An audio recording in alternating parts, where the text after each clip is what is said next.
Tea derivative still. No matter where you go, there you are.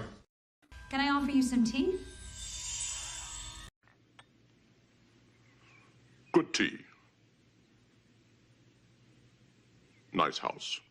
Would you make me some of that Plomeek soup? Hello, welcome to Plomeek Teatime number 61.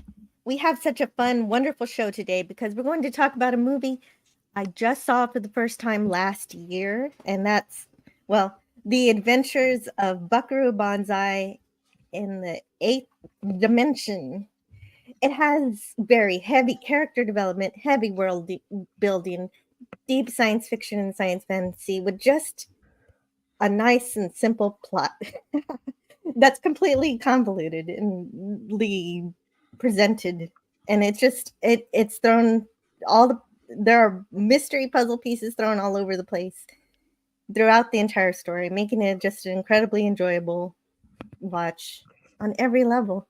And I could rewatch it. I don't know how many times. I've watched it 3 times. I could watch it again. So many people say they don't know what this movie is about.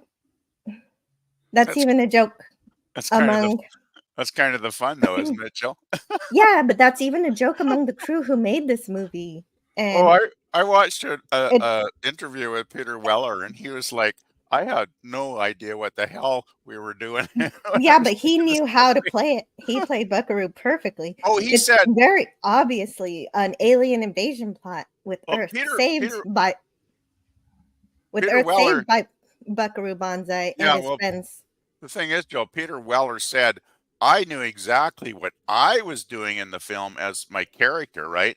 But he said, I had no idea what the hell the film was about. Well, fair enough. Well, we're going to talk about it. He said he was playing it as a mixture of Jacques Cousteau and Adam Ant. Something like that. Well, more than that, there were more influences than that. I should have gotten a list. There's a whole list of things, of influences, because he's an amalgamation of lots of cool different people put together. However, I do understand people not understanding it, and I can't wait to talk about it. You could talk about it forever, but you can't encapsulate it in a couple of sentences. It's full of so many different genres and so many different things. That's one reason it's such a great film for me, Jill. Oh, good. I'm glad you enjoyed it, even though you didn't. I love the film. I love the film. I mean, I'm not going to be negative about it at all. I think it's an awesome film. For me, the favorite thing I love is the huge, awesome cast. Like, the actors in this movie, like, what an incredible cast. And they were, like, early in their careers, I think, right? That's right. Yeah, pretty much they were. They were very early in their careers. Yeah, I was blown away by how great the cast was. I thought, like, wow, did they just get really lucky and somehow, they just hired all these great people? I guess. Hold on. I'm just missing I'm trying to grab my slide so we can get started looking at this movie, because I made a lot of them. Oh, my. No. Don't tug on that. You never know what it might be attached. Attached to. One thing, Jill, the title is The Adventures of Buckaroo Banzai Across the Eighth Dimension. Oh, okay. The Adventures of Buckaroo Banzai Across the Eighth Dimension. I had it correct in my title of the live stream, but that could have been some of the problems it had with people going to see it. What movie did you go see? I can't remember the name of it because it was a long title. Just Buckaroo Banzai will do. I know, right? They should have just called it Buckaroo Banzai. I just call it Buckaroo Banzai, like, the stuff, like, what? I know why they made it so long, is because it's supposed to be a franchise. You're supposed to get a whole bunch of them, so they wanted each title to be different. Well, they even have the second movie advertised at the end credits, right? Mm-hmm. Which we never got, of course. The director, W.D. Richter, was originally, he just wanted to call it Buckaroo Banzai, but there was a lot of production issues with the producer who wanted it. He was like, no one's going to know what Buckaroo Banzai is. That's the weirdest combination of words. You have to. As if they're going to know what the Eighth Dimension is.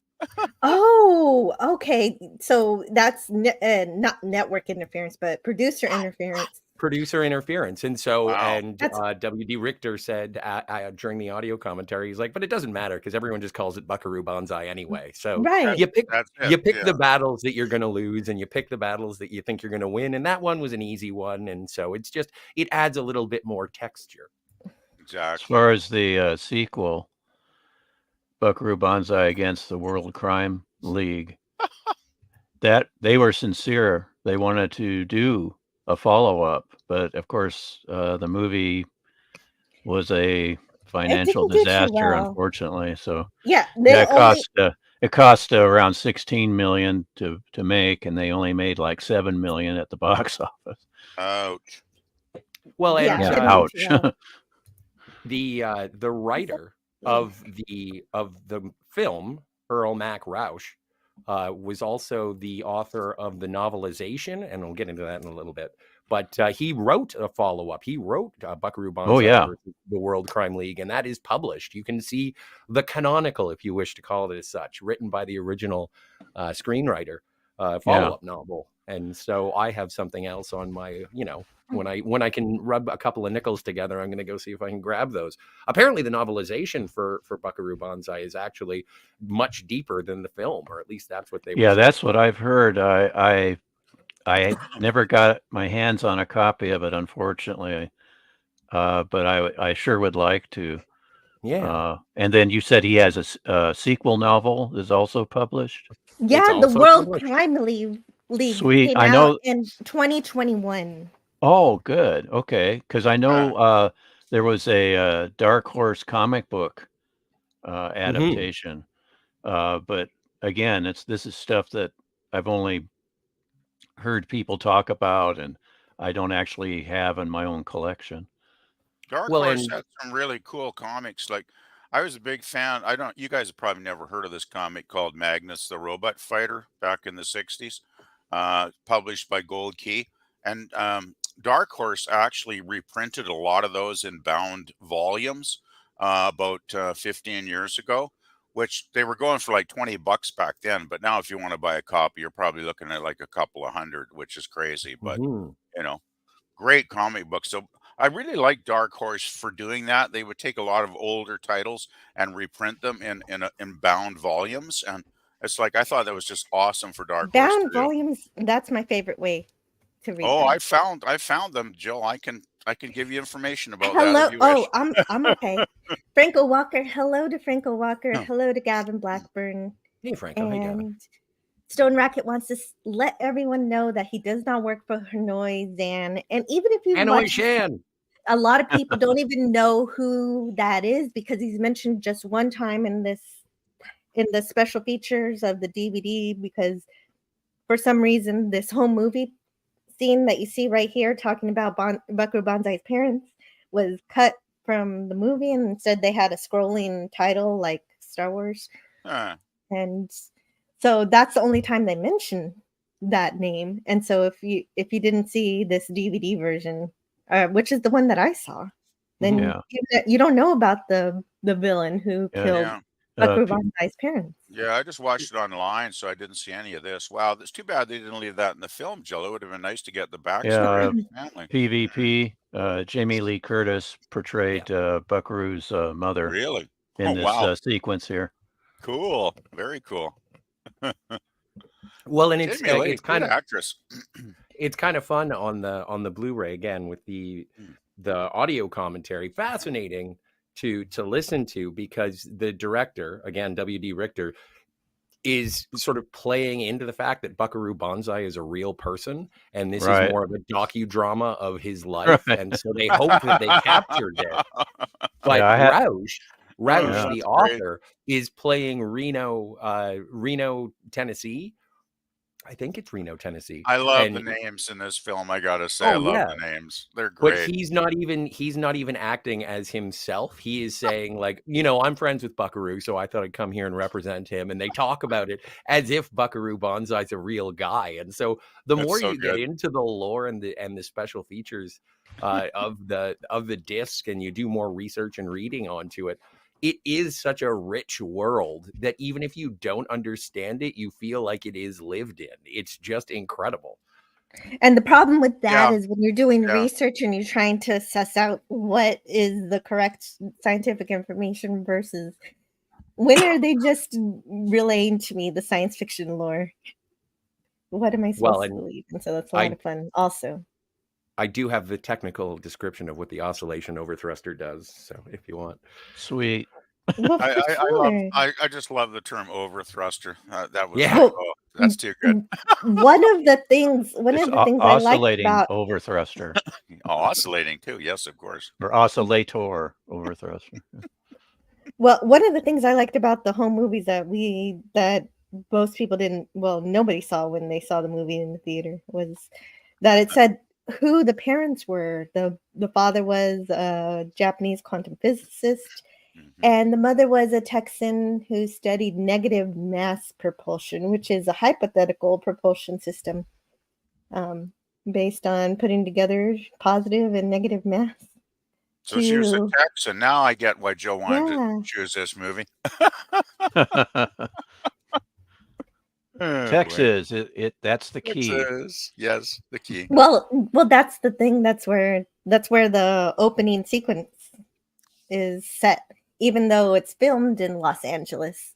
The in the movie they're in Texas testing the jet car. Oh yeah, the jet car was kind of cool. It's really cool. It was so cool. And also cool is hello to Lemon Pie. And Oh, Hi, nice. also I Lemon. want to say Hi, hi Lemon to Pie. Edge of Time. And the Edge. mysterious Why edge of time. why Hey, did they cut it from the film?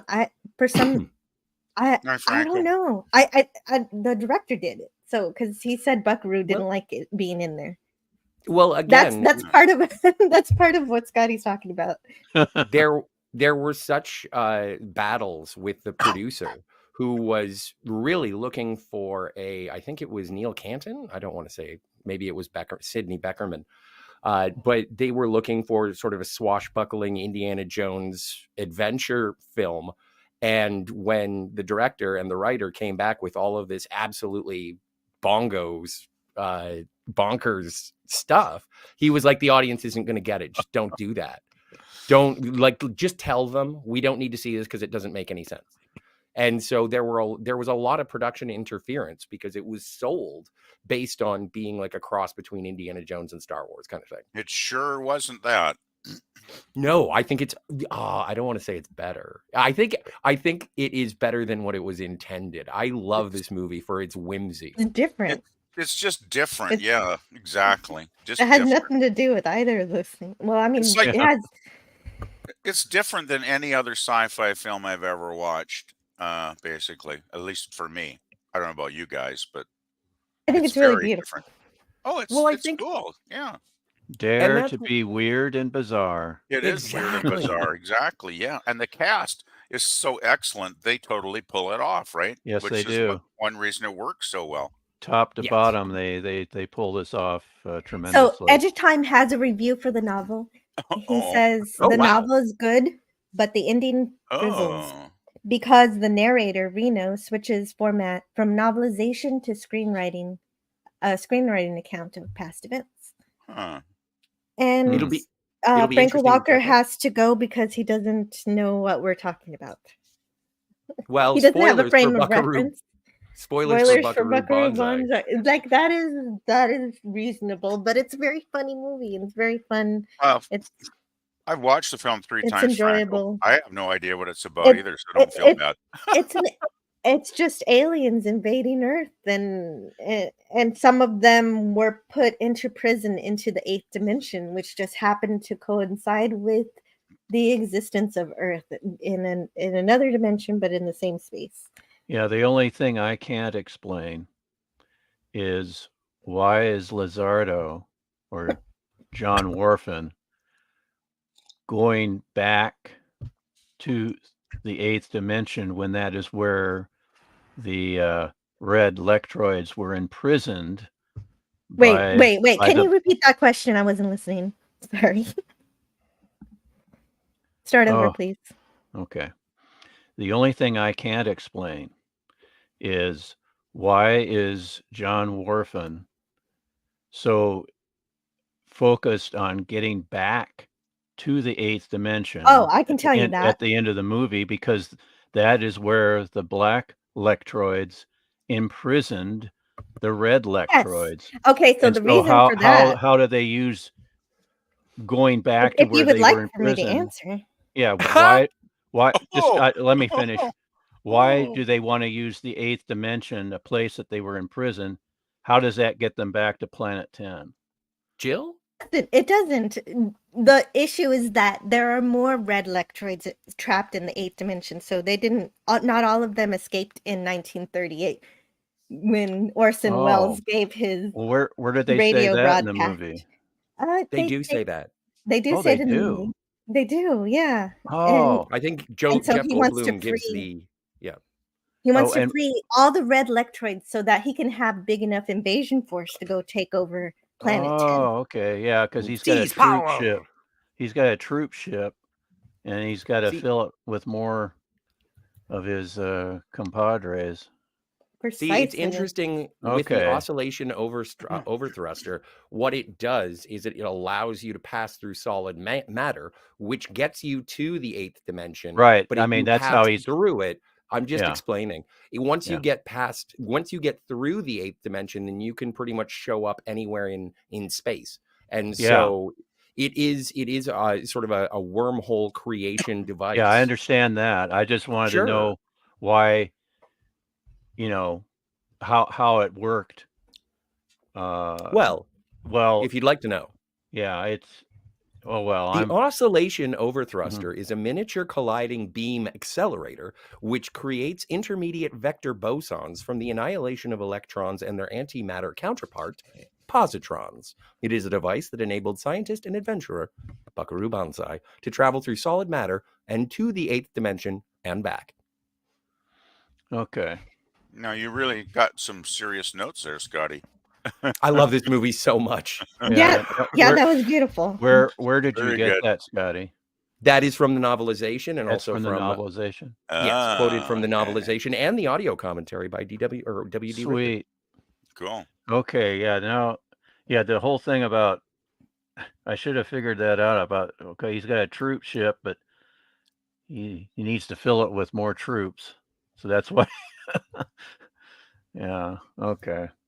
I just kept wondering where was the 5th, 6th, and 7th dimensions in this film? Like they never mentioned those, did they? Well, if you remember your Wrinkle in Time book, the 5th dimension is A Wrinkle in Time, or hyperspace. Also a 60s rock band, but I won't go there. No, you should. Well, it's in your avatar, rock and roll. Yeah. Well, why not segue into random rock and roll music? Because this movie does. Yeah. Actually, this movie has an awesome old 50s tune in it. That I was noticing last night. If I Can't Have You? It. Yeah, that's a great song. Have you. Yes. Yeah, and it is like sung 1958 or something. And it is sung by it's performed by Peter Weller in the movie. He was good singer. Although Reno in the audio commentary says he doesn't sound as good as the actual Buckaroo. Okay. I still enjoyed it. You should see this. This is how the archives catalog things. This object looks, to my eye, like the real thing. It feels like the real thing. I'm not a rocket scientist. It is the size of the oscillation overthrusters, and as far as I know, it's the only one in the archive, so it could well be the real thing. They give you stuff, and they don't really give you enough information. They just give you things, little toys. This is Scooter Lindley's hat. Scooter! His head got too big for it. It was retired. This is the original rock. You see the original rock. Is this a bonus feature on the DVDs or something? Yes. This is why this dream will be struck. Okay. I was just wondering because nobody's watching. Nobody's gonna watch this anyway. Who even knows?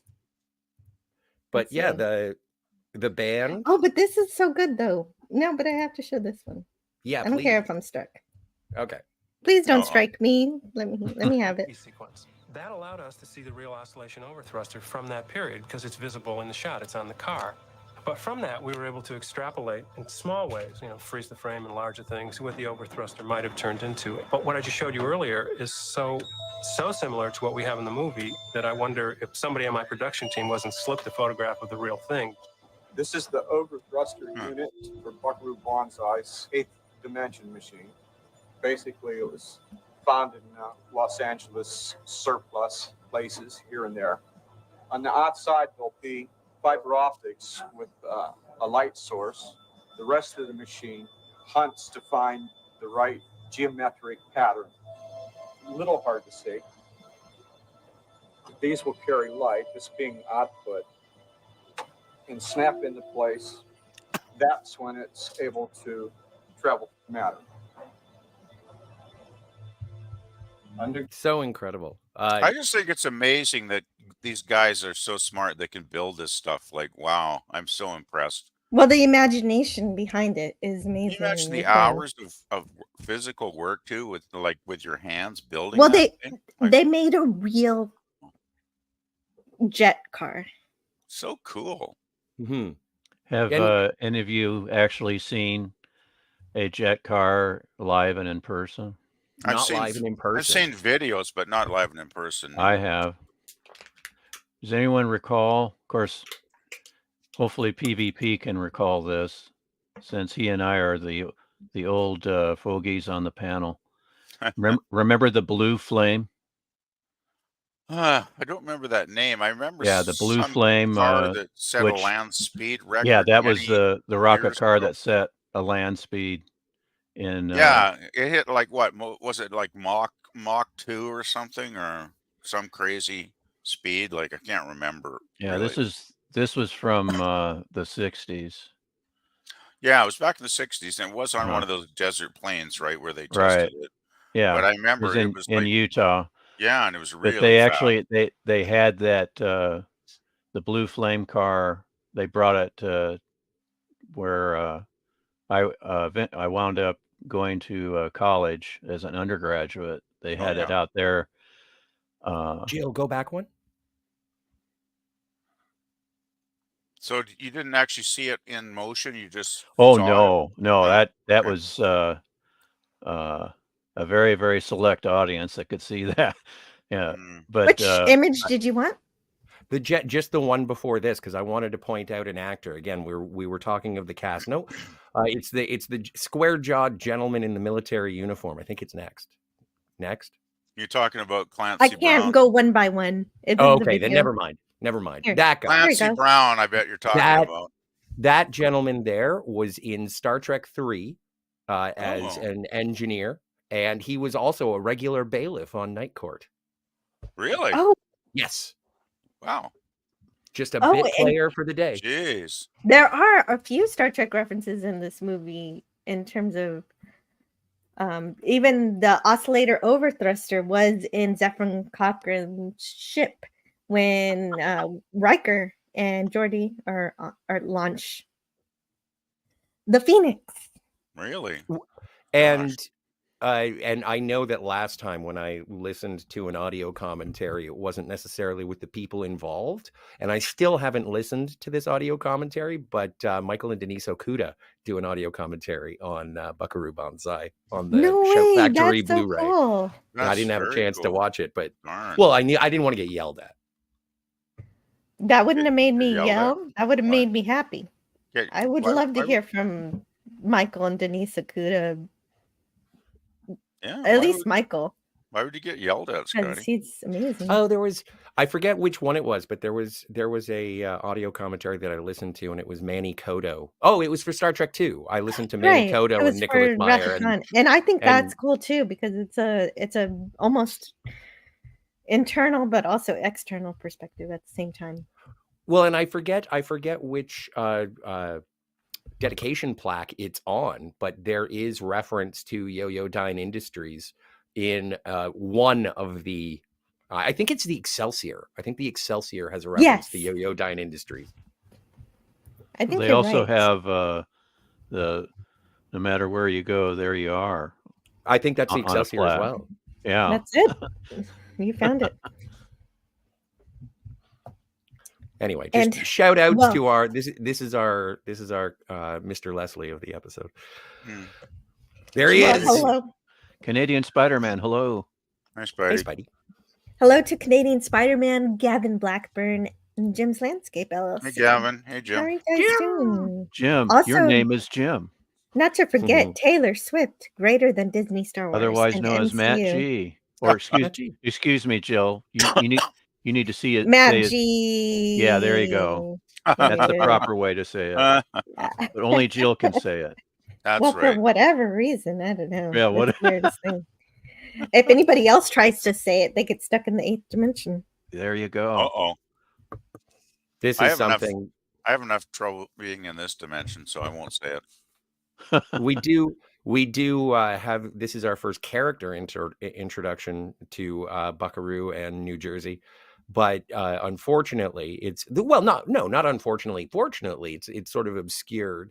We get a sense of Buckaroo, but this is the first appearance of the Red Glasses, which again was a production point of contention because the producer said heroes don't wear red glasses. And he made it specifically red glasses. Red, yes. The red was the problem. It was the red. It was because but the red is Buckaroo, what makes it pop out. Exactly, Buckaroo is too stylish for modern movies. But and he said if you put him in red glasses more than 3 times, I will shut down this movie. Really? And there was a point later on in production where Buckaroo is wearing the red glasses again, and the producer storms in and says, "I told you twice. If you put him in the glasses more than or in the glasses twice, I will shut down this movie." And then another producer, who apparently this is one of the few times backed up the director, said, "Actually, you know what? You said 3. Like, I'm pretty sure you said 3." And that's so, right. Flustered, he comes back and he's like, "Yes, I did say 3, but if you put him in the red glasses more than 3 times, we're scrapping this whole thing." That's why we don't get more red glasses. Wow, that is a dramatic turn of events. What did this producer have against red glasses? Like, I'm just baffled. I really am. I think that the sense that I get from the production is that they were looking for a very mainstream movie to be able to make blockbuster. Well, they got the wrong with. movie for that. Well, you got the wrong story for that. If you read exactly. Like, the glasses ain't gonna ruin it. It's if you want mainstream, you got to get a different script. This is the opposite. Yeah. This is artistry. Like, this I think this is a perfect storm of whimsy and coming together. That is it's a positive movie for certain. Like, the tone and flavor of it.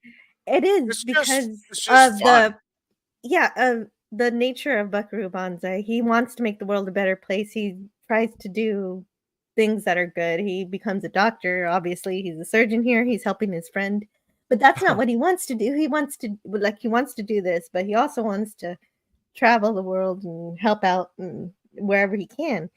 And so that's what leads him to making a jet car, and he's got to test it, and he's fulfilling his parents' dreams. And it's amazing. He's a Renaissance man, basically, is he not? Yes, he is. I was just going to say that. He's a Renaissance man. No. Don't talk on that. You never know what I might be attached. So I love that line. The surgery is why he's late to test the vehicle. He's helping out. He's a healer. Well, and it says in the Outcast creative said. Actually, would you like to read that? The opening crawl? Yeah. Who are you talking to? Scotty. Okay. So the Outcast creative says, such a nuts but fun film.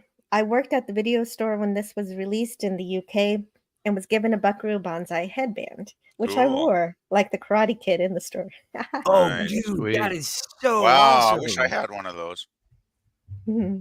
Even to have it for a little while. I don't know, Outcast Creative, if you still have it, but that even just to be like, I used to have one of those. That's awesome.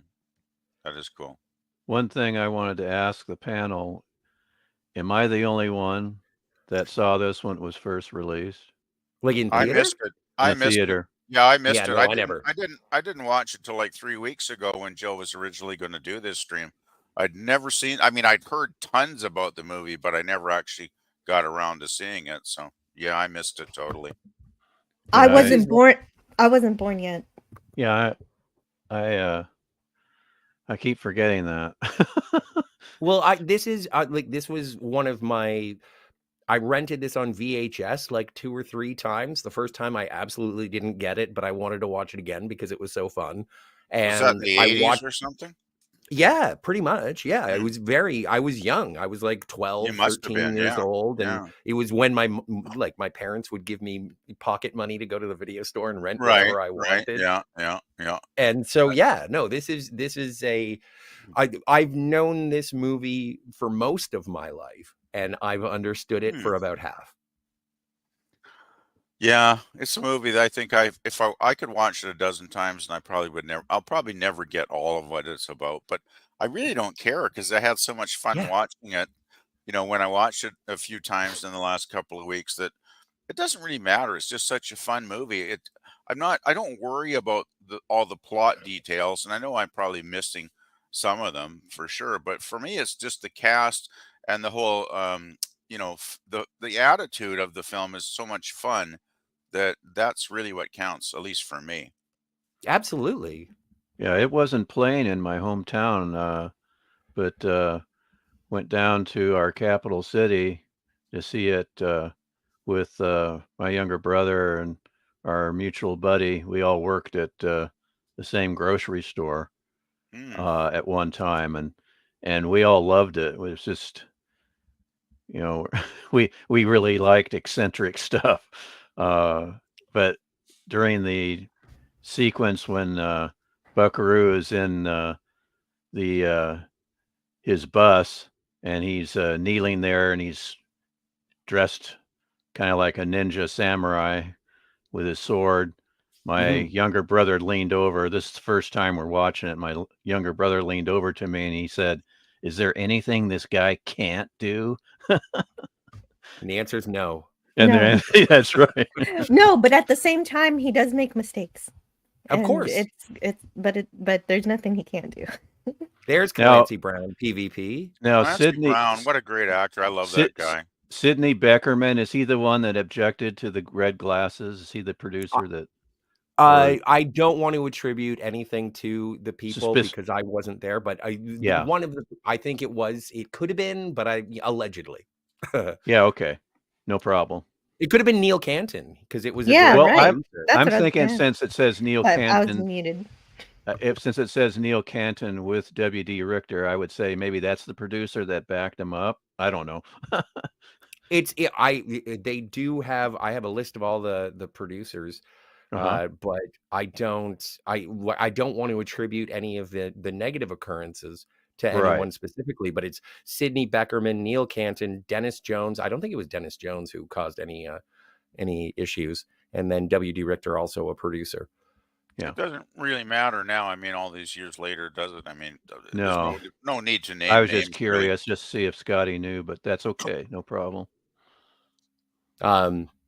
But I do, if I may, Yes, please request do. the indulgence of the audience. I do want to Well, read not only the that, opening crawl. it might help explain things to people who don't know this movie. Okay. Buckaroo Banzai, born to an American mother and a Japanese father, thus began life as he was destined to live it, going in several directions at once. A brilliant neurosurgeon, this restless young man grew quickly dissatisfied with a life devoted solely to medicine. He roamed the planet studying martial arts and particle physics, collecting around him a most eccentric group of friends. It's kind of like Jill. Those hard a group of eccentric friends. those hard-rocking scientists, the Hong Kong Cavaliers. And now, that's with his cool. astounding jet car ready for a bold assault on the dimensional barrier, Buckaroo Banzai faces the greatest challenge of his turbulent life. While high above the Earth, an alien spacecraft keeps a nervous watch on Team Banzai's every move. Totally cool. Love it. Yeah, that's And this is all that's a practical. yeah. Yeah, I just That love the that old opening movies. crawl is a denser crawl than Star Wars, that's for sure. It really is. Like, I'm impressed that Jill typed all that out in the private chat here. And Like, remember wow, how Jill. much trouble George Lucas had with that opening crawl. Didn't Brian And De Palma? Yeah. what was that? Brian De Palma helped with that opening crawl. No, Brian De Was it Palma Brian was De the one. Palma? No, Brian De Palma was the one that. Well, wait a minute. People would commingle Let with her. me take that back. What I have in my memory banks here is Brian De Palma was one of the most vocal critics of the first cut of Star Wars. He was very critical of it, but I heard that the critic for Time magazine, Jay Cox, helped rewrite that. But maybe De Palma also kind of lent a hand as well. Interesting. Yeah, but Yeah, it's a great crawl at because I saw the original Star Wars when it first came out in the theater with my cousin, and it was like, I mean, that's when it was called Star Wars, right? right. Before they altered the title, sadly. I wish they had just kept the original title. Well, I wish Lucas hadn't gone in and messed with all the special effects as well. Yeah, But yeah, the opening crawl, I mean, none of us in the theater knew what we were about to see, and the opening crawl was quite important because it basically yeah. established the whole premise of But have you that universe, right? right? Have you read his original crawl though? Well, I have not. and No. It, Well, it I was just it wanted- was it was it I was just we can talk all about it next Yeah. time on our podcast about Star Wars. I do want to say that Yeah, whenever there exactly. is an opening crawl, we do go back to Star Wars. But like Blade Runner had an opening crawl. I think even, Yes. like, didn't Yeah. Citizen Kane have an opening crawl? no. Like there are it wasn't the first opening crawl wasn't in the 77 Star War.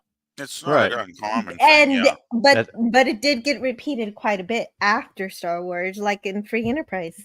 And and you're right, this had to be practical effects because the special effects wouldn't hold up to making it look as good as the real thing. I love practical effects anyway. I always have thought they're superior too. to Clearly makes the CGI. case for this being a dramatization. Jamie Lee Curtis was willing to do that. She was hanging This is around the cool. set early on. She loved the movie. She loved the spirit of what we were doing. And she said, "Is there any room for me in it?" And I said, "Well, yeah, absolutely. You want to play Buckaroo's mom?"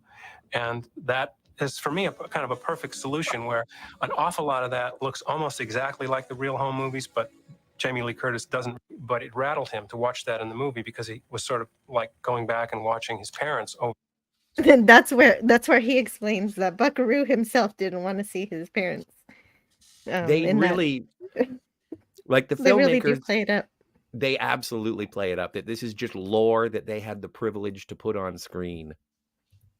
Mhm. Well, I'm glad it survived at least to be on the DVD bonus features, right? Like, it's pretty cool to see. Yeah, sure did. I'm a big Jamie Lee Curtis fan anyway. She's had a pretty awesome career, so. Yeah. Hold on, let me start that over. Mother and father are killed in this, unfortunately. This actually started off as an authentic 1950s jet fighter plane, if you can believe it. It's made of wood.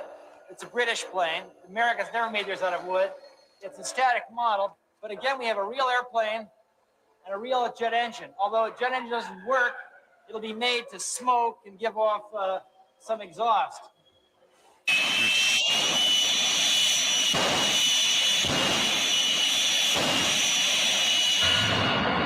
Oh my God! That is cool. Whoa. That's more than a bit of smoke, I gotta say. Yeah, that's That a jet is- car. That's awesome. That is so cool.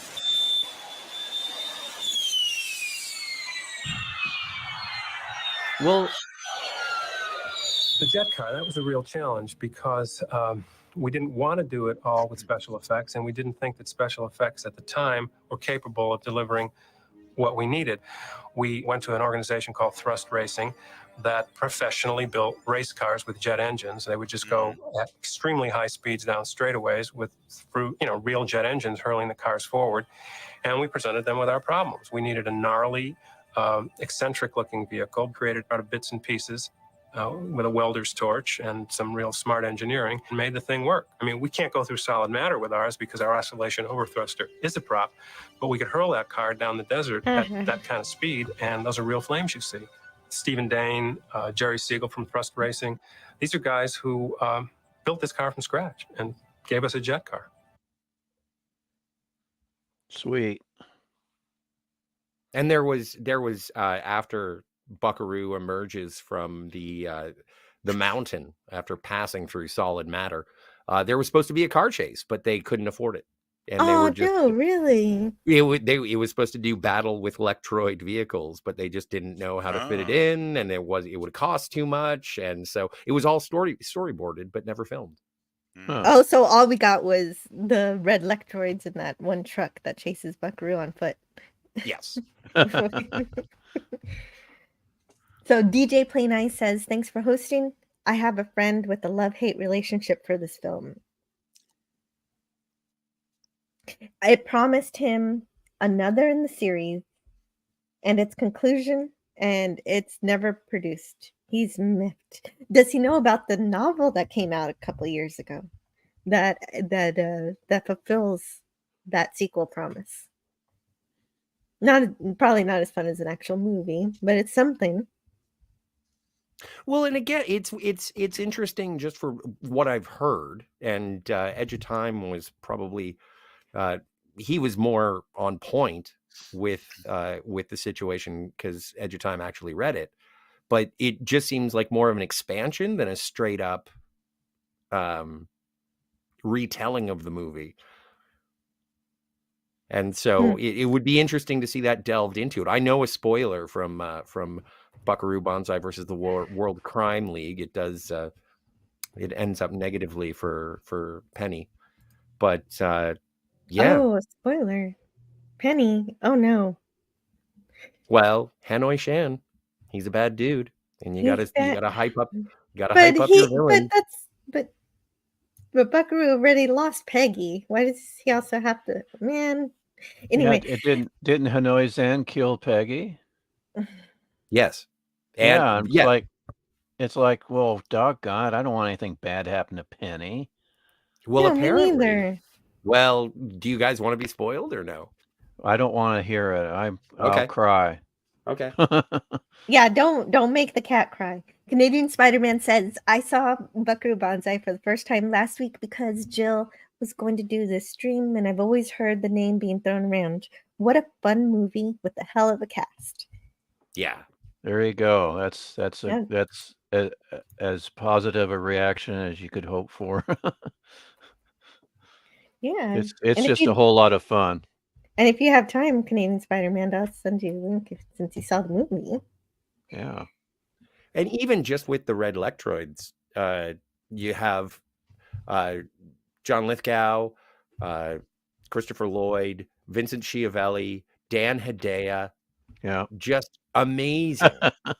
Like getting those four guys in one movie is a miracle unto itself, especially because a lot of this, like they cast Peter Weller because they wanted a relative unknown to be able to play Buckaroo so that you weren't being introduced to an actor, you were being introduced to Buckaroo.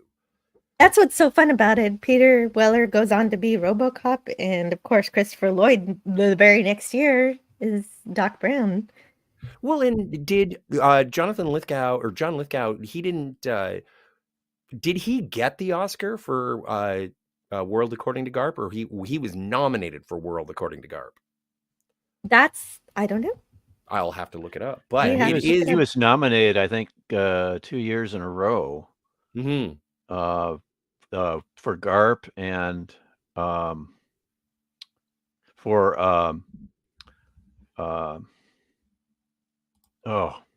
can't think of the movie. Raising Cain. No, it's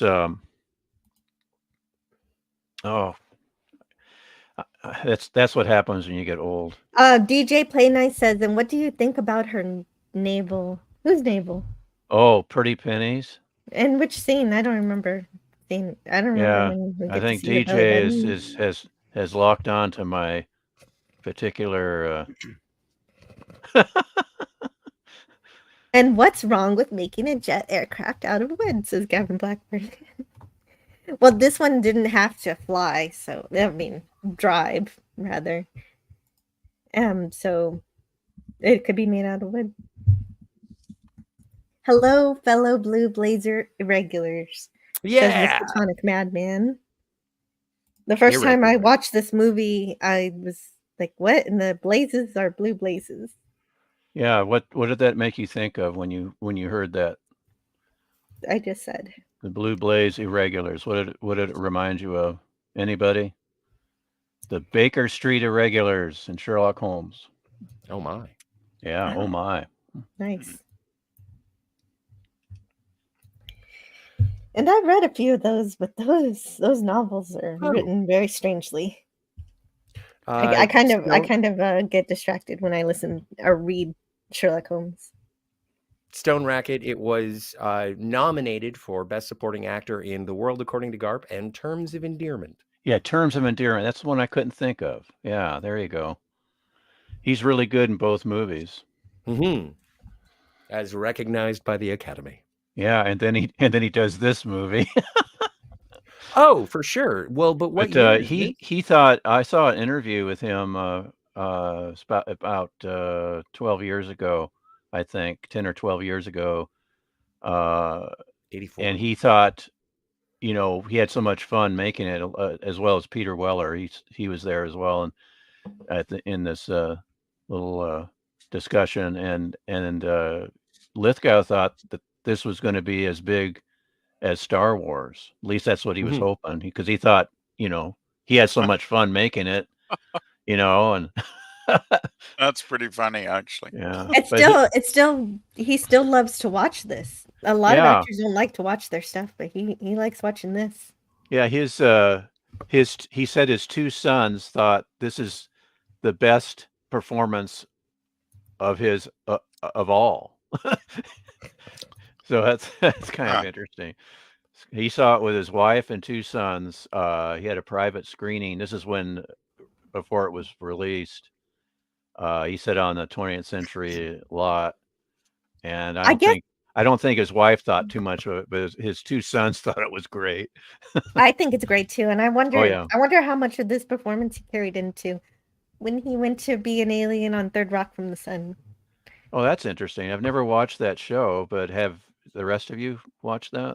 I watched it, and I've never watched it. I am very sorry, but I just can't get into John Lithgow as an actor. Like, he's just never done it for me. And I really don't want to be critical at all, but the one thing I didn't enjoy in this film was Lithgow's acting. I just thought he was so over the top. To me, at least, it was like he was chewing the scenery kind of thing. And I guess that's what he does a lot of the time, because he is that kind of actor, I suppose. But I don't know. John Lithgow's just never appealed to me. Like, he was the one person in the cast that I'm not a big fan of. But, I still think, obviously he's got millions of fans, so he's doing something right. And he's had a very successful career. So I give him total respect and everything. It's just, for me, he's just not my thing, right? Yeah, with this particular role, you can't help but chew the scenery. So I thought he was doing I don't know. It's what the script required. Yeah. I would. I probably do the same thing if I had a role like that. Yeah, right. When you play an alien, there's your big chance to just go wild, and he did. I don't blame him. He's having fun, obviously, but it just didn't. It just wasn't my cup of tea, so to speak, right? So, well, I kind of chalk it up to the same sort of performance as you see with Jeffrey Jones in Howard the Duck. It's like, what does a human possessed by an alien consciousness act like? And in John Lithgow's case, he based it on an Italian tailor and Benito Mussolini, and it's like, yep. W.D. Richter is saying through the entire thing, he's like, okay, you guys have seen this movie. Can you imagine being on set and someone acting this absolutely insane? And it's just like, it was so hard to stifle my laughter because I was so tickled and gleeful that this is what John Lithgow brought to the character. On the page, it's interesting, but what Lithgow did elevates it. And I agree. Was manic, manic. Yeah, there was. I get the Mussolini reference. Well, sure, yeah, he is definitely supposed to be insane because he is a person who has been possessed, and like you said, the Italian tailor, was a real person named Roberto Terminelli, and John Lithgow got his accent from that. He took that accent and he made it outlandish. That's cool. Yeah, he exaggerated it. The monkey boy. He went one step further. He actually had this. He was in the costume department of. Go for it.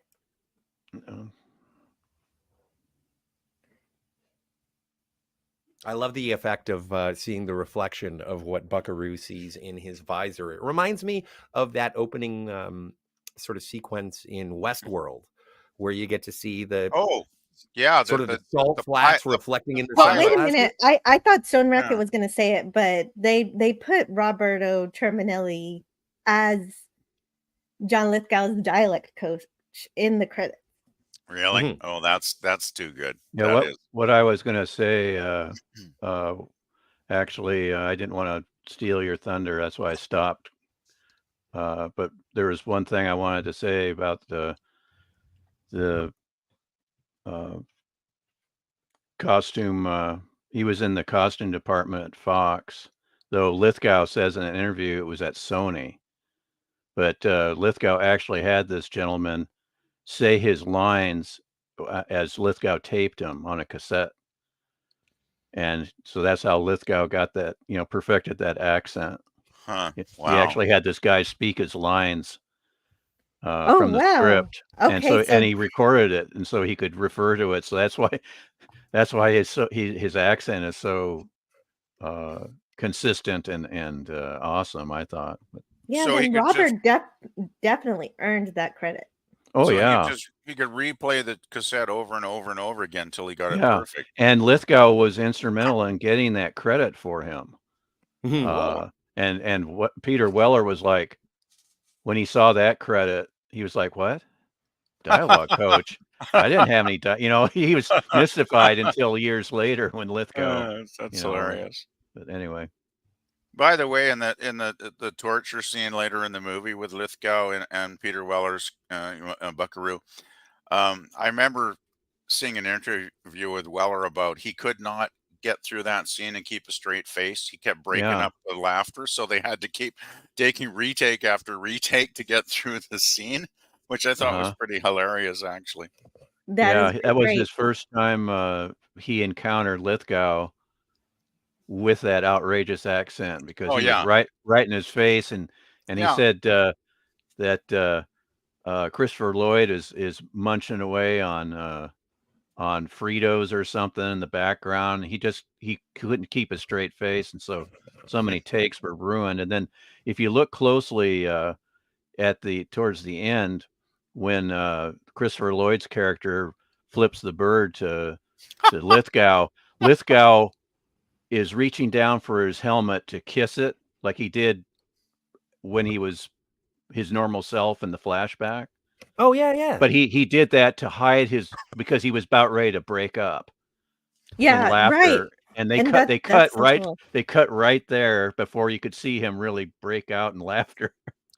Yeah, and that's really wonderful when you're making the movie and the actors can't hold it together. That's how you know how great the movie it is. Yeah. Well, yeah. Not for why you can't, monkey boy. An echo. I don't care about the echo. It's just still such a good line. Yeah, that's why you can, the monkey boy. Yeah, exactly. Like that's. I am not a monkey. Not for why you can't, monkey boy. Hey, Jonathan Banks from Breaking Bad and Commando and so many good movies. Yeah, I was just going to mention that. Beverly Hills Cop, I think. He's got like a little cameo. He's not in the movie very long, but it's nice to see Jonathan. Yeah. And I'm glad. Yeah, I love to see him too, and it was disappointing to see him go so quick. I feel just the opposite. I don't like him, and I'm glad his neck was snapped. Really? There you go. Gosh. I've always thought he was a really good actor. He was so overindulgent in Hill Street Blues. I wanted to punch him. But anyway, that's just me. I never saw that, so maybe. And that was my impression of Grumpy Cat, which will not reappear in this production. No, that's okay. You can not like it. I love him every time I see him. I like him in Beverly Hills. I like him in Beverly Hills Cop too. Oh, okay. That's just fine. Oh, that reminds me. You all praise the actor. That's no problem. No, but later on, Perfect Tommy, they talk about, it's like, oh, there's this he was a brilliant scientist, and he's like, what, like Mr. Wizard? And it's like, no, like a real scientist, and he's like, Mr. Wizard was a real scientist. Yeah. I want to give big shout out to Perfect Tommy. The actor's name is Lewis Smith. And when I first saw the flick, I didn't like Perfect Tommy, but we will see why I learned to love Perfect Tommy. She's a killer. No, she's not. And give her your coat. Why me? Because you're perfect.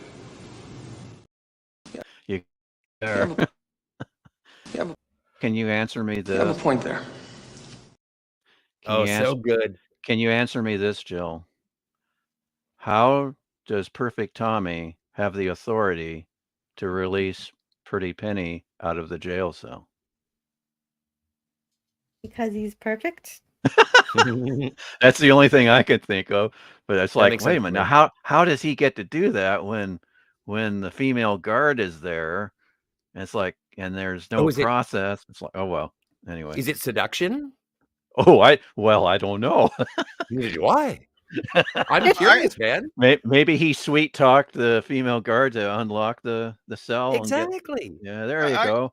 When I first saw Perfect Tommy, I was totally thinking that it was Guy Pearce, the guy that was in Memento, because he looked so much like him.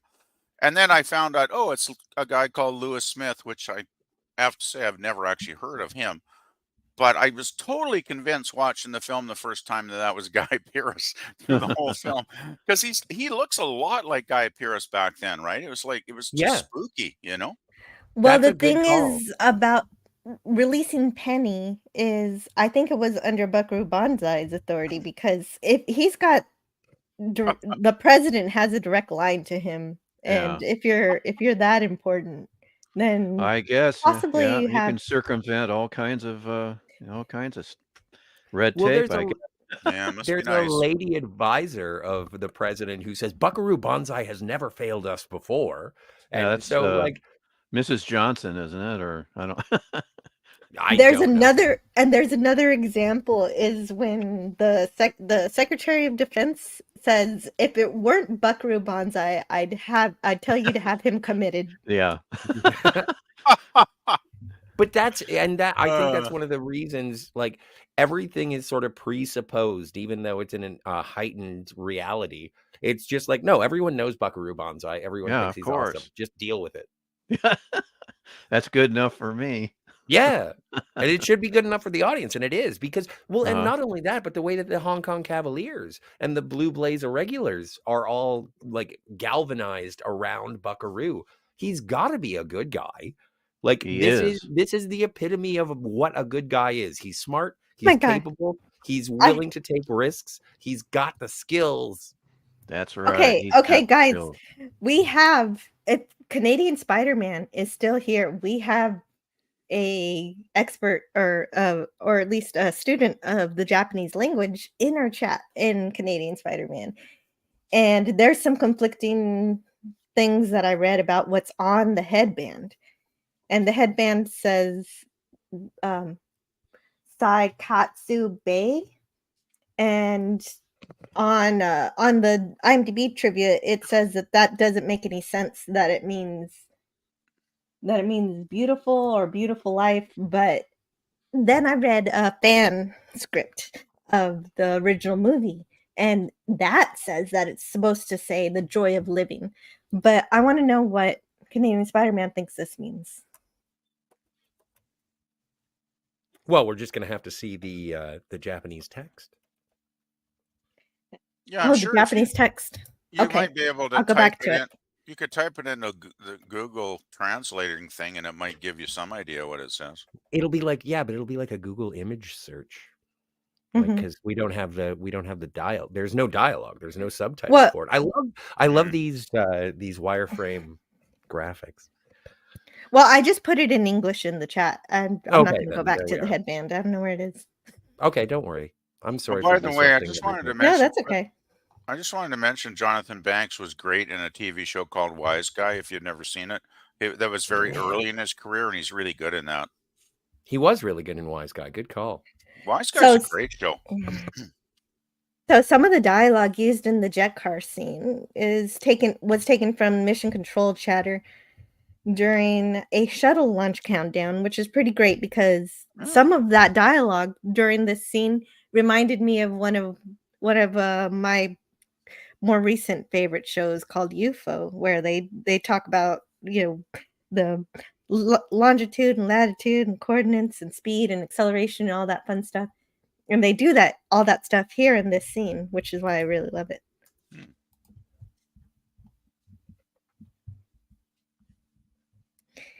And let's see what else do. Oh yeah, and also the latitude and longitude recited by the technicians during the alignment of the oscillation over thruster are the coordinates of Cape Canaveral, Florida. Yes, indeed. Miskatonic Man. Oh, he has some stuff. What is it? I was supposed to find. I have a friend of mine who lives in British Columbia. He's traveled the world, and he is perfect. And he sent me for Christmas one year. He sent me a license plate from New Jersey that said Rocket 88, and I was like, yeah, how do I not? I know this reference. That's right. But I don't know this reference. And so I sent him a message, and I was like, hey Chris, thanks for the license plate. Is this a Kevin Smith thing? Because I saw New Jersey and I was like, Kevin Smith. And the man proceeded to ream me out for being like, you don't remember? It's on the rocket car. Yeah. And I was like, holy shit, dude, I am so sorry. And so that is that. And so I do have the Rocket 88 license plate. I don't have it currently on me. I would love to show you, but yeah, that'd be you great. have seen it. If you go and check out Phantasmagorium streams from the past, it is mounted behind me before I had to move, but I do have it, and it is treasured. I adore it. Cool. It's just in safekeeping. Where did your friend get that? I do not know. It was a gift. Yeah, that's cool. I did not look that gift horse in the mouth. Yeah. By the way, there's the headband. If Spidey wants to translate it for us, there it is. Yeah, indeed, definitely. And Adam Gray is here. Hey, Adam Gray, how are you doing? Atom. So, DJ Play Nice says Nicholson returned here to do a lot of About Schmidt here in Omaha. The company I worked TV series, isn't it, or something? had storage space that contained their soundstage. It was cool to see it. Was that a movie? That might have been a movie, actually. About Schmidt was a film, yeah. With Jack Nicholson. Jack Nicholson, yeah. Did you see Edge of Time? Edge of Time. He says lithium is no longer available on credit, which is what we hear in the sanitarium on the intercom.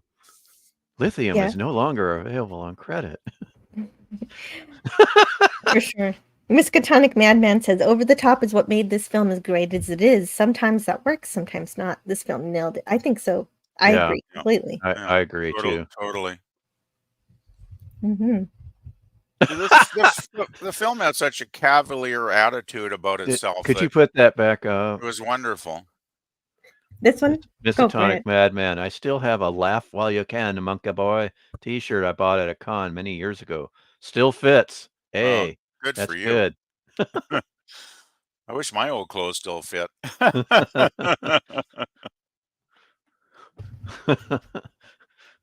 Yeah, that was one of the lines we would quote quite a bit. This movie had a lot of good lines for sure. Home is a wear your hat Hmm. instead of hang your hat. Oh, yes. He does that quite a bit throughout the Yeah, movie where he'll take a common phrase and he'll turn it he'll and turn it make it around silly. or quote a song lyric. He misquotes so many Well, things. I Yeah. do love the scene when he's singing. That's pretty awesome. Oh, we'll get there. We'll get Oh, there we'll in a get there. bit. Yes. Mhm. Meanwhile, back at the rocket car or whatever the hell it is. Yeah, that's it's a jet car. Oh, I thought I was playing it. So there's a there's a instrument panel in this device that looks like it influenced the flux capacitor. I'm not sure if it did or not. Did they? Did it? I'd like to ask the people who made Back to the Future. Oh, it looks like the flux capacitor. You're right. The readout where it's active says activated, and yeah, Well, that's a good point. this was 84, right? Right. So So it was. I don't know. We'll have to see when the exact production period for Back to the Future took place. Yeah, Yeah. yeah, yeah. That would be good to know. And the Yeah. jet car is a 1982 Ford F-350 pickup truck. With Modified. a wow. modified with a General Electric turbojet engine. Yeah. Yeah, it wouldn't be street legal though, would it? I'm guessing. Probably not. It goes too fast. And the flames might be a problem Yeah, it too. might be a problem. It might set people, yeah. It might Yeah. blow things up. Of course, if someone's Mm. trying to ride your bumper, you could take care of that real quick with your Hey. Yeah, actually, yeah. When I get a tailgater, I wish I had a rocket car just like that. Actually, Tailgaters are no longer a problem with Yeah, our new jet car. Mel Brooks supposedly had a thing rigged in his trunk of his car where these two double barrel, like rocket launcher type really? barrels popped out. Wow, When he had someone riding his bumper, he would that's activate cool. that supposedly, but I don't. Well, I guess if it's not too outlandish, it can just ward someone off Yeah, instead of I being mean, it too. didn't have it. Of course, it didn't. It was just a mock, Right. That's what it thing, sounds like. Like it but wasn't real. It's just it wasn't real. Just enough to make a person pause. it's more of an intimidation device. Right. Intimidation tactic. Yeah. It's like I always thought about getting a bumper sticker that said something like "I brake for tailgaters." Like that was what I thought of. Because tailgaters are really annoying. That's the dumbest thing to do on the road is tailgate somebody because it's so But dangerous. well, But really, it is because you're making the person who you're tailgating in control of your own actions. Because you have to do exactly what they're doing if you're following that closely. Yeah, I And just that's find tailgaters really annoying. I just especially when you're hate. speeding in the left lane, late at night, and they come up on you on the left lane and just stay there. So Oh yeah, And I'm like, dude. So I had to go to the right lane, yeah.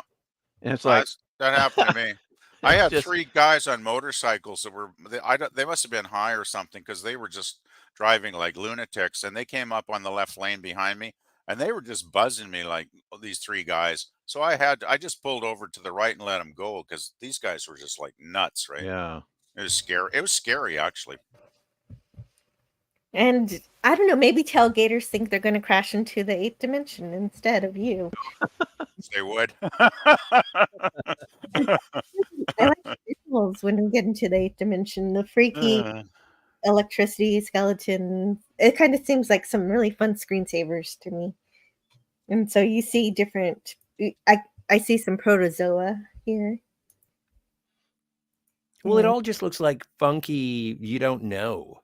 I don't Like, know. what is the 8th dimension they show you? And it's still like, it looks so alien. The only it. thing I know is should. that I want to turn it into a screensaver. It should look like totally weird though, right? Because I mean, who knows if the 8th dimension even exists, like in reality. I mean, maybe it does. I don't know.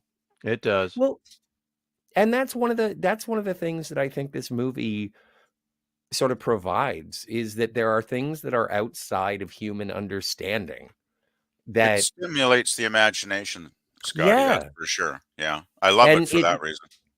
like even with the when John, the black electroid, the good one, John.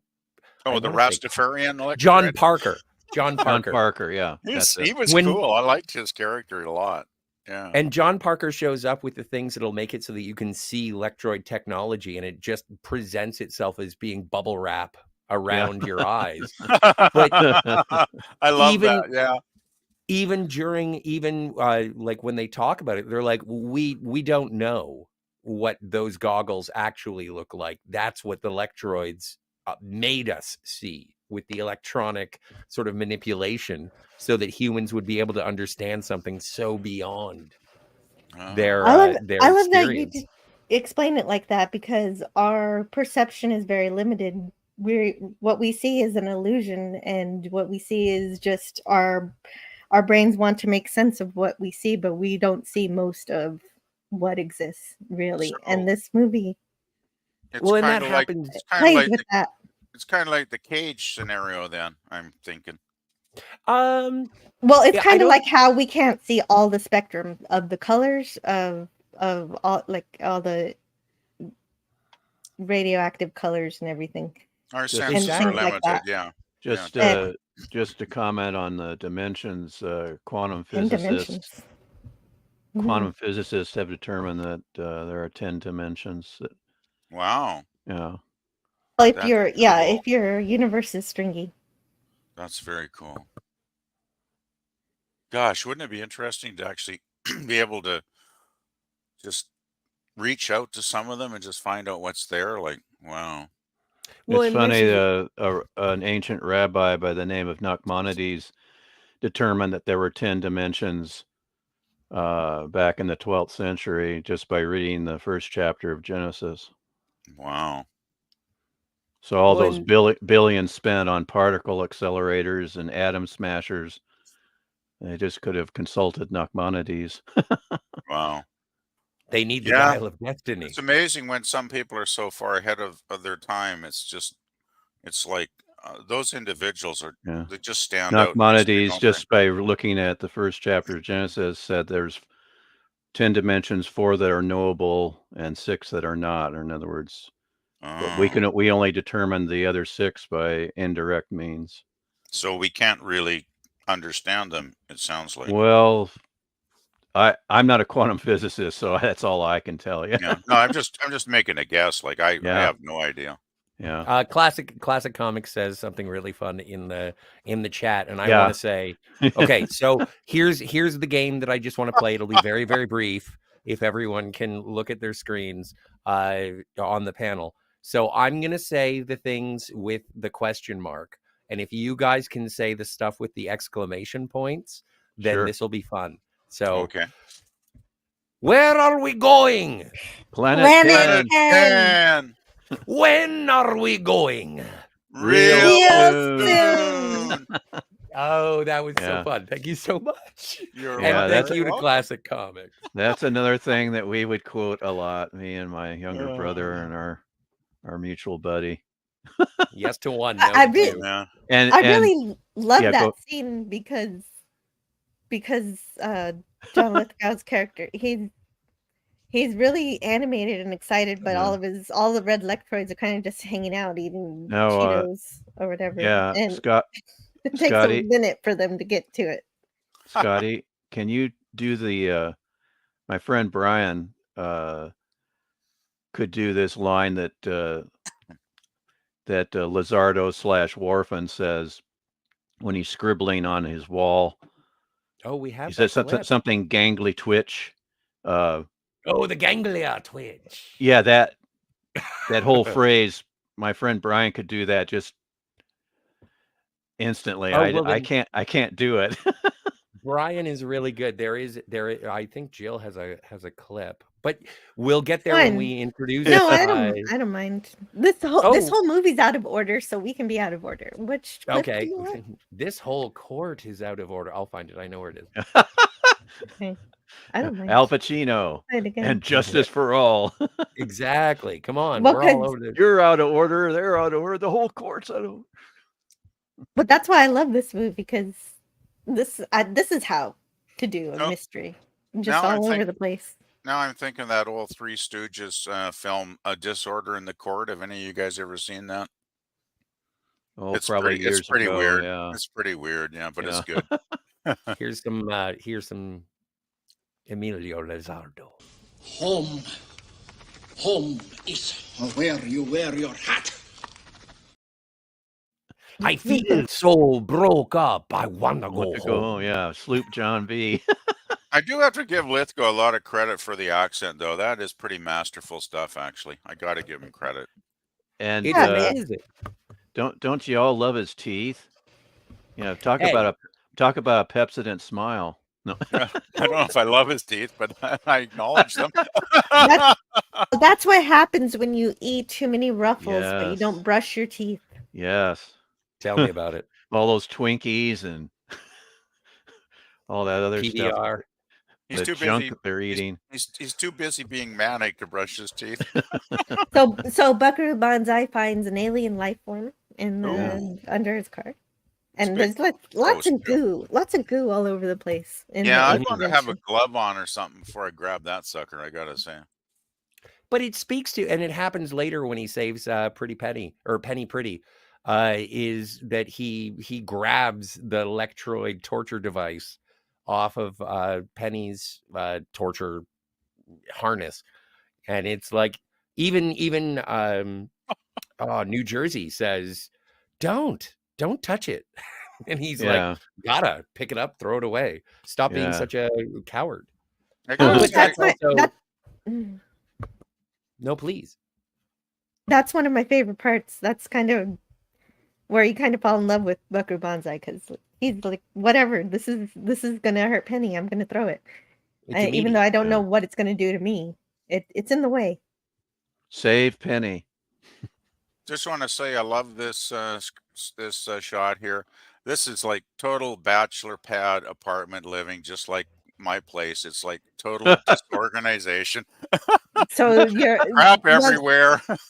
And it is exemplified later when you see the lair of the secret facility where they're building the yo-yo dime place. It's all they call it a nest. They say they nest, and that's why there's just stuff all over the place. Bunch of frat boys. Buckaroo's pretty far out, but this scene is very real to me. I gotta say, it warms my little heart.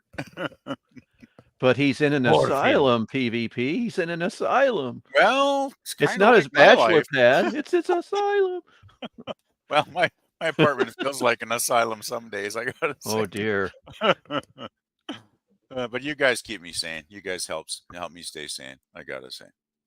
As long as you're not connecting electrodes. Yeah. No, I haven't gotten to that point yet, Jill. Well, and this is the primary There's a good scene, source of nourishment. Is the reason that they're called electroids is because they subsist on electricity. Makes sense. And even the word for the aliens, electroid, may not be their actual names. It's just how humans perceive their nomenclature. Well, it is. Yeah, it makes sense. It isn't necessarily. It isn't. Again, there are things that are not perceived by humans that are presented in this film, and when you listen to the director and the writer talk about them, they're like, well, maybe we got it wrong. Maybe we just interpreted this fiction or this reality incorrectly. Well, humans, and I love it. We do tend to conventionalize everything, right, to make ourselves comfortable. But this is the flashback with Emilio Lizardo, and how his what do you call it when you do something too soon? Premature excitement He didn't have the basis to actually succeed, but he was so enthusiastic to attempt it that it failed. This is all practical with the beam of light.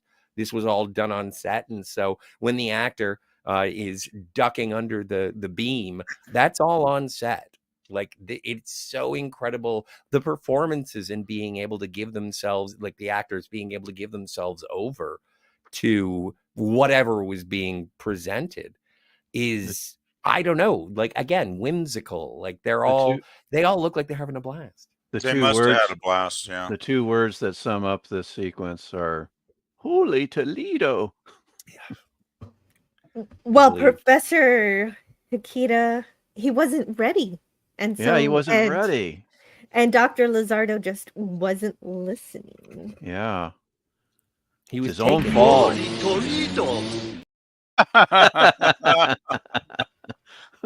That's Ito, right? Like he's a really good actor too. Gosh. And agreed, Adam Gray. The novelization by Earl Mac Rausch has a lot of great added details in it. I'm gonna pick up the two novels, and I'm gonna check them out. With the same enthusiasm that I had for the novel for Once Upon a Time in Hollywood, because Once Upon a Time in Hollywood, the novelization by Quentin Tarantino, varies. So it's almost a parallel story explaining what's going on. And with this, it seems like the same sort of situation. I'd love to read these. They're still in print. I can get them on Amazon. Like I would, even as a person who hasn't read them, if you're a fan of this film at all, if you'd like another special feature that may take you a little bit longer than 15 minutes, I would recommend picking them up.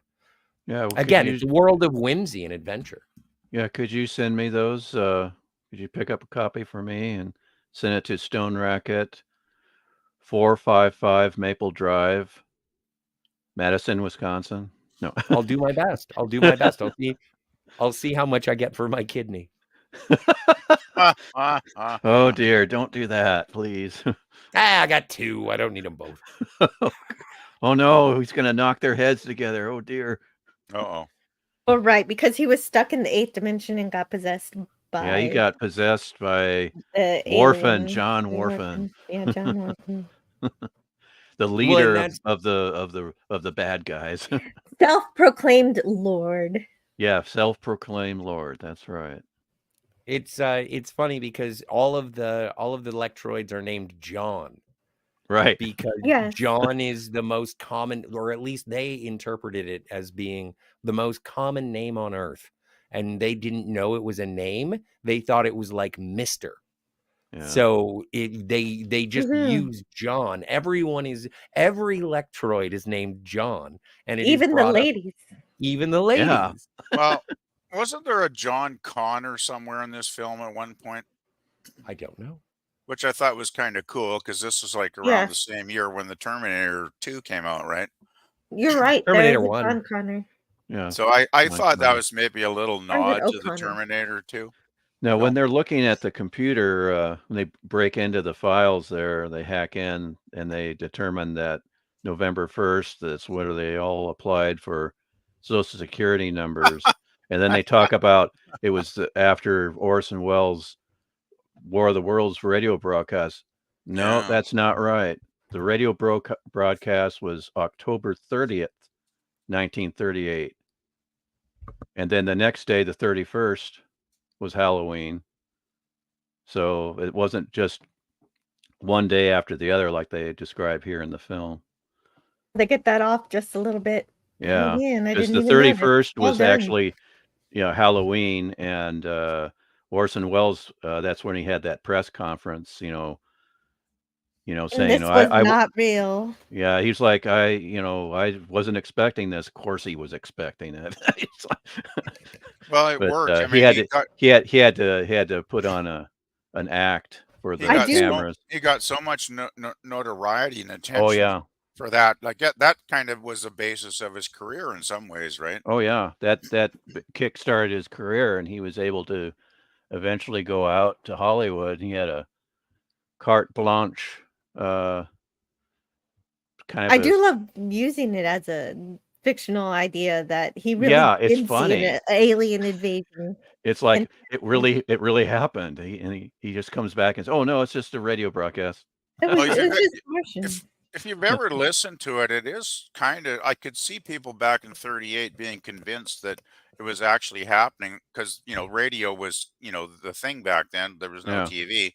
And you listen to the recordings of the broadcast, and it could be, I imagine, very scary for somebody in 1938. Well, there are very obvious clues that it's a radio broadcast if you listen to the entire thing, but the problem is most people don't listen to the entire thing and they just tune in at random points. Well, the thing is, And too, they just Joe, we are looking at it from our modern perspective, now, but put yourself in the mindset of a 1938 person, and they might not have been quite as sophisticated, in their media as we are. So, They just don't make radio broadcasts like that anymore. Well, that's Are true. you talking PvP? Are you talking about how the first time some people went to a movie theater and they saw a train coming towards them, they Exactly. thought, "Oh my goodness, there's a train But coming And they not towards thought only they me." were that, going to get run over, right? Like, but they not just, only that, like in terms of modern filmmaking, remember how many people thought the Blair Witch Project was real? Like that was did they? 99 or 97. It was late 90s, and the entire marketing campaign was people saying, "Oh yeah, no, these college students were lost in the woods, and we found their I footage," remember and that now, people Scotty. believed it. People Yeah, the believed marketing it. was brilliant. It was like, we found this tape out in the woods, and this actually happened, and it's terrifying, and blah blah blah. Right? Yeah, Media naivete I has remember never that. been more prevalent now. Like you see things, even with the prevalence of deep fakes and whatnot. If you see it on, well, I learned it on the internet. Yeah, It's there like was people just. will believe anything they see on their screens. I remember on Twitter, like earlier this week, there was something about Taylor Swift being deep faked, and it sounded pretty nasty. Yeah, Yeah, I made that. It was great. It was good. naughty boy. Yeah. Laugh a while you can, monkey boy. Oh, I want that to be my ringtone. I'm gonna make that my ringtone. That is hilarious. I gotta say that. You is know, a you great make line. that joke all the time, but this time I think you're serious. That's a I great am. line. That is a good line. I gotta say. And No I one ever gotta say, calls me, so I gotta say, Lithgow delivers that like perfection, like totally. it's so. He's made his own overthruster, but he doesn't have the necessary components to make it work. Never So mind. he needs. Oh, what? What were you gonna say? There's a No, I joke was gonna there, but say. No, I think we're on the same page, PvP. I was gonna make yeah, laugh a I while you won't go there. can, monkey boy. That's gonna be my ringtone, but I think my ringtone is actually gonna be Jill saying overthruster. Okay. Oh my goodness. That'll be my text tone every time I get a text. It'll Scotty, overthruster. Wonderful. That sounds fun. Hey, you're an international treasure. Overthruster. Oh dear, she There said you it go. again. It's clean. It's clean. Oh. There's Reno. One of the things that I adore about this is that, okay, so Buckaroo and New Jersey decided to do, not decided, they did neurosurgery.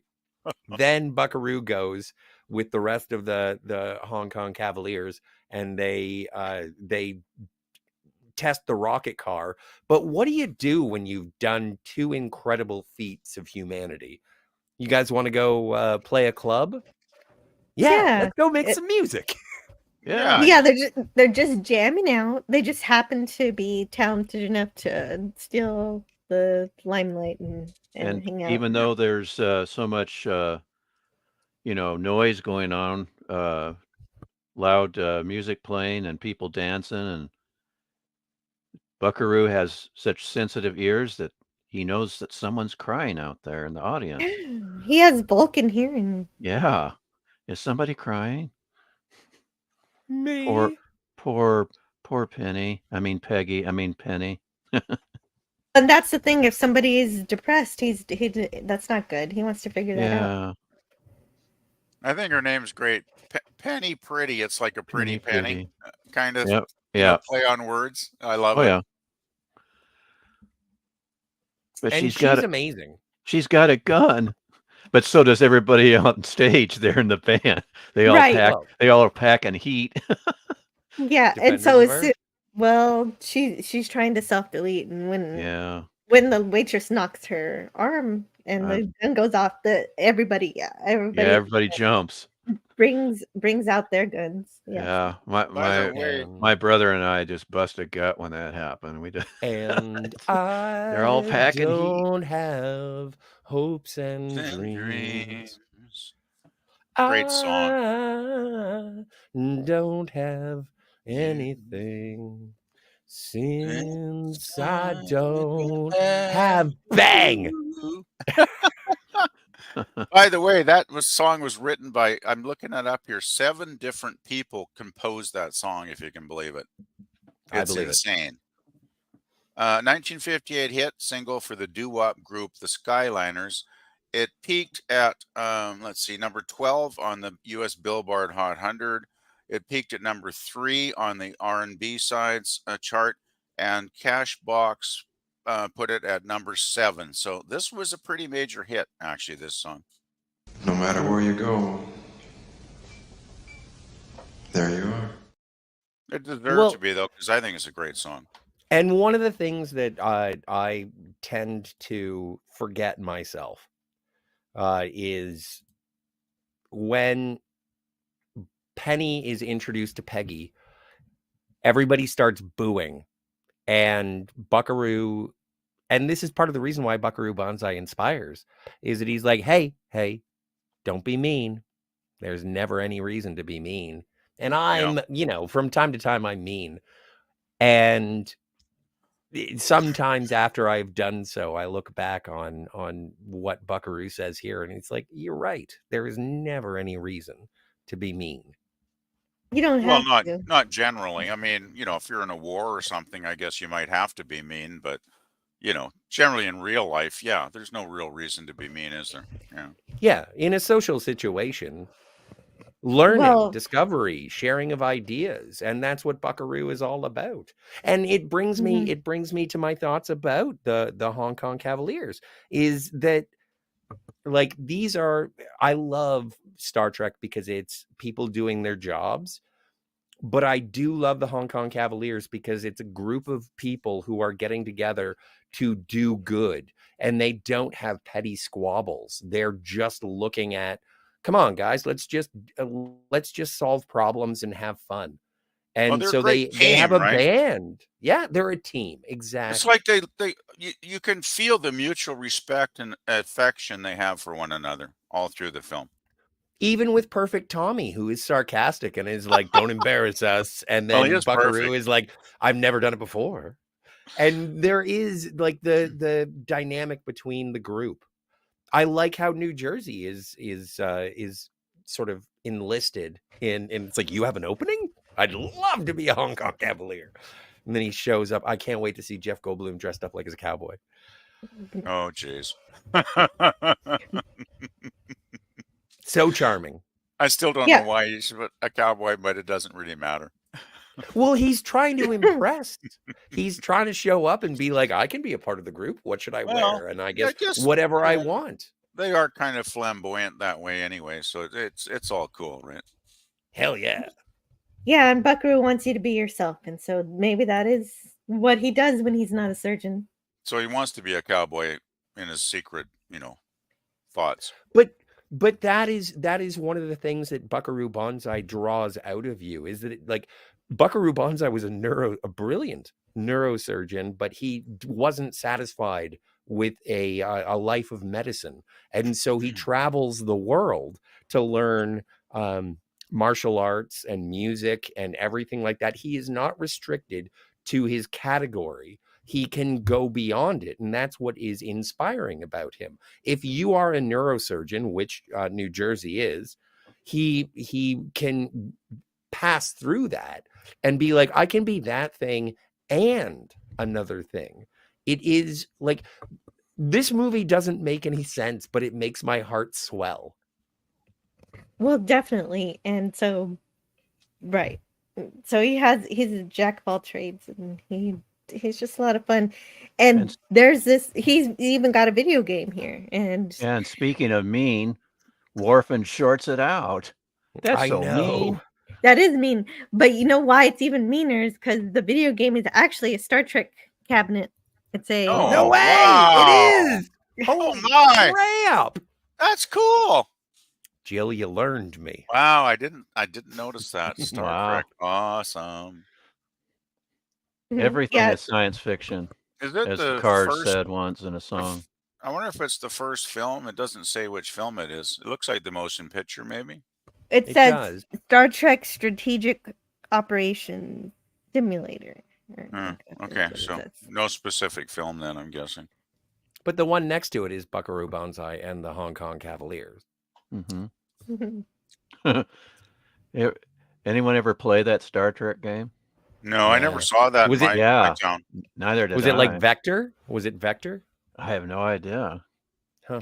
I don't know. We can find out. I mean, we should play it.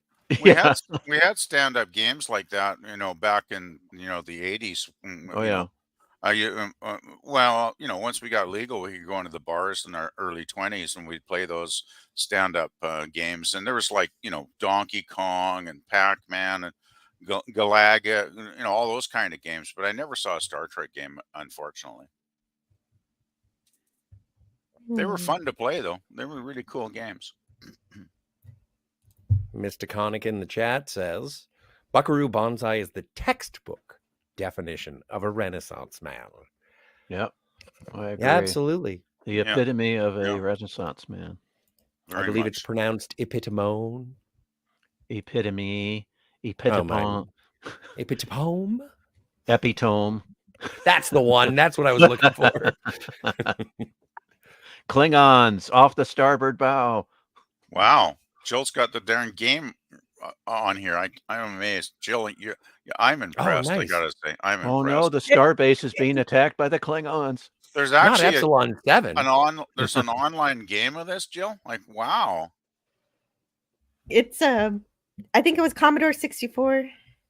Oh, but it was probably a port from an original.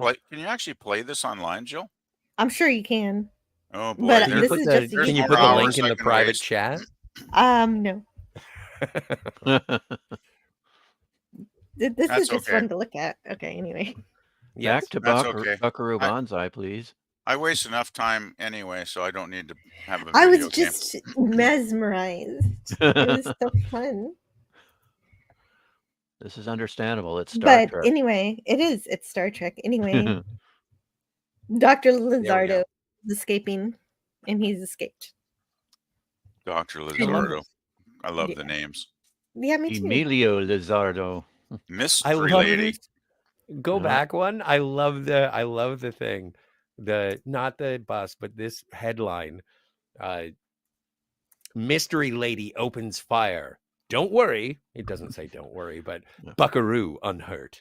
And it's like, if Buckaroo Banzai were to be hurt, the entire world would go into mourning. He must be pretty important with that headline, right? Yeah. Well, and the thing is, and this is one of the things that they tried to present in the film, is that even when he is going into the club to play music, people aren't mauling him. They're not. It's not like the cult of celebrity. It's people like him, but they give him his space. It's the fantasy of fame. They give him respect. Yeah, we know who this guy is. We like him so much. And there's Peggy. Yeah, it's like when I'm at a Star Trek convention and I'll wave at the actors, but I'm not trying to get in their way of what they're trying to do. That's how it should be. Sure, Jill. It's not like Hard Day's Night where people are chasing the Beatles. I can just see Jill mobbing the Star Trek actors and no. So Jill, you don't run up and give them a big hug or something like. No. No, Jill gives them their space. The last time Jill mauled anyone I mean, was when just she I'm was getting in the autograph. Toronto and I was there, and then she just was like pawing at me, and she was like throwing Reese's peanut butter cups at me. She And- just was so exuberant, and In I your was like, dreams, Jill, Scotty. we've known each other for a long time. It's In your okay. You don't dreams, have to do this. Scotty. And she was screaming. I was never in Canada. Oh, then it must have been someone else. It was a different Jill. It was Jill's evil twin. It was my that's exactly what it is. Jeez, we had the same brain. I was going to say it was my identical twin. It was antiderivative Kim. It was Jill from the 8th dimension, I'm guessing. Mm-hmm. Pure evil. Exactly. Well, if this person that you saw, Scotty, was sucking on a battery, then definitely from the 8th dimension. Yeah, but it was a 9-volt, so I thought Right, it with had the taste. star. Oh my. Oh boy. Yeah, this is the point in the movie where my brother leaned over and, is there anything this guy can't do? He's a samurai warrior, rock star, brain surgeon, And now he's telling, rocket car driver, scientist. Man. And now he's telling NORAD how to do their jobs, right? Yep. Like, wow. I do He's love the that ultimate line about nuking Russia, though. That was pretty funny. Hey, what's this Blade Runner stuff? I'm confused. This movie was inspired by Hong Kong movies. There we go. Well, it is. Yes, it was. It is interesting because the cinematographer for Blade Runner was hired for this film. And unfortunately, whether it be money or producer interference. It was a producer interference, probably the same one with the red glasses problem. That's really dumb. Stone Racket. I would have loved to get the guy that did Blade Runner. That would have been awesome. Yeah. Well, and it does look good for the first little while of the movie, but there is an obvious change between cinematographers. And so it did work somewhat for a while, but for some reason, I don't know the specific reason, he was dismissed or he had to leave. Sucks. Wow. Yeah, I was solely the producer demanding the film look a certain way. And Richter and his co-producer fighting for the original cinematographer, whose name escapes me. What was the cinematographer's name for Blade Runner? It was, heavens! It was the same. It was the same cinematographer. And of course, you can see his work. It's so obvious in the nightclub sequence. On the IMDb, sad. It was taken off. Yeah, that's really so sad. Cinematography is by Fred Conenkamp. That producer must have been a complete imbecile to do something. he wanted it to look like Raiders of the Lost Ark. Yeah, whatever that means. I'm kind of like, I don't know what that means. It doesn't really look like that. It looks kind of flat to me. But okay. Wait, what looks like Raiders? Hang on, if I may. Mr. Conic Madman says, "Where are your Spurs at?" Which I enjoy New Jersey saying, like, "Oh, are you making fun of me?" Yeah, I do enjoy that. But in terms of the producer, like, this is the guy who was paying for it. This is the guy who was putting his money on it, expecting a return in investment because he was trying to emulate genre or trends at the time. He was chasing the algorithm essentially in the early 80s. And when he was presented with the art that W.D. Richter and the writer Rausch were giving him, he was like, this doesn't look like anything I can sell. And so when you're looking at producers are like executives. They're not creatives.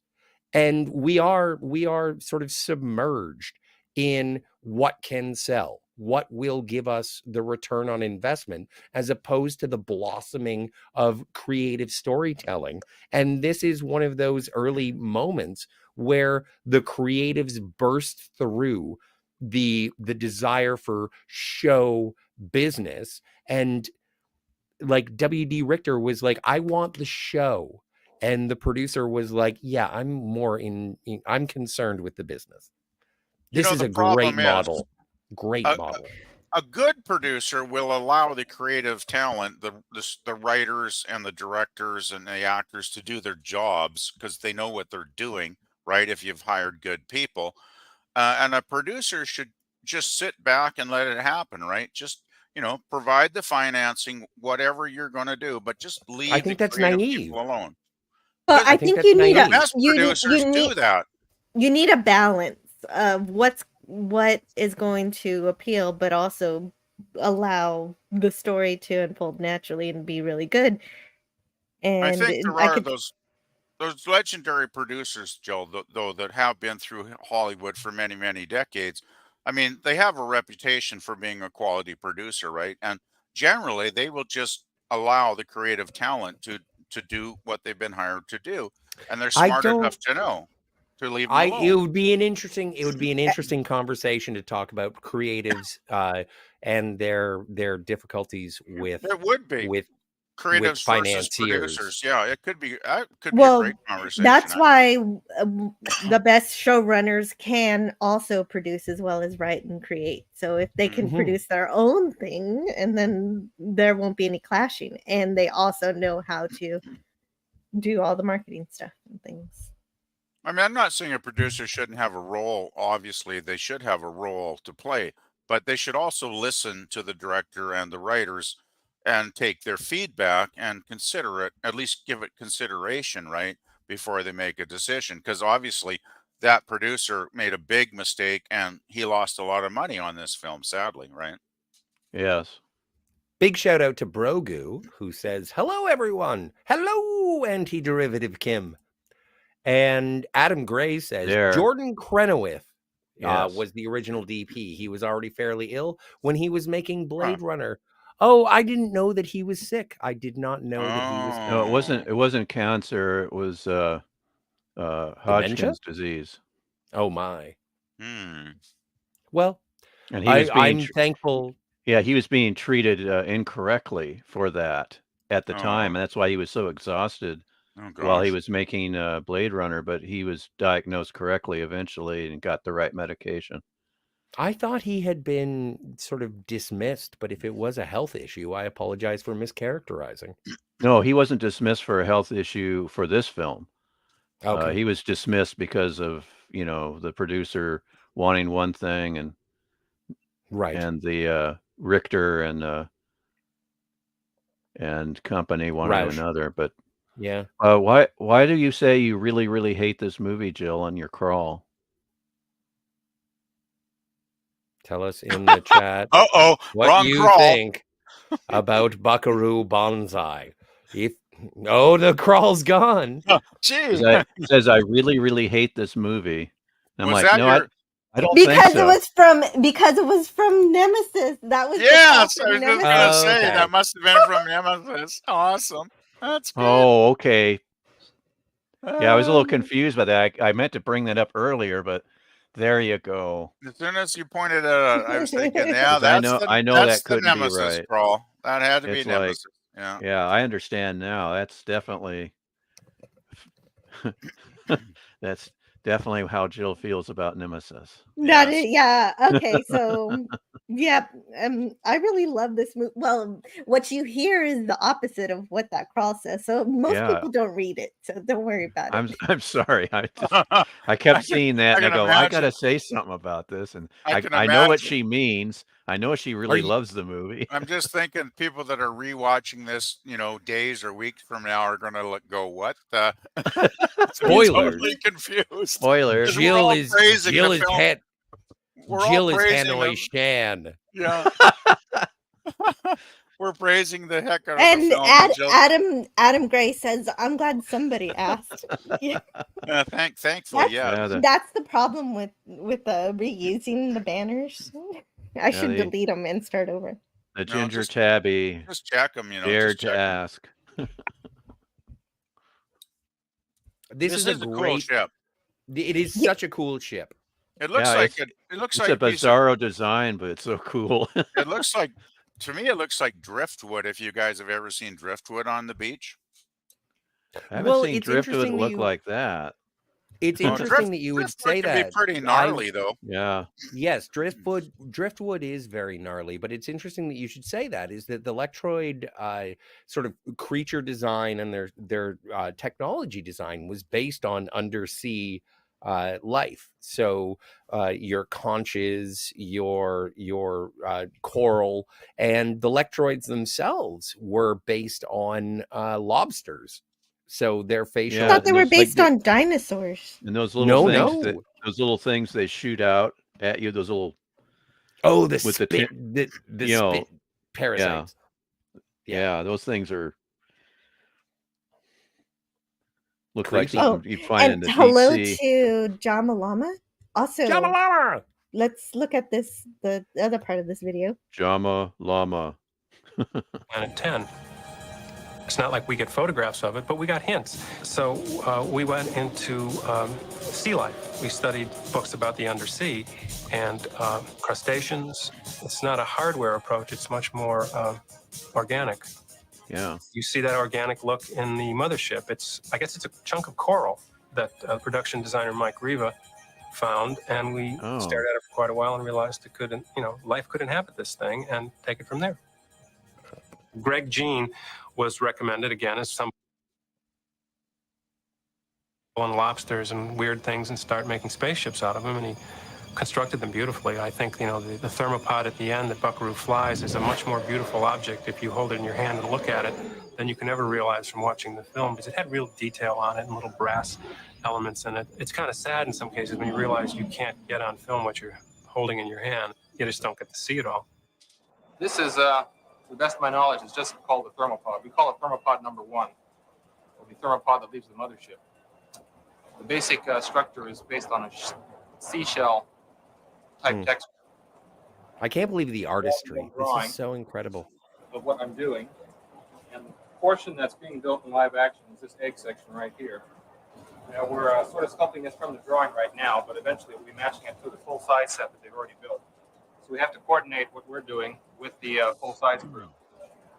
The model was made basically by sculpting some urethane foam and covering it with wax, and then covering it with modeling paste until we got the desired texture we wanted. Right now, I've just put some saran wrap in here, and I'm building a brace so that this model can sit belly down without distorting the shape of its tentacles. The next step will be to put in some clay, sculpt in the basic membrane wing-like area for the hang glider itself. It's all so. the things I have to say about it. That's all I have to say about that. No, it's so incredible. Like, even the things that happen. Like, remember when that white, like, milky goo starts spouting out at this, like, at the end, and Buckaroo is like, what is that? And John Parker says, he's like, don't worry, it's an insulating liquid. And it's like, nice. Like, everything has a reason. And I think, like, with all of the criticisms that the producer had, there were some tweaks that were made to elevate Buckaroo. So Buckaroo always knows what he's doing, and that was something that was taken away from the original cut, is that Buckaroo sometimes got lost. He was like, I don't know. But the producer said, a real hero knows what he's doing all the time. Also, he doesn't wear red glasses, but he knows what he's doing. And there were tweaks that were done through the production and upon release that it was like, no, Buckaroo Banzai is the most capable man in the history of Earth. And I love that. But I also like the idea that he can get lost. And I think a bit of that snuck in the movie at the end where he says to go left. Yes. And not your really... left, my left. My left. Yeah, that's a good line. Another great line. Like, yeah. Well, and also like just him and John Parker working together. And there's a beautiful, anyway, I'm getting ahead of myself. I don't want to spoil. We aren't even at the watermelon. I agree with Well, Jill, I know. though. I just think that I find a hero that can get lost in his thoughts and make mistakes far more interesting than a perfect hero. Well, because he's so busy knowing so many things, doing so many things, being so capable that he also gets a little bit absent-minded. Yeah, Exactly. well, and also, Yeah. don't forget, Perfect Tommy is perfect. But I mean, any intelligent person that has a lot of thoughts going on in their head is going to occasionally drift off and go off on a tangent somewhere, right? For a while. I wish I was one of those people. So Donnie says, "Oh, hello to Donnie." He's saying More hello. phenomenal. He's saying happy Groundhog Day. So yes, if you're listening to this live, happy Groundhog Day. Oh, Go yes, check it out is. Wyerton William from Ontario. I wonder if we're going to have 6 more weeks of winter. Well, I don't know. Did he see his shadow or not? I have no idea. I haven't checked that out yet. He saw Lamont Cranston, and so now that little rodent knows what evil lurks in the heart of man. Of course, they have a U.S. and a Canadian groundhog, so they could be contradicting each other. So you never know. Well, Nope, they both said early spring. All I know is my clock radio is playing "I've Got You, Babe" by Sonny and Cher this morning. Oh, you're in trouble. You're in And trouble I don't want to hear that tomorrow morning because it's going to be like I'm in an endless cycle. Kind of like a form time loop. It's kind of a form of eternal life, though, is it not? Like, hang on, pure evil, symbol from the 8th dimension. Grab him, grab him, grab him. Donnie also wants you to know that Netflix canceled Obliterated. I don't even know what that is. It has been obliterated. Thank never you for heard of it, so I guess it's probably fine. Obliterated has been obliterated. And hello, welcome to the chat, Jamalama. Lance named a unit in his Confederate Army Jamalama. Huh. Interesting. It drives like a truck. Good. What's a truck? That's one of my favorites. I have that one. That's another good line. Boy, this movie's got a lot of good lines. Drives like a truck. Big deal. What is a truck? Yeah, that's the last lines. It's like, so Eugene what's big deal? Hey, Eugene Bird. Big shout out to Eugene Bird. Yeah, Eugene Bird says, only seen short clips of this. That song that makes lady want. No, it's not the song that makes her want to kill herself. She already did want to. She was going to do it anyway. That's why she had to go. She was so sad. Cowboy Jeff Goldblum, he should have been the lead. No. Peter Weller all the way. Peter Weller rules this film, really. Yeah. Yeah, you got to see it, Eugene Bird. He owns the role for sure. Peter Weller's awesome. Well, he's usually awesome just about everything he does. So. Yeah, he's really good. He's just so charming. Like, he's so supportive. Yeah. He really he's a great partner. He really carries the film. You know, he's awesome.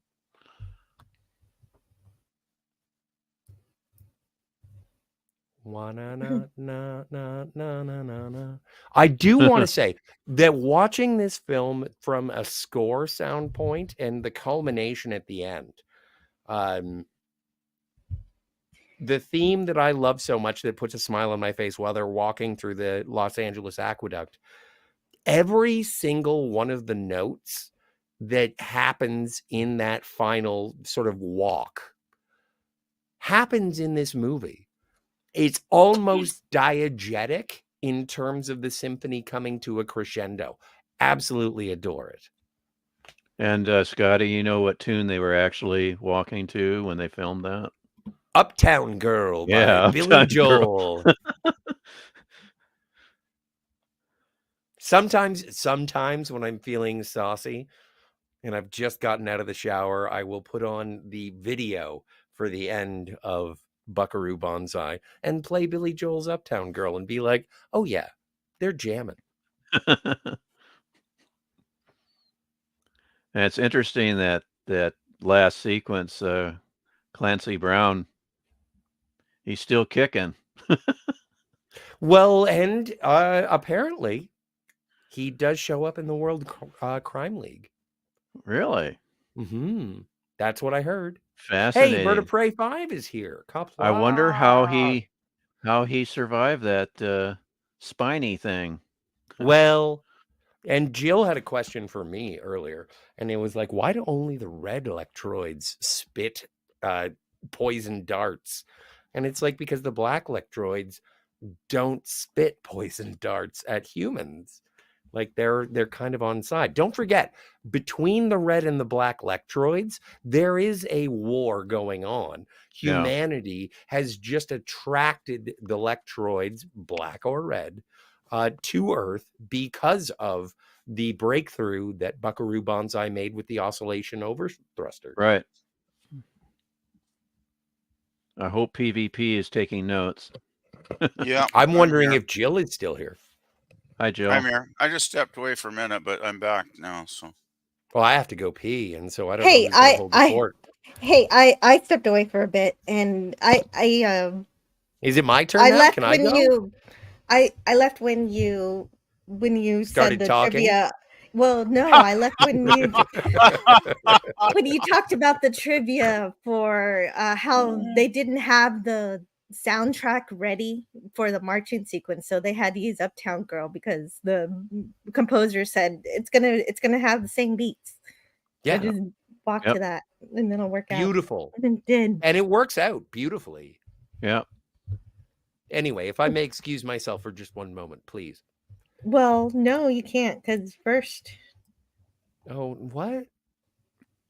You said no?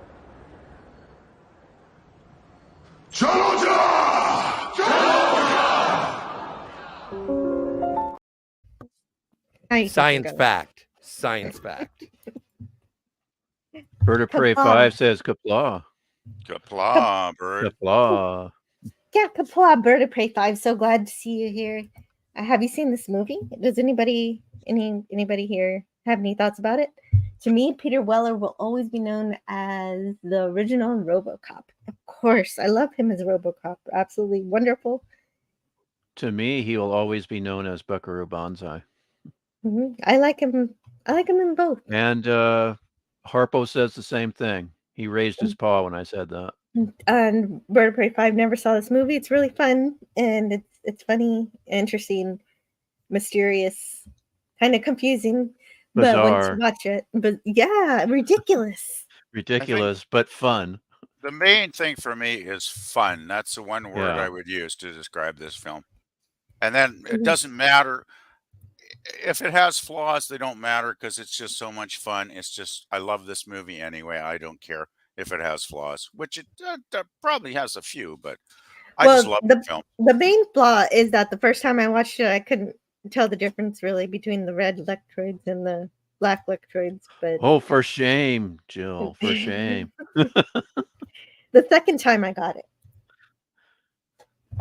What's the problem? Yeah, these two hicks, they're hilarious. Throw me your gun. Oh, I just I'm looking at Peter Weller's, career here. Oh, this makes me so sad. He portrayed Starfleet Admiral Alexander Marcus in Star Trek Into Darkness in 2013.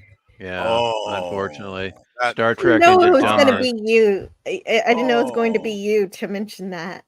Star Trek I didn't Into know Dumbness. I didn't know if anybody was going to mention that. And I you thought did he it. did other good Congratulations. stuff. Well, sorry, Jill. I'm sure he did. I thought he did such good stuff after RoboCop, but it kind of looks like it's a mixed bag, to be honest. Sadly. But who said they like Bubba and Bert? Because they are great. Oh, I thought I said the two hicks were hilarious. He throw me the gun, and he just throws it without looking, and it just goes into the water. He was in a couple episodes of Star Trek Enterprise, so I guess that's a little bit of redemption. That makes up for it, for sure. Oh, we're talking about Peter Weller still? Yeah. Oh, okay. I'm just curious about his career, and it looks like a real mixed bag here. I mean, I don't think this list is very good that I'm looking at on Wikipedia, but I'm sure there's another film he did after RoboCop, which I thought he was really good in, but I just can't remember the darn name of it now. It's weird when they say it's the latest issue, but it's issue number 1. It's like Volume 1, issue 1 of the comic book. I mean, well, the latest issue? You mean it's the only issue? Well, the latest issue of it it's actually obviously it's a prop. Yeah. But the cover was drawn by Michael Kaluta. Michael Kaluta. Uh-huh. And they have a website here that has more of his work. And I was gonna see what it looked like. I was curious earlier, but I didn't have time. So this is more of his I guess his work. So I guess there's a lot of Starstruck. I don't know what that is.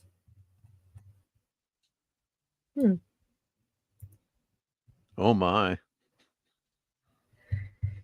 Well, let's see what else there was. Yeah, that's it. There's more stuff, I'm sure. Yeah, Peter Weller's actually done a lot of films and TV, though. I'm just looking here. It's like quite impressive, actually, but most of them I'm not overly familiar with. Yeah. Hey, well, that makes sense. There's John Big Booty. I love that name. Booty.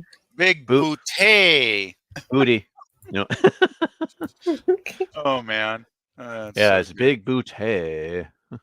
What was that? That song? That's coming to mind. Oh gosh. I just love the way Lizardo says that, or Warfin, whatever you want to say. I just love the names of the characters in general. Of course it's me. They're excellent. Excellent character names. John Yaga, John Smallberries. Yeah. John Smallberries. This film is a laugh riot. It really is such fun. Calling all. Well, I love that Buckaroo Banzai could just steal a motorcycle anytime he needs. Yeah, they go, hey, don't do that. And then, hey, it's Buckaroo Banzai. It's like, and then we'll fill in the blank. Oh, it's okay. It's Buckaroo. Exactly. Look at those sofas. Holy cow.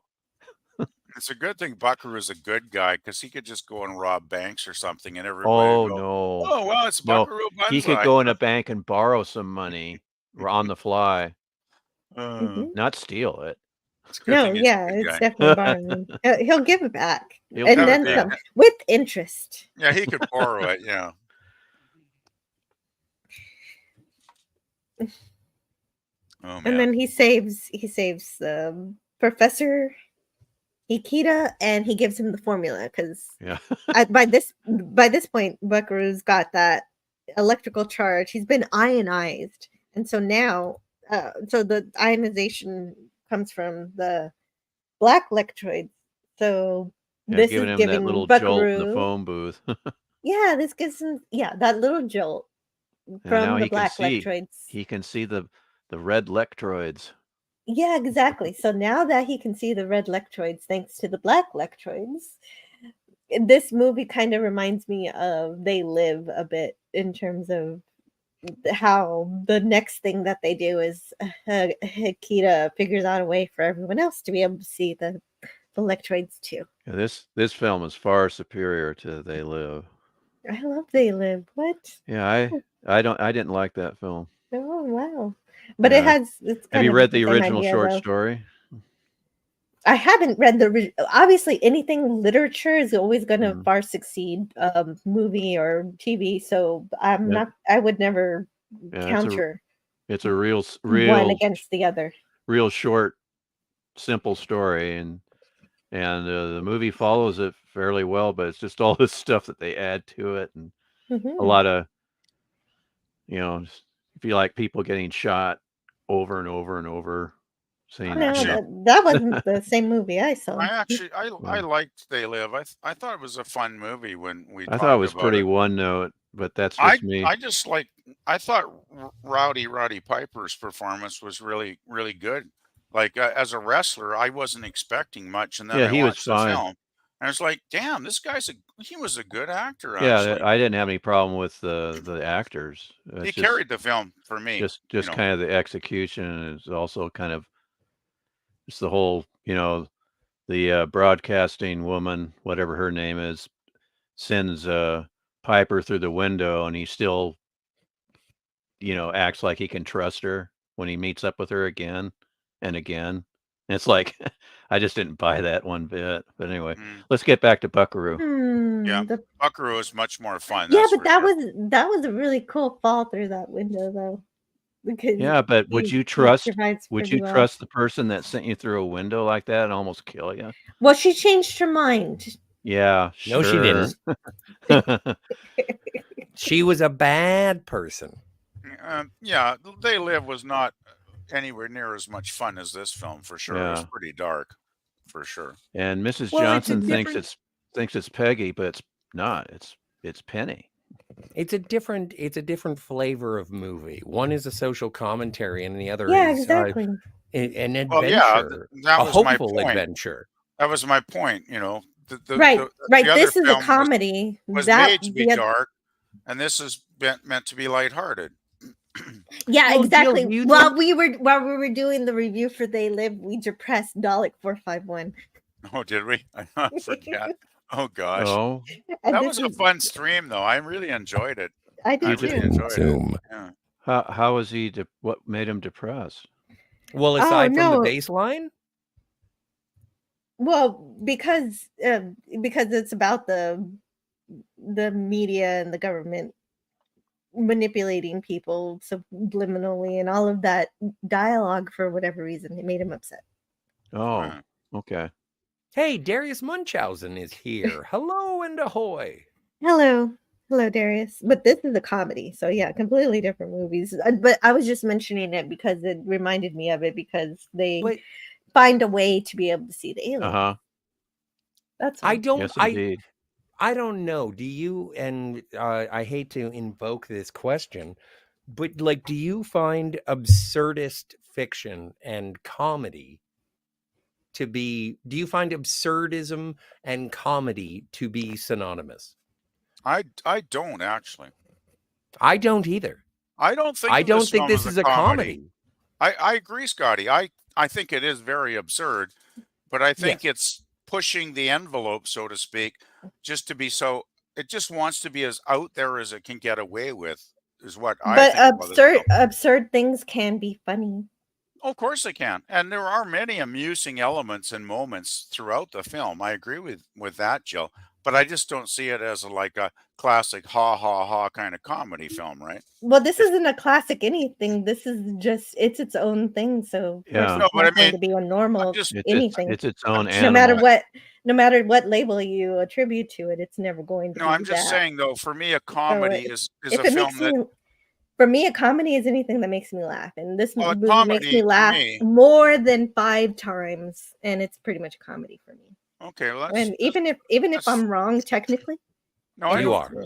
That's fine. I don't care I don't give a about shit. that. I mean, it's Yeah, I know. perfectly fine. That's why we're friends. Fine to have your opinion, of course. I'm just saying, to me, what I would classify as a comedy film is a film that's intentionally made to make you laugh over and over and over again. Say like Airplane or something, right? To use Sure. an obvious example. That's definitely a comedy. I'm pretty sure John Lithgow wanted me to laugh anyway. Mr. Yeah. System 96. But I do says, agree. There's "Hello." many humorous moments throughout the film, which made me laugh too. So I'm not Oh, crap. trying to be argumentative. No, or not at anything, all. Joe. No, not I at all. am. Not at all. I do. I see Starfleet officers. Yes, as do I most of the time. So they were. But they were, do. They were part of Buckaroo's team too. Oh, cool. But I think that any movie that it tickles me and makes me giggle like a baby looking at jangling keys, that makes me laugh, but it doesn't necessarily mean that it's a comedy. There's humor within the adventure. And I do think that The Adventures of Buckaroo Banzai Across the Eighth Dimension is an adventure movie that makes me laugh and it tickles me. But I don't agree. think it's a comedy. I agree, Scotty. I agree with you totally. It makes me cry. What? With joy. What film did you watch? Well, I'm just so many of the make pretty anybody cry. family It's too die. much I'm just fun. being a silly kitty. Okay. Oh, you silly goose. I'm a was a silly. And Kronos. I'm a silly Oh, cat. Kronos. I completely forgot. Chrono says, what year was this movie? 1984. And so this 1984. year marks its 40th anniversary but it's not quite its 40th anniversary because it was released in what month? It was released in August, I believe. August. So in August, it'll be its 40th anniversary. Yeah. Is that why Thank you. And hello to Kronos. Yeah. Well, it's part of why. Because at the beginning of the year, somebody posted on Twitter all of the movies that came out in 1984. 80s was a good decade for movies. I got to say, there's a lot of good stuff that came out. Mm-hmm. Did anybody else find those chairs, like those 15-foot high chairs or whatever, kind of weird? Like, oh, not at all. How would you get up to those? So, like, you need a ladder to get up. That's to right. sit It's down. like this is illogical. But maybe Well, you know it's not illogical maybe they because grow. Maybe they grow Yeah. and then they Guys, don't you remember when they get up to Buckaroo Banzai's place, they hop over the fence? Yeah, I know they can And jump so high, they but can just jump. you'd have That's to right. jump Oh, very that's true, accurately too. to land on your butt on the chair. I was thinking when I watched this. It's like, I just hope you're very accurate with your jumping, guys, or else you're going to have a painful fall on the way down. Well, it's just like when you sit in a normal chair. Sometimes you'll hold the chair still, and I always so hold the chair still. all they have to do is catch the chair. How do you guys feel about the makeup for the Electroids? I was hoping somebody would ask that question. I thought it I was a little. just did.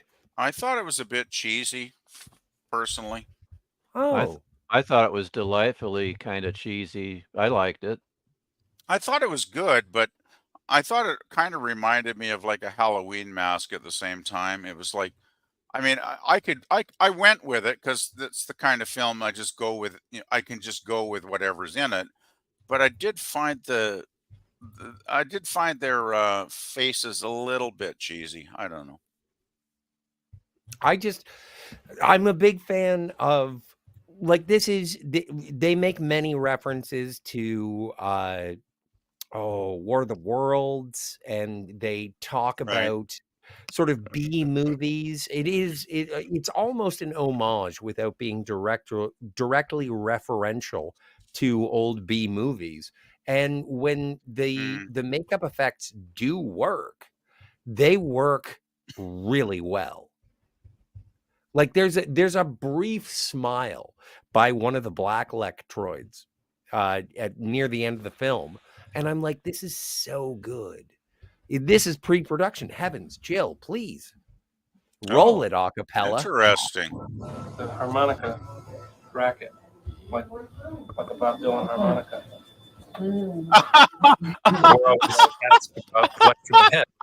And well, Mike Riva designed them in concert with Tom Berman, the Berman Studios. You know, they do creature makeup. They do all sorts of makeup, but they are pretty darn good at creating fantastic creatures. This is John Lithgow. We take a head cast of the individual actor.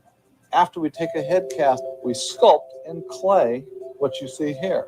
Then we cut individual sections out of the clay, and we make individual molds, like so. This is a foam rubber piece made from one of those molds, and this consists of his chin and his neck.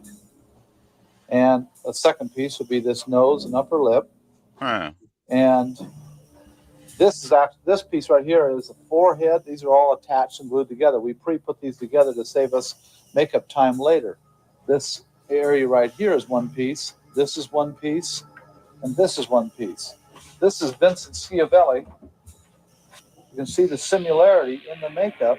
We tried to keep the character like the actor so that you, as the audience, would realize who these characters are when they're in makeup. So they didn't all look like one particular alien and you wouldn't be confused. This head right here was a test we did of some kinds of Electroidian war paint, something that these characters do. And the hands for the principals are made in such a way they're made of foam rubber, and they are custom fit to each principal, so they get complete articulation. Wow. So it's actually a larger job than Planet of the Apes. We would run about 14 to 20 molds a day, and on this film we're doing over 100 molds a day. Wow. So It's quite an extensive job. He had to deliver us close-up quality heads and enormous numbers of heads that were going to work in the background, and never knew exactly whether these people would commingle, whether in like Yo-Yo Dying you're going to have to walk Chris Lloyd right past somebody else. He pulled it off pretty well, but I think he also was overwhelmed because at certain points our budget didn't allow us to bring him onto the set to supervise the application of the really sophisticated pieces, the heads that had many, many pieces. And in the film, inside the Black Lectroid mothership, when the aliens are sitting on very tall stools, we come in for some close-ups on the best makeup in the movie, and that's all Tom Berman applied as well as designed. And if you look at that, you can see how much expression is possible through them. Now, jump into another sequence, go into the car where Chris Lloyd and Vincent Schiavelli and Dan Hedaya are speeding away from the press conference, and we were well enough into the movie when we couldn't afford Tom Berman on the set. Look at their heads, and you realize that they don't have half the ability to move those faces around. I guess it's great, though. On some level, I always smile when I see that, so maybe it was a fortunate lack of money.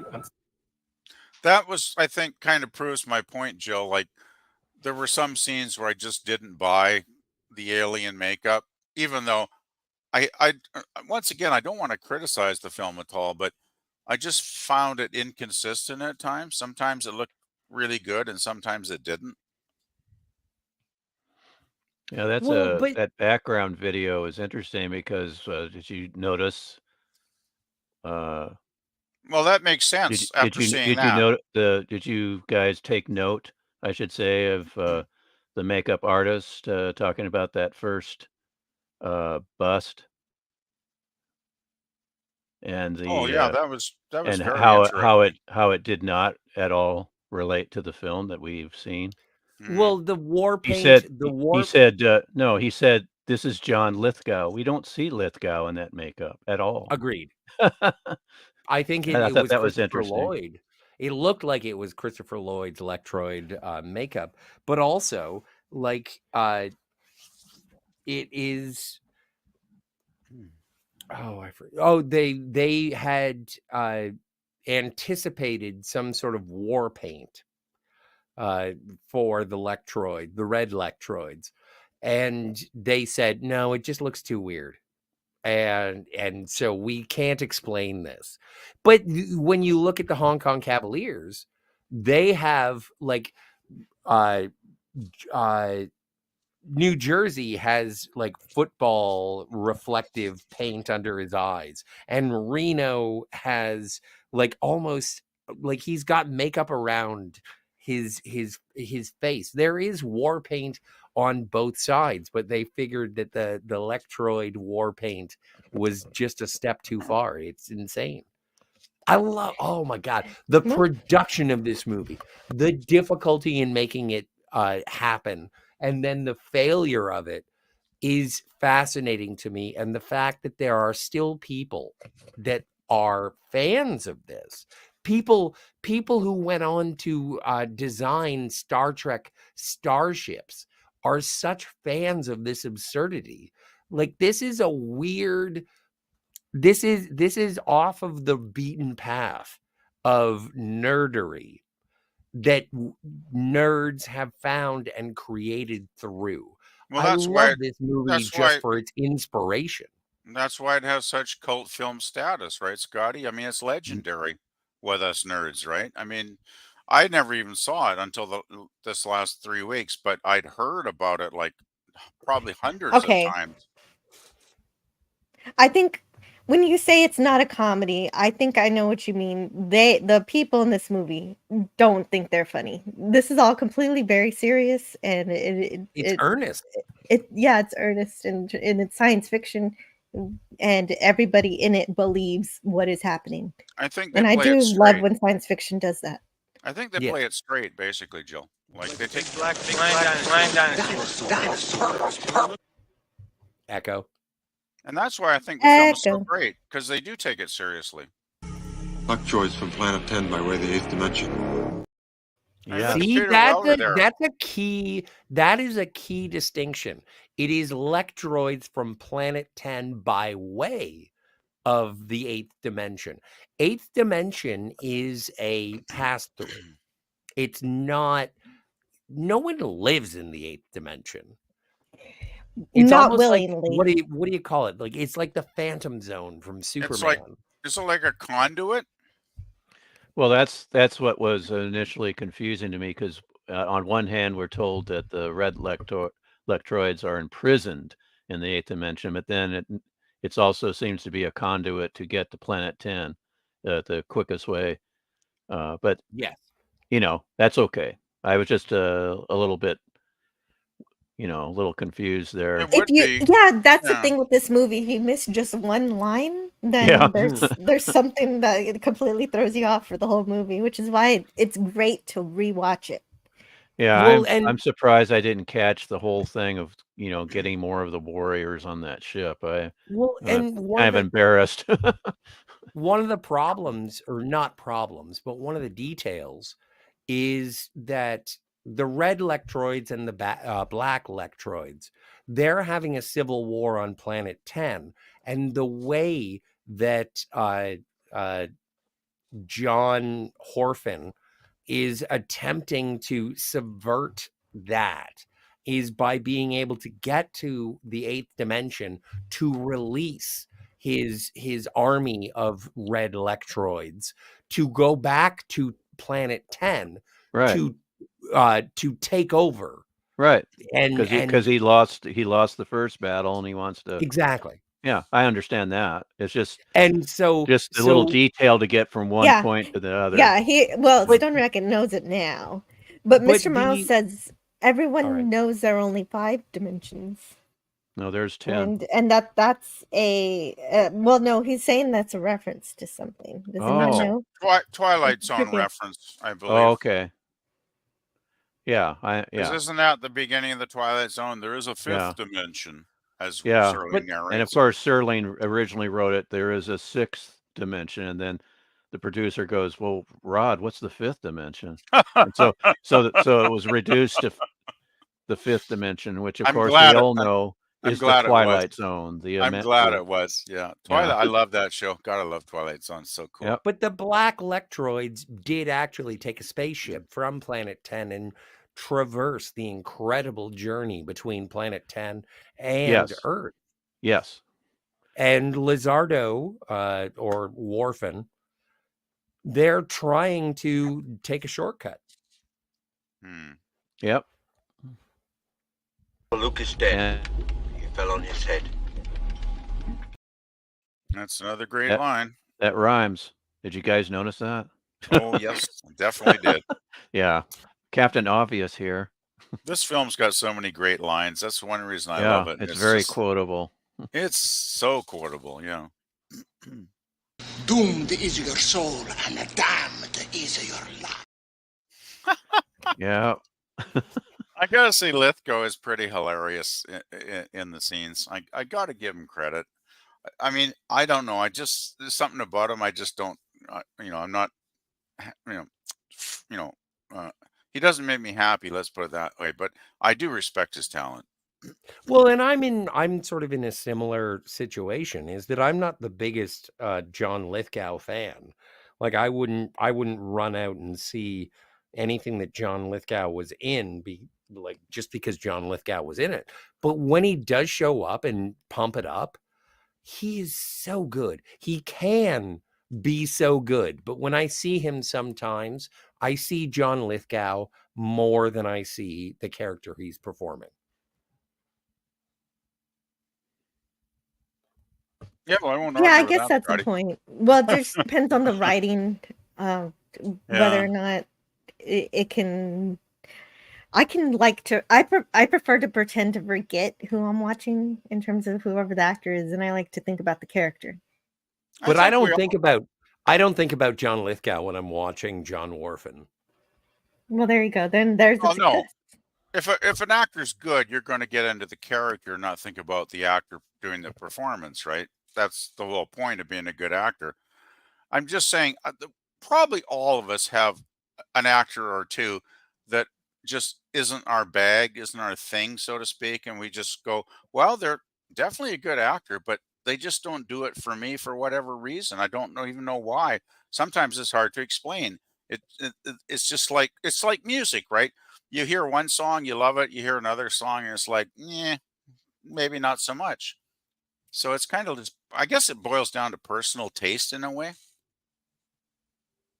With this pink cake box, it was never expressly said in the film, but it was whenever anybody asked John Parker what was in the cake box, he traveling to the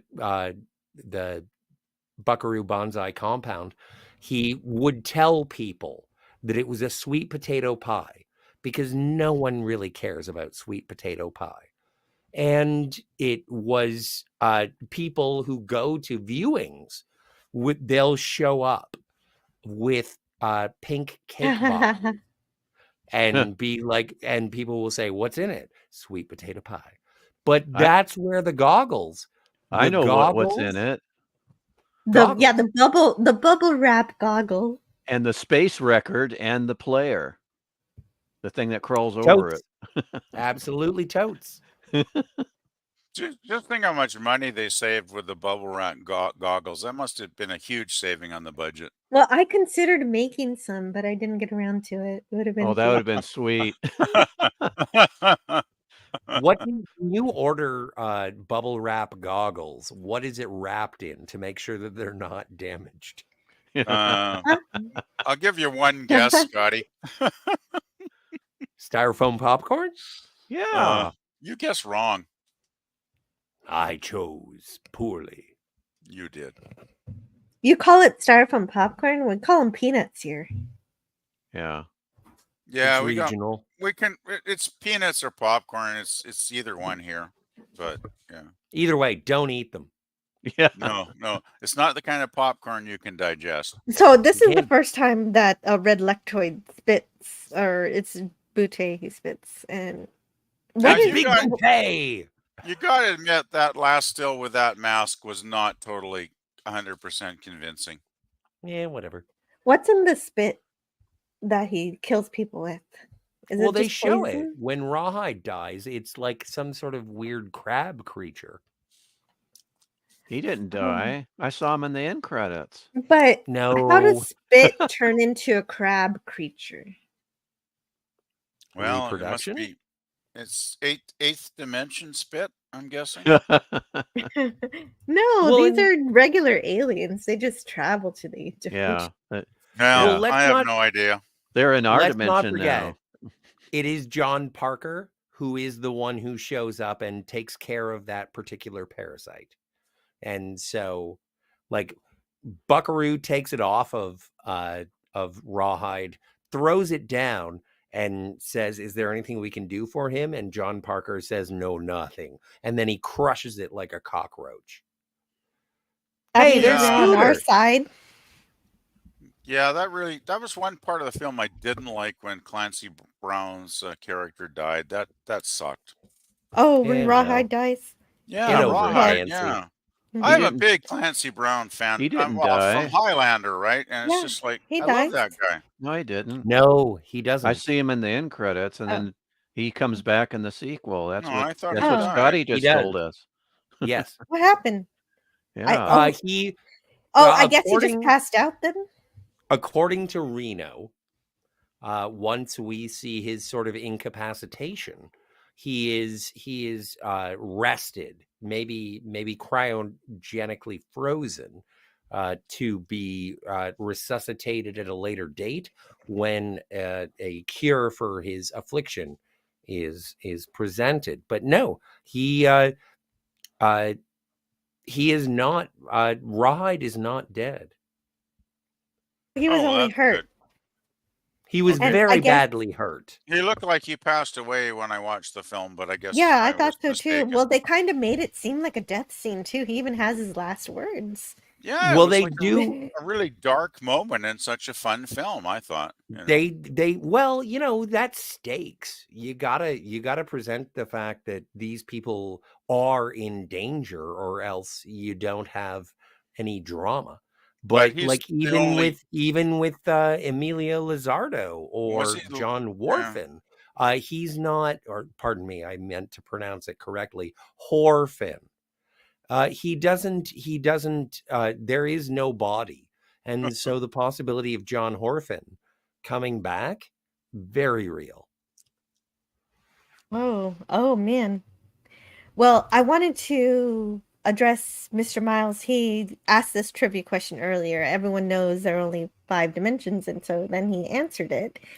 It's a Chaotica reference from Voyager. You all fail as Trekkies. Thank you, Mr. Well, Miles. I Well, guess he I'm so does old. too because he Miles. misspelled Trekkie. I'm so old, I just go right to Twilight Zone with the 5th dimension, but oh well.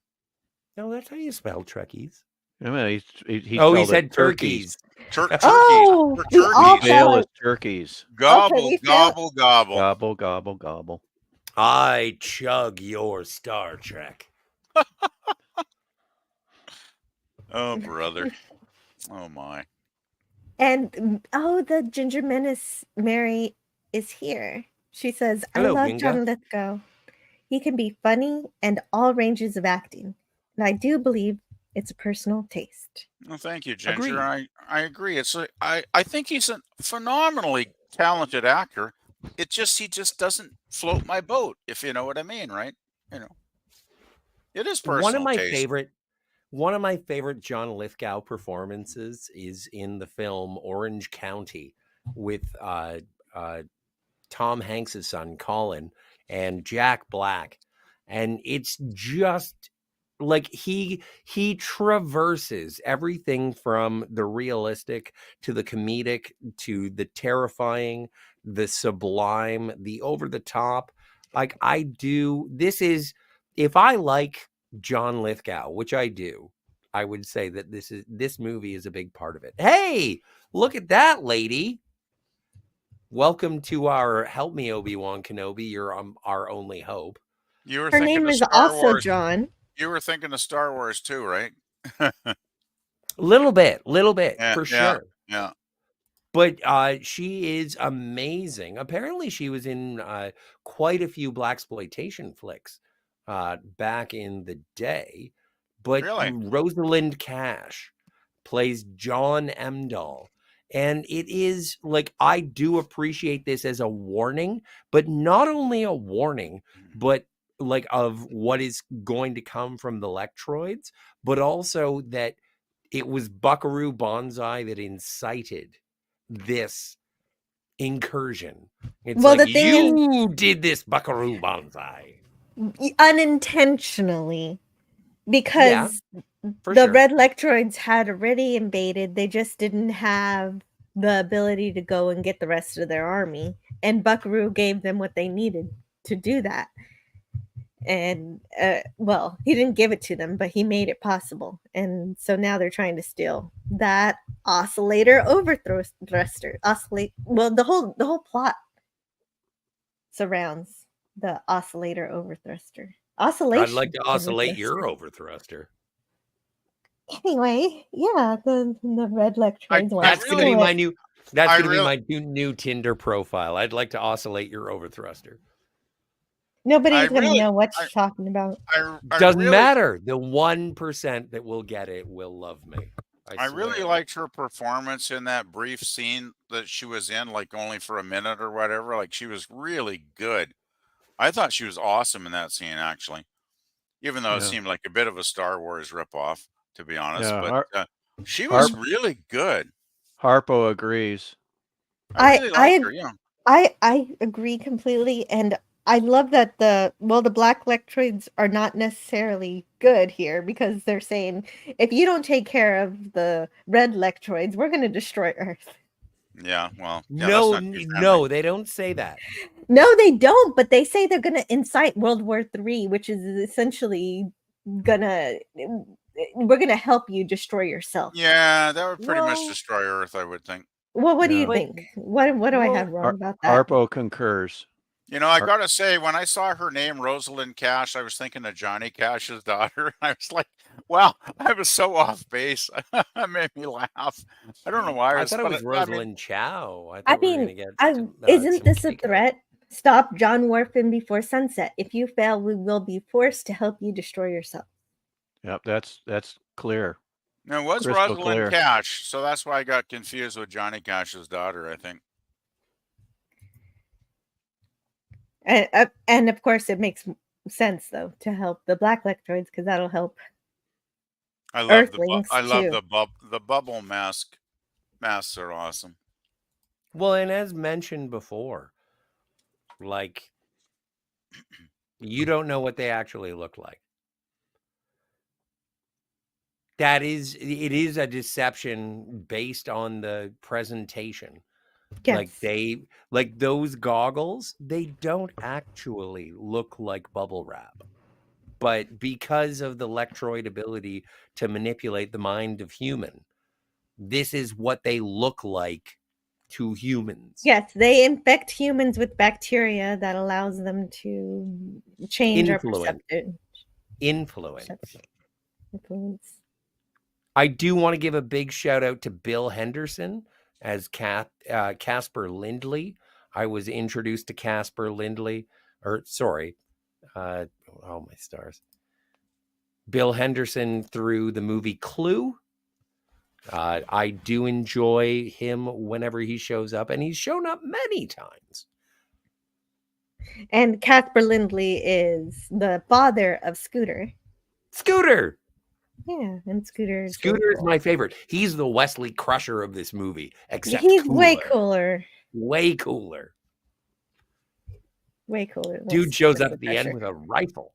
Well, yeah, M14 on the defense security guy, who I guess is protecting the president. Hey Jill, can I ask you a production question in the midst of this show? For sure. Do we only have 18 minutes left?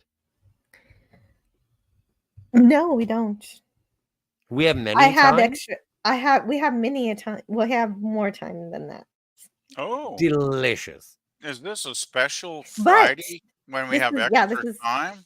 This is a special Friday where we have extra my. time. Otherwise, I would have flown through these slides way faster. Wow. We are in the 8th dimension. I am used to you ending at 10 minutes after the hour coming up. So wow, Jill, that's cool. However, I will add if anybody does have to leave. Just let me know and I'll let you go. No, I don't have a life. I got nothing to do today, so I'm good. I do have a life, and it is. I do have a life. I was making a joke. Oh well. With being here. So anyway, why is there a watermelon there? I've been asking myself that for weeks and weeks, and I still have no idea. Well, can I tell you? Please do. Educate me. Before you tell us, it has to do with what you've been saying this whole movie, the problems with the producers. So yes, you may tell us. Yeah. So, Stone Racket, you know this. Yeah, I do. Would you like to say this story? Well, we all know the story. Yeah, I don't. I'm clueless. This is an extra diegetic explanation. It has to do with the producers and their production notes, and they started strong with these notes, but then they noticed that they weren't coming anymore, and so they put this in there just to see if anyone was paying attention. And it's kind of like if we get feedback on this, then we know we're going to still get some production notes down the line. But so when they got no reaction with, well, what is that watermelon doing there? They knew that they basically could do what they wanted from that point on. Why is there a watermelon there? This is coming from a producer who was concerned with our hero wearing red glasses. This is a person who was concerned with cutting corners and penny pinching. Like none of the props were built. Like they were all sort of sourced from other places. Any of the created props were like upside down foam coffee cups that were just spinning on a post. And so at this point, because of the disagreements between the director and the producer, they were just shooting anything for fun. They were doing it for fun. And they sent these dailies out to the producer. And it was like, what we're going to do is we're going to put a watermelon in a scene. And we're going to say, there it is. We're going And to we're put going to see an in joke in and see if there's a response. we're going to see if they respond. Just right in the middle of all the action where they're Yeah. trying to do all these things. We're just going to And halt they- the movie right here. And as they Stone have Racket, Jeff Goldblum say, "Why is there a watermelon?" PvP, if I may, Stone Racket is absolutely correct. Is that it is a situation where it was like, can we slip this under the radar? And the answer was yes. And Yeah, they so found out. why is there a watermelon there? It's because we're trying to cheat the producers. And Jeff Goldblum makes it obvious by stating that. Why is there a watermelon there? And if the producer didn't pick that up, like he's totally dense, right? And Well, at that point, yeah. the crew knew He no wasn't one was paying watching it. attention. Yeah. So they could do whatever they wanted for the rest of the movie. It reminds me of my homeroom teacher in high school, Mrs. Campbell. Her daughter was currently in junior high, and the history teacher there, she turned in a paper, and she got a B, and she was like, "Well, I thought I did better than that. I'll try better next time." So the next time she turned in a paper, got a B again. And she's like, "Wait a minute." So she started putting nursery rhymes in the middle of her paper, or a box that says, "Check here if you've read this far," and got no response. So she knew that the teacher was just repeating the grade that he gave her for the first paper and wasn't even checking her subsequent work. That's horrible. Yeah. Wow, that is terrible when the teacher and doesn't so actually do their work. So that's what made me think of, when I saw this scene. It was just that's it brought me exactly back the to same are they situation. paying attention? Let's test. Let's test them. That's bad. Yeah. And did the teacher Yeah, but- apologize after that? That teachers, particular right? teacher got a talking to, because I know For Mrs. sure. Campbell wasn't going to put up with that at all, being a That's high a school bad teacher. That's a bad teacher. Yeah. Yeah. I mean, my younger brother had this particular history teacher, and Ron had a good time with this teacher, because he and his friends made historical recreations on Super 8 film. They did these little projects on film. Cool. Wow, that's And I cool. thought, well, that's cool to have a teacher to let you do that kind of presentation. So, but unfortunately, with the written work, Well, that's the not, thing. not so hot. It really is. It really can affect your life deeply if you got good teachers or bad teachers. Because I had both growing up, and the good teachers will make you excel and you move forward in your life, and you develop and you learn and you get skills. And the bad teachers can really hold you back, in my experience. But in this case, yeah. we were okay that the teachers left this production. If you fail, we will be forced to help you destroy yourselves. Uh-oh. Do you have her? Do you have the recording where she says, "Lord Warfin"? No, Because that's how that's the only one I got. that's how she pronounces it. So I don't know Lord what Scotty's Warfin? talking. Yeah, I don't know what Scotty's talking about. Yeah, I'm pretty sure it's Warfin, but I was just Warfin. letting him have fun with the play Yeah. on words. I thought he was doing that on purpose. Why is there a watermelon there? I'll tell you later. I'll tell you later. Exactly. Yeah, and so if next time I hear Scotty say genre, no, it's Jean. Well, Now- people actually wanted an in-universe explanation Yeah. rather than the production explanation. So Now, Richter Jill, did come up with something. Yes. what is Big Boutte, John Big Boutte. What is he carrying? Did he swipe that creature that was off That of looks the? like the life form. Yeah, that looks Yeah, the like the life life form. form. I was thinking, did That's they the steal that?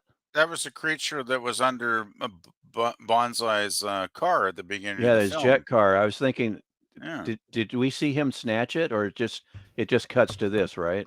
Well, I always wondered what that life form is, but yeah, Yeah. he just I mean, keeps it has was it. moving in that jar of whatever that was when they were at the press conference. It does look kind of gross, I gotta Yeah. say. And for breaking the eighth dimension, going through a mountain, that was a pretty paltry press conference, wasn't it? Hmm. Well, Yeah, again, you Well, they had to hurry it up because the motorcycle convention was going to start soon, oh, so that's they didn't true. have Oh, much there you time. go. And the extra diegetic explanation is budget. It's all about priorities. But that Yeah. motorcycle thing, I forgot about that. That's really funny. You That see them, explains it. you see them bringing the cycles in, and then of course it gives Buckaroo something to hop on to chase after the red lectroids that have stolen the It all professor. comes together perfectly in terms of That's the Yes. storytelling. It's That's what makes symmetry. that's what makes the film so great. It's got its own internal logic running all through it, right?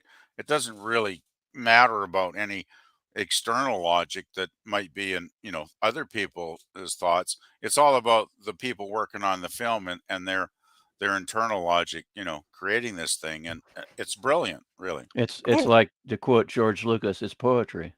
well, It is. everybody in this movie takes it very seriously, and that's why somebody did come up with a reason for the watermelon. The director of the movie Oh, okay. put it out in the official newsletter on April 1986. This isn't in a movie or in a magazine, so I'm not sure if it's canon, but it's in the Oh. official newsletter. He Okay. says, Team Banzai botanical agronomists have been for years hard at work on the problem of hunger in third world countries under constant revolutionary turmoil. A non-political humanitarian effort, their goal has been to find ways to feed starving peoples in remote areas. Okay, and then it goes on and on and on and says, what you see in the critical stress lab is a revolutionary watermelon capable of withstanding impact pressures of 300,000 pounds per square inch. Wow.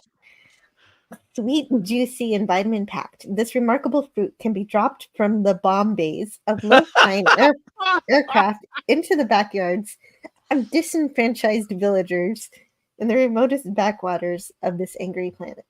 I just wonder, how would you cut the watermelon open if it can stand that kind of abuse? That's exactly what I was thinking. I guess you Yeah. need like a diamond. I don't Yeah, know. it must be one a diamond hardcore drill or a knife laser. something. Yeah, But these are poor people, and they don't have Yeah. yeah. So they drills don't and have Are they going to have lasers. lasers? Yeah, No, I don't think so. yeah. That's a bit inconsistent logically, I must say. I think it's kind of funny though. Oh, it's hilarious, but it doesn't make a whole lot of sense. I can get though that the director was just kind of rubbing the producer's nose in it by putting that statement out, so to speak. Like he's like, ha ha ha, fooled you. And it's great because then they had the green light after the watermelon to just go crazy, right, and do whatever they wanted to do. Yeah, that was the whole point. Yeah. It's camp played straight, which is a tough line to walk, says Adam Gray. Exactly. That's what's so beautiful Yes. about it. Yes, I agree. I agree. See, yeah, Adam Gray gets it. But it's high quality camp.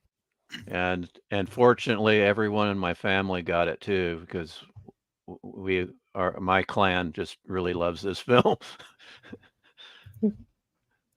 I haven't shown it to my son yet. I need to. I think he'll like it. I hope so. I hope he does. Yeah, I hope he does. Yeah. Oh, Donnie's changing his YouTube name again. Oh, He's going no. to change from Don Ranger Power to Donnieverse. Ooh, The a little more- Donnieverse. The Donnieverse. I like sounds it. good, actually. I like it. Me too. It's easier to say than Don Ranger Power as well. Hopefully, Don is creating, his own series of comic books, and hopefully it'll be a series of films, so it will truly be the Donnieverse that we all can enjoy and partake in. Oh, Mr. Miles has a good idea. Is that the watermelon only has that with ability to withstand pressure when it's being delivered, but once it gets ripe, you can cut right into it. Brilliant. That's brilliant, Mr. Miles. You fixed it. Yes, he did. That's wonderful. That's creative writing right there. Hmm. Also creative is the professor. Make sure to pass on the oscillated. I just like that last line there. Where's your overthruster? Thingy. The thingy. Where's your overthruster? I wish Scotty was here. This is such a great line. If you go back one, and it's got Mhm. John, I forget which John it is, but he's like, heck of a day, isn't it? Yeah, and he's Like, shot. I love. He's shot in the shoulder there, and it's He's kind of like, bleeding. it's like, yeah, But heck, he caught Penny Pretty, and she's like, I don't know if she can see what he looks like. I'm assuming that she cannot, because it is presented to the audience as a human form Vincent Schiavelli. But he just leans over. He's the most casual and cool of the red electroids. I love Vincent Schiavelli in this movie. He's smoking his crazy like crustacean pipe when they find it. Anyway, back to Perfect Tommy. Yeah, and I agree completely. He's pretty cool in terms of. But he's the one who captures Penny Pretty. Well, and you think they have the overthruster, but they can't find it in her purse. Well, and the reason is because as a red electroid, John Big Boutte is going through, like when he starts like sniffing the lipstick and just trying to figure out what's going on in the purse, like he's going through everything very methodically and curiously, but he's confused. So until he goes through every little thing, he's not going to get it. Anyway, this actor is incredible. He is made up to look like Citizen Kane. He was actually delivering his dialogue on set as Orson Welles, but it was another production interference because they were like, we can't understand what he's saying. And so it had to be redubbed. John Parker here, his idiosyncrasies of the way he moves his hands and his head, everything about this. We're getting to a crescendo. We're building. This is so cool. I love it. Mm-hmm. And yeah, I do too. Scotty, I like the way he waves with the long hair. Yeah, totes. Scotty, the actor. Yeah, there we go. And who's that actor, Scotty? Lance something? No, it's Ron Lacey. Ron Lacey. I got some of the letters. Who's Ron Lacey? He's in Raiders of the Lost Ark. As who? As Tots. I think it's how you pronounce his name. That's Tote? Yeah, I think so. Holy same actor? Nuggies. Hang on a second. Let me look. Yeah. I missed saying hello to Wes Cagle earlier on the Rumble side. Hello, Wes Cagle. As the President of the United States, who apparently... Ron Lacey. There you go. President Woodmark. I thought it was pretty cool to have the president. It is Tote. Yeah. Holy shit. And I didn't even know. That's why I thought he was dubbed, because of his British accent. But then again, you said that it was not because of that. It's because his Orson Welles impersonation wasn't going over. Yes. That's what okay. I heard. That's interesting. That's what I heard from W.D. Richter. Oh, okay. That's on the commentary. Yes. Yeah, I haven't listened to that in years, so I'd forgotten that. I just listened to it for the first time last night, and it is so illuminating, and it enriches my entire pleasure for this movie. I wanted to rewatch it with that, but I couldn't locate my Blu-ray. So use more honey. Use more honey. I don't think that'll help me find my Blu-ray, Jill, but I'll try. No. It might. I love this. Jeff moment. His reaction once he sees it's just John hilarious. Parker. Yeah, John Parker. It's great. He looks back, and now, like, it's almost a shift of, Like, okay, everybody, we can see what the Lectroids look like. They haven't been visible to us, but once New Jersey gets to see them, we're all allowed to see them all over the place. Yep. Yakov Smirnov is here. You know, in Soviet Planet 10, the Lectroids control you. I love this so much. Everything about this. I just enjoyed some very legal products from Planet 10 by way of the 8th dimension. And so now, you know what? If you're going to enjoy Buckaroo Banzai or the adventures of Buckaroo Banzai across the 8th dimension, I recommend, a little bit of perfectly legal product if you're in Canada. You're in Canada or participating states. Yes. I A just thought theater it was, near you. Did anybody else think it was very cool touch to have the president of the USA like immobilized in this contraption? Like, I thought that was kind of awesome. This is Well, the funniest PvP. gag. I I Yeah. thought it was cool. The I short loved it. form. I loved it. But Well, PvP, if the you look short at, if you look, form, yeah. yes. Would you mind reading PvP? Would you mind reading where this comes from? Like from top to bottom, all the text on screen. Would you be my friend and read this, please? You want me to read the actual picture? Yes. Okay, I can do that. By authority of the Congress of the United States Department of Defense, Declaration of War. The short form for use in case of emergency only. See statement of existing United States laws attached. Date, time of day, name of enemy. It's hilarious. It's hilarious. Yes. It is such a beauty. It's It a is Buckaroo. funny, It's a Buckaroo moment, is it not? but It is. it's kind of true now. It's kind of this easy now. What? There hasn't been a you've seen this declaration of document? war. Since No, I World know. War II. They You've just seen- they skip the declaration part, but it's this easy. It's So just you've- like we're going to war all Yeah, the you've time the with everybody. president, the way he reads it, it just makes it funnier. Yes. He reads it out loud. Mr. Miles. So Jill, you've today, actually seen this form then? In real life? No, I mean, like Scotty said, we haven't declared war since the 50s. So, but well, no, but we've World had No, so many you of had them. a war going on in the 60s into the early 70s, actually, Jill. But that No, was a no, police those- action. That was not a war. There Well- hasn't. You're supposed to declare war, and they Maybe don't not really. They technically, but- just don't do it anymore. They've never. I remember done it though, since Vietnam World was War a II. bad scene for you guys in the States. But there was no war declared. Anyway, Mr. Miles asked. Well, tell that to the me, people that sacrificed their lives, Scotty. No, Dude, I'm I've not. met Oh, them. okay, there was war. It just wasn't declared. Anyway.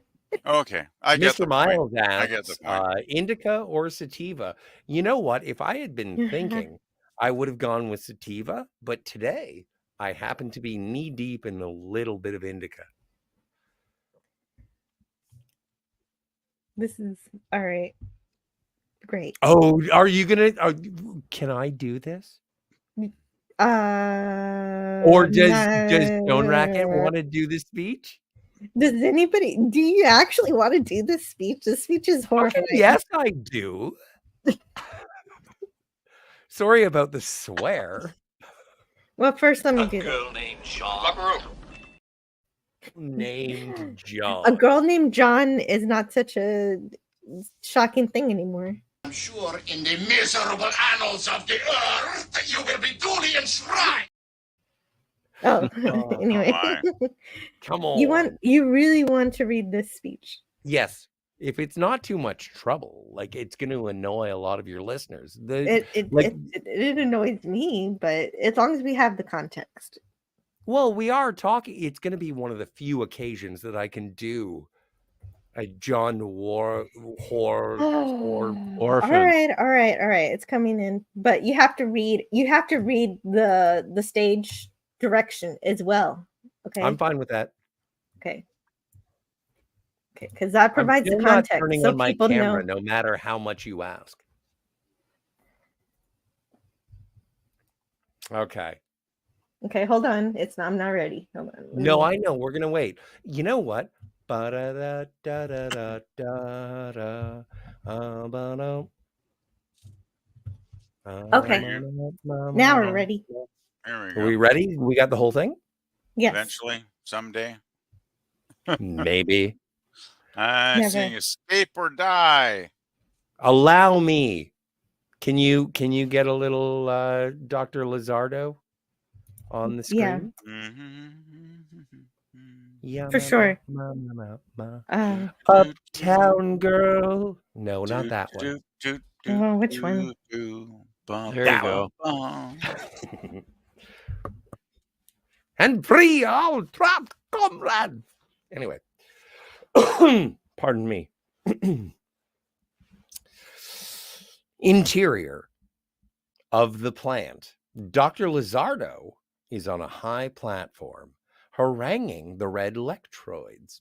He is wearing his greatcoat and medals and trying to imitate Benito Mussolini. Blacks are on this planet here in New Jersey. I'm going too German. Coming to destroy us. Try and say Italian. I'm trying. We must act. Escape or die. We must work faster to finish the great vehicle itself so that we can re-enter the great dimension, 8th dimension, and free our trapped comrades. No, it is too German. I'm sorry. So we can return home and re-seize the power once again. What is greatest joy? The joy of duty. You said duty. I did. Anyway, when Canadian do we want to go Spider-Man says- home? Real soon. Real soon. Thank you. I appreciate Now, that. where are we going? Planet 10. When are we going? When are we going? Real soon. I love this. Oh, movie do you want more? Look at this. You know what? We should do a live reading of the script of Buckaroo Banzai. Who's going to play all the Hong Kong Cavaliers? Like, obviously, I'm going to be Perfect Tommy. Mm-hmm. Jill? Who plays Buckaroo? Whoa. Jill. Jill should be. No, we're gender swapping Buckaroo Banzai, although Buckaroo isn't necessarily a gender specific film. So I guess, you know what? If we were to reboot Buckaroo Banzai, I'm okay with Buckaroo Banzai being a lady. I don't know. If I could, I'd hire Darius Munchausen. Oh, there That's you go. a good call. He would be great. He would be great. Anyway, Canadian Spider-Man says, good to have you all here with us. Please hit that like button before you smoke a bowl and forget. Yeah.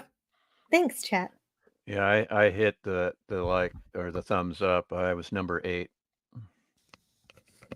Yeah, Darius Munchausen's in is one of the Hong Kong Cavaliers. I think I knew this. I've been to one of those like sort of script live readings. Like Jill, you know where to get the scripts, right? Yeah, that's how I do these live streams. I have the script in front of me right now. Yeah, but it would be interesting if it was a like a sort of play together situation where we would all sort of have a character, someone would be the narrator and do the stage directions, and then people would play the different characters within the film. Well, we'd have to get the script from Twitter or email or something, right? Yes. So we'd have it to read. The internet. That'd be fun, actually. I wouldn't mind doing that at all. I'd love to do But that. I don't know. The script I don't know had what the it was a copyright is. fan made. It was a fan made So it has the stage directions and everything. That'd be cool. That's fine. So you know the action that's also happening. I could totally get I into think- that. Like, I'd probably Who be do a you wanna horribly be? bad actor, but I would give it a go. Oh, who do we get to be Buckaroo Banzai, though? Is it going to be Stone Racket? Not me. I'm not cool enough. I thought I feel like I'm I gonna- thought it was going to be Darius Munchausen. Is he going to be? He's going to be Buckaroo Banzai? I'm fine with that. Yeah. Not right now. Darius, don't worry. No, we're not. We're not that. Jill's not that quite that prepared. We're I'm not thinking. a fire department. Stone Racket is New Jersey. I'd be willing to go. Oh, for Stone it, Racket's going to be New Jersey? That If makes you guys sense. are into it, that would be great fun. I don't know what character I would be. Like, I have no I idea. want to be Perfect Tommy. Well, you should be Perfect Tommy. Thank you. I have no idea what the hell who would I be? Electric brainwashing. Would I be That like is- yeah. would I be like Jeff Goldblum, the cowboy guy? No, You're that's gonna be me. You're going to be New I Jersey. already hired. Well, I New have no Jersey. idea then. I give up. Don't worry. This is all like speculative. homework. Jill can If you Jill can fail, assign there hasn't whatever been a character Well, I she have wants. been. I have been doing it. I'll work on it. All right. You're I'm sure Jill probably has me pegged as a certain character anyway. 'Cause, you're John Parker. Is that a Oh, good hey. That is a good one. Okay, thank you, Jill. PvP is John We Parker need- is we an need him. excellent choice because you need an accent. Mm. Oh crap! And PvP, no, but you have a Canadian accent more so than myself. I don't even Believe see, it. this is the thing. You don't hear your accent when you're Neither do in your you. head, but other people hear it, of course, right? Of course. Yeah. Soar. Okay, I'll go with that. Big bouteille. Big Bootay. Big Yes, let's bring it back to bouquet. Buckaroo Banzai, ladies and gentlemen. Meanwhile, Oh no. Oh, here we go. in the Buckaroo's shock being hurt. tower. Here's the scene. Is this the scene with the electrodes and all the crazy Wait, shit? wait, wait. I want to go back to the shock tower for just one moment. Did that say Ow. bug So- suckers on the side of that van? Yes. So Seriously, bug suckers. Oh my goodness. I missed that one. WD Richter was getting his car serviced, and the mechanic came in and said, "We need to replace your shock tower." And he was like, "Oh, I'm writing that down." That's where the shock tower Oh, comes man. from. It is collection of happenstance. It's creativity. It is absolute whimsy. I love this movie. Look at the colors. Look at this. It's ominous and yet ridiculous. Look at it's a ridiculous looking contraption, isn't it? Totally. Hark. And Hey, what Herc color? 130's here. Oh, speaking of cars, Herc 130 has a car channel. I'll put that in the chat. By the way, Joe, you could actually change the captions here because you've had Darius on there for a while now. She Just does saying. what she wants. No, I'm just saying. He's Big been on big there. booty. You might want to put Herc on there since you're reading them. Yeah, Scotty. Herc 130 says, "Hello, panel and chat. Hit and run. Can't stay." Well, I'm just so happy you came to say hi. Yeah, Yeah, hi, and Herc. you're his. If you're interested in cars and shock towers, I don't even know what that is in the car. I don't but know what it is. Herc either. 130 probably does. He has a car Mhm. channel. My Mac 1 for life. Mach 1. Mach 1. Yeah. Yeah, Mach it's not 1. Mac. That's It's a Mach. that's a Well, speed thing. right. And if you Jill, get past it, mhm. what You is break the what is speed the of Mach sound. 1? 1.3. No, I mean what is Or the speed of sound? what is the car Mach 1? What is he referring Oh, to? that's Speed Racer. Go, Speed Racer, go. No. But it is. Okay. The Mach 1 It's a is type of Speed Racer's Ford. car. It's a type of Ford what? Ford, Fairlane? type of Ford Mustang Mach 1. Oh, it's a Mustang. Okay. Yeah. I was I going to couldn't say even pronounce it. Why do you think I would know the answer? because I like to ask you trivia. Okay, so I've got to thank Jamalama for becoming a new member. So Ooh. Jamalama, Hey, became a Jamalama. new member Cool. at Cool. the anti-derivative Avengers level. Woohoo! Woo. And so for that, I will play a video. Oh, The I thing know is- what. I know what. I know what. Okay, you play your video. Jamalama? Hey, Jill. Because you're perfect. Does the Avengers level have anything to do with Nice. Steve and Emma? I'm guessing probably not. It's just they're all. It's all mathematics themed. I was making another silly joke. Hey, hello, Price of Reason. Luke is dead. He fell on his head. Mm.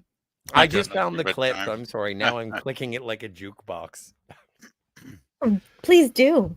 Ooh, that's a good line again. Doomed is your soul, damned is your life. That's a good I line. love that. That is such a good line. It is. This movie is full of good lines. Oh my Actually, God. you could make a whole list of lines. Actually, damn, I wish I should have done that. I should. Doomed is your soul, and damned is your life. Oh, there's a ringtone. There's got to be at least, what, 10, 15, 20 good lines in this movie? That's my ringtone. Well, no, don't laugh, Matt. Can you get rotating ringtones? I hope so. I'm still saying my notification sound is going to be Jill Because that's saying like the over fourth thruster. one you've said tonight, Scotty, for your ringtone. So. Oh my God. Well, MB Geeks Bar and Grill is here, and he's saying, "How are you doing? Doing hey. fantastic. I really love this movie. It's so much fun, and if you haven't seen it, you got to see it. It's Have we ever had? Oh, go back one. Have we Okay. ever had NB on here before? I don't remember them. Hey, NB They've been Geeks around. and- They're around. If you want to I've seen hear, NB. yeah, MB Geeks have been. They're on LDG's channel. You might see them on DH Odyssey. You might see them on Bird of Prey 5 streams. If you want to see I just him didn't around. know that NB Or Geeks got Captain Bar and Nerd. Grill. That van says rug suckers, if I'm reading it Yes. correctly. That is correct, and this Who is the one hell of the wants things. to suck a rug? Well, no, this is an Vacuum actual. cleaners. This is an actual but- company. No, in when W.D. Richter was. So it's a vacuum sort cleaner of- company. I would love to tell the story if you would, please. I'll shut the fuck up now. Sorry I for appreciate swearing. that, sir. Thank you. No, the swear's fine. But no, when they were scouting around for locations to film in, W.D. Richter saw this van and mentioned that it was a rug, like a vacuum service. Okay. And they were like, Thank we goodness. need this in the movie. And so they did. They hired the truck, the van. That's cool. Yeah. Love it. Love it. Love it. Love Oh, wow. That is so cool. Well, like you said, this movie is a series of happenstances, and that is one Yeah. cool one. And one really amazing happenstance is Herc 130 decided to be really generous today and Wow. send me a $20 super chat. He That's said a lot of cheddar. It is a lot of cheddar. He says It's some cheddar marbled. for the shout out. What shout out? This shout out right here. If you want to learn about Herc 130's car channel, go to youtube.com/my mock one for life. I really appreciate Herc 130, and whenever I see appreciate him, it is fantastic. Like, he's never given me money, but I like it when I see him. And so he enriches me emotionally and intellectually. I consider him to be an adult, which is one of my greatest compliments. My cat Chico also appreciates Herc 130 because he jumped up in my lap while you guys were talking about him. Nice. And I was going to so make a I'm pussy gonna joke, but never mind. And Chico is putting his paw of possession All on right. me. You're doing cats and wizards. I'm gonna. Yeah, that's what it's called when they outstretch their paw on you, on your chest, and just hold it there like they don't want you to move. Well, and paw of possession. considering where we are, don't be mean. There's never any reason to be mean.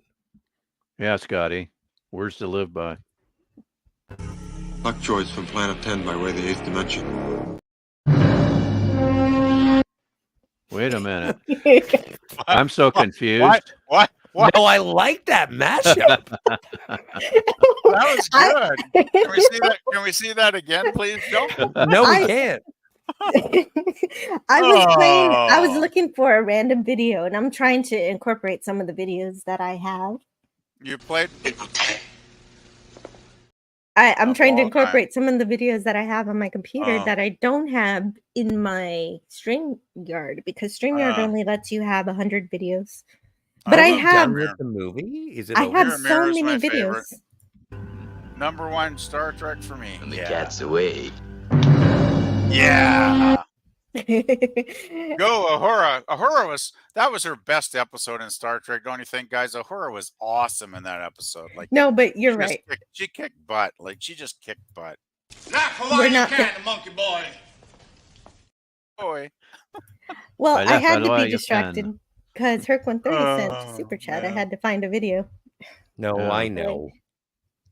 Anyway, Anyway, I just really back to- appreciate this. It was apparently a real business. Back to rug suckers at this point, I'm guessing. You know, in Mallrats, they have a store in the mall called Rug Munchers.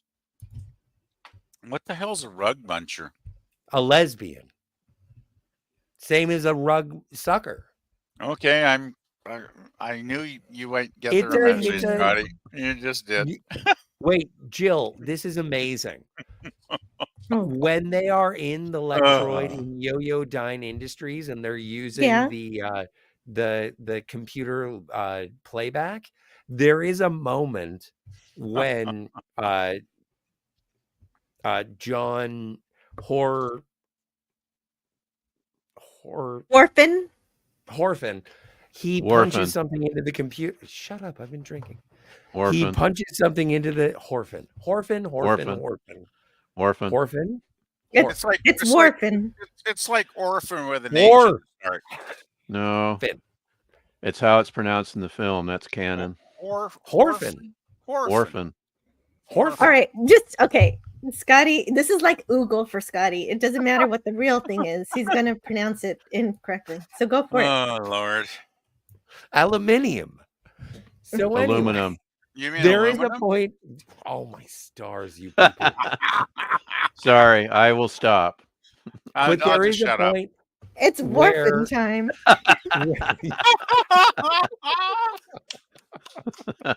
So when John Warfin Oh, gosh. punches into his computer Uh-huh. and he tries to put in the password or whatever, and it says at the bottom, like the error response is that won't work either.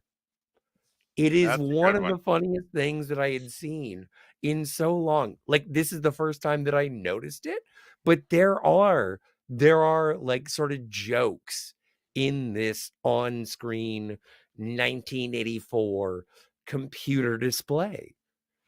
There is like- stuff in these. Yeah. It's like if you're actually paying attention, you'll get a lot more jokes than if you're not paying attention, right, Scotty? Yeah. Mhm. That's Yep, pretty yep. great. But well, it's the actually, benefit. you know, I never realized that you could make more than one brand on StreamYard. Darius just gave me a tip. I cheat StreamYard by making multiple brands and storing 100 video clips in each one. Oh. Aha. Didn't know that, Darius. I didn't know. Thank you so much. My. Yeah, but that's a lot of file trees. I can do it. Yeah, no, Jill but can I do have it. no, You I have can no do problem it. with that. Jill Jill's can the- do it. Jill's the computer wizard, so it's like a piece of I'm not such a wizard if I didn't realize I could make multiple brands. Oh my Just God. Yeah, but think. this Just think, Jill. A branch for each and every Star Trek episode. You can put 100 videos see, for Oh, each That's one. why Lord. I need to know how many brands I can make. And so Yeah. I'll find out after this live stream. I'll be doing some experimentation. Cool. Yeah, I know, but as your co-host, it seems like I have to learn some things, which I'm super jazzed to do. Good. In a Great. few So months, then- Jill Well, will and have- more Jill- clips. But only Jill will have for like a model. 10,000 I'm gonna like more 10,000 clips. brands. Anyway, missing circuits in your head. Oh, the electric tower. The shock Where tower. are we? Shock tower. My mistake. And meanwhile, back at the bus. Yeah. This The is future hilarious. begins tomorrow. Like, yeah, I guess it always has. I do. Okay, so I have to pause for just 1 second before we get into the great climax. Is I have 3 favorite fictional companies. One of them is the Tyrell Corporation. Cool. The other Good choice. is Good choice. Wayland Yutani. And I would say that Yo-Yo Dine takes the 3rd spot, while Cyberdyne Systems can eat a bag of dicks.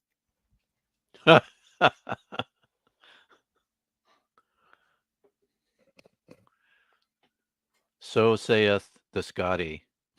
That's it. That's the entire statement. Anyway, Yeah, I know. moving on. We have John the Secretary of Smallberries. Defense. Did I mention that this guy was the bartender in Back to the Future 3? You did not.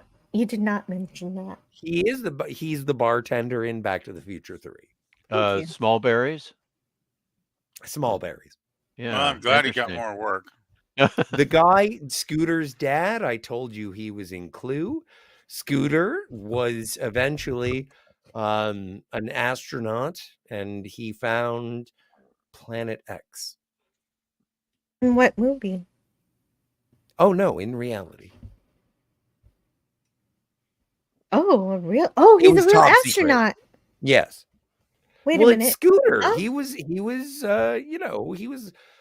mentored by Buckaroo Banzai. Of course. Oh, right. Okay. I see what you're saying. So at the end of this movie, he gets to have a ride on the jet car, and that is what inspires him. Yes. To go on to become an astronaut. And I think he did. He went on to be Lamar.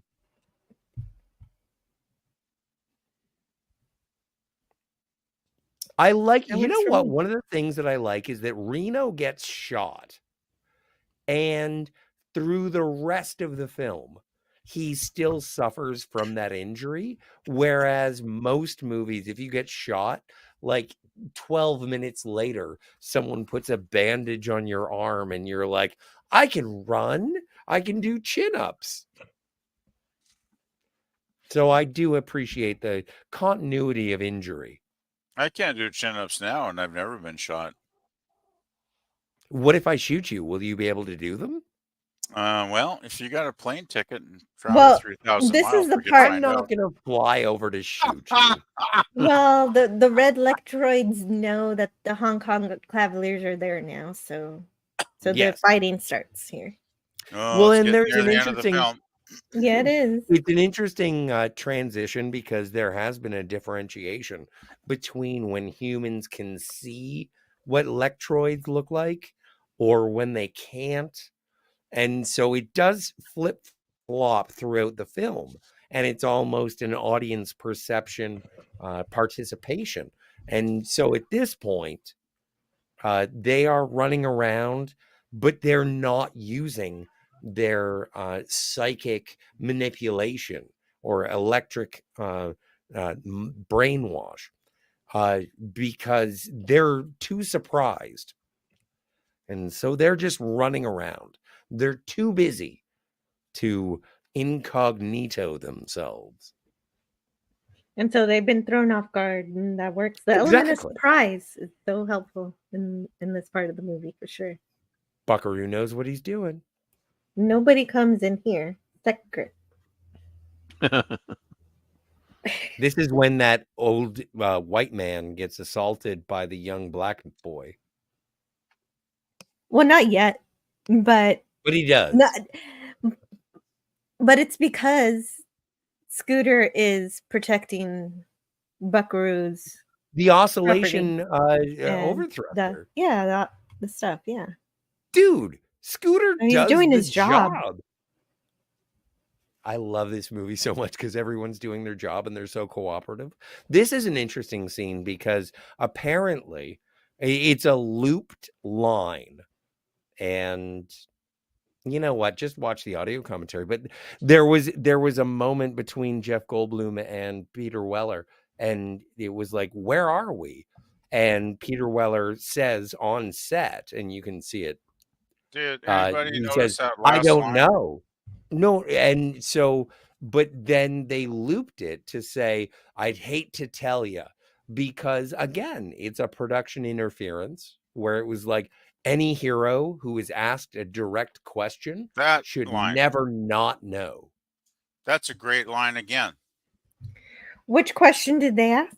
The greatest Where joy are is we? the joy of duty. That's another classic line from this film. It's awesome. But that's the greatest joy, the joy of duty. That's a Electroid answer, a red Well, Electroid answer. It's like a classic Star Trek line too, right? It's like totally. Well, that's what you have to.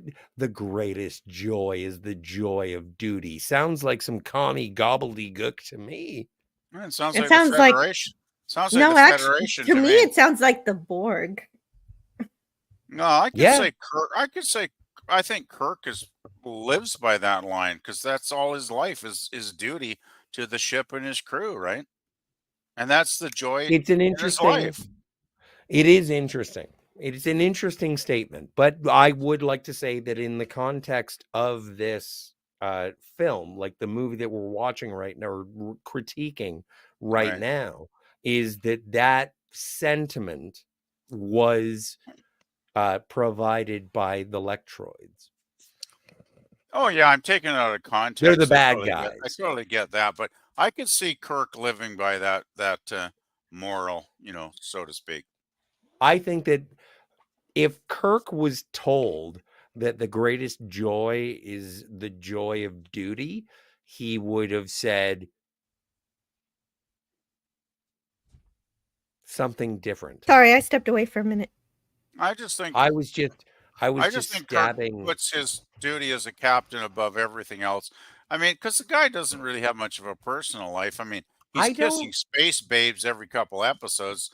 Well, wait a minute. No, he does, but he only does that to save the ship, like you said. That's Jill, what I can you say. go? He's totally dedicated to duty as the captain of the Enterprise. That's Jill, what can I you was go? thinking. Can you go back to? And also, you can hear all about Star Trek on every other Tuesday. anti-derivative I didn't want to stream. sidetrack it to Star Trek. I didn't. No, but I want to go back because I really enjoy Christopher Lloyd in the moment where he's like, well, there's another Star Trek John reference. Worfen. Christopher Lloyd. There it is. Damn John Worfen and the horse he rode in on. Another I classic. love this. Another classic. Yeah. The horse he rode it. I How many almost times got. have I heard that? I almost got this. I almost got a clip of this, but I didn't make it. Oh no! I didn't make it. Oh, I've heard that line probably 100 times in films over the years. Oh, the horse no! he rode in on. Brilliant. This is just in. Uh-oh. Jamalama. What? Carl Weathers is no more. What? Damn. Apparently, we lost NB. We just got news, ladies and gentlemen. This is live. Don on his earlier chat mentioned that. Darn. I didn't. I can't find that. I'm sort of in shock. How he was like 72, wasn't he? Not we sure. got Adam Gray. I'm just looking him up right now. Taylor Swift, Matt G. He was 76. 76, Scotty. It's, you know what? I'm glad he never stopped working and he lived a great life. He stayed with me. I still have a copy of fucking Action Jackson. I'm just looking at his filmography here. I mean, Magnum Force, Close Encounters Happy of the Gilmore. Third Kind, the Rocky films, like lots of those. He was in Rocky? Rocky. He was in Rocky 2, 3, and 4. It's Apollo Creed.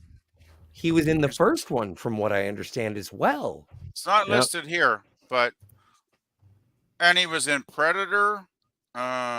Yeah. Never seen it. Happy Gilmore, if anybody cares about that. Like, I do. he did I Toy think he Story was in 4. Little Nicky. Toy Story 4, I guess, as a voice actor, was his last film performance in 2019. But he television, was monumental. He did Good Times. He did Cannon, $6 Million Man, Kung Fu, Starsky and Hutch, Barnaby Jones.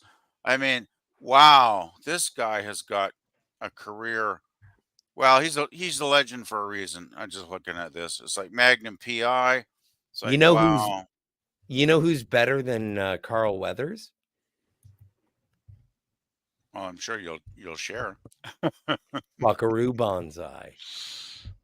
Oh, that's just sad news, though. I hate it. Yeah, When it really I know it's sad news, but we are. That's terrible. This is okay. Let's go back to having fun. I don't think so. Buckaroo. I don't think so because Carl Weathers is the real person. This is yes. Oh, he kind of Carl Weathers is the real Buckaroo Banzai. When we lose a legend, it's always a bit rough. Absolutely, but this is, and you know what? This is a capturing of a moment of time. We all just learned of the passing of Carl Weathers, but this is also a celebration of Buckaroo Banzai. Carl Weathers. So let's do that. Let's celebrate Buckaroo. This will be our time capsule for Carl Weathers and our instant reactions. 100 years from now, people will watch Jill's channel and they'll go, "Oh, that was 100 years ago when Carl Weathers died." Wow. Well, yeah, on Groundhog Day. What was it today? Oh my goodness, yeah. Oh wow, Yeah. that's another coincidence. Wow. When I think about people listening back to Jill's shows, there's in actually 100 a quote years. about No, this. wait, Jill, come on, let me do my joke. When I think about the people in 100 years who look back on Jill's shows, I just figure that they're like, I think that they're gonna comment and they're gonna say, "I like Jill, but who is this Scott guy?" Anyway, that was my joke. Anyway, hail Carl Weathers. Hail. Will they still subscribe? They won't be excusing, will they? Oh, I'm going to be like a holographic program that people can beat up. That would be cool. Actually, if we could live on, the whole thought of AI scares me, but if I could actually download my mind into an AI and live on the internet, it'll take an SD card. You'll be fine. That'd be kind of fun, actually. So Darius Munchausen says, "I love Carl Weathers. My dad always talked about the movie Action Jackson." I And love there Action to Jackson. Sci-Fi Sith Dan. Yeah, quite a filmography. Yeah. But yeah, I do actually have to finish this movie eventually. Hey, Sci-Fi Sith Dan. But I'm sure there will be plenty of people discussing this event. And Anyway, what about the Lectroids? Tell me about the Lectroids. The makeup is amazing, and I love. What was it in terms of the costumes of the Lectroids? Is that most of it was taken out of fashion magazines from Russia in the 1970s. Really? So what the That makes Lectroids wear is, Russian hip. I love how they keep referring to us as monkey boys. That's pretty funny. Laugh a while you can, monkey boy.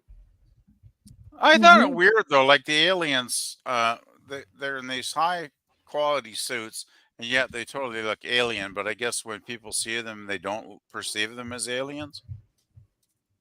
Well, no, it's electronic brainwashing. I think PvP is onto something. Oh, what's that? What he just said. I think he's figured it out that other people can't see the Lectroids. But that's a thing. That's why they wear the suits, right? To be, to be fashionable and, a little bit like we're better than you kind of thing. Fashionable if you're in 70s Russia. Well, in Soviet. I think the suits look okay, personally. Better than any bloody No, I love wide lapels. Well, it was the fashion back then. They're slimming. Well, I can use all the help I can get in that department. I've heard you're chubby. I am a chubby. Oh no. You know What what is you need. happening? A girl named Sean. Buckaroo. Yeah, Why is there a watermelon there? Stud, does that There's sound just better? Are I we don't know. degenerating, Jill? Yeah, I was just trying to figure out where Sort I of am corral in the what we're doing? slides versus where I am in the script. Gosh, watching Buckaroo Banzai and going, I don't know where I am. Gee, that sounds perfectly believable to me, Jill. You know what? And I think that this is part of the reason why people don't necessarily connect with this movie is it is exhausting. It throws so much information at you I the think that's why it entire bombs. time. That's why it I've bombed. seen this movie I don't think the audience probably can relate to it, Scotty. I've seen this movie probably 9 Well, times. no, there's not too much to understand here. They're trying to No. get back to the 8th dimension and get the rest of their army, and But they and keep- all the stuff in between that happens to get there is a lot of fun. But yeah, I know, but like they're always narrating their activities. So it's like That's we're what I doing like this. it. Yeah, I understand that. It But does like can it you is great. Can you guys imagine like a But it's normie tiring. audience going in to see this back in 1984 and going, what the F is this? Like, that's why it Well- bombed, I think, because people But just this is- couldn't relate to it. They didn't get it. They didn't get how cool and intelligent the film was. They just didn't get it, right?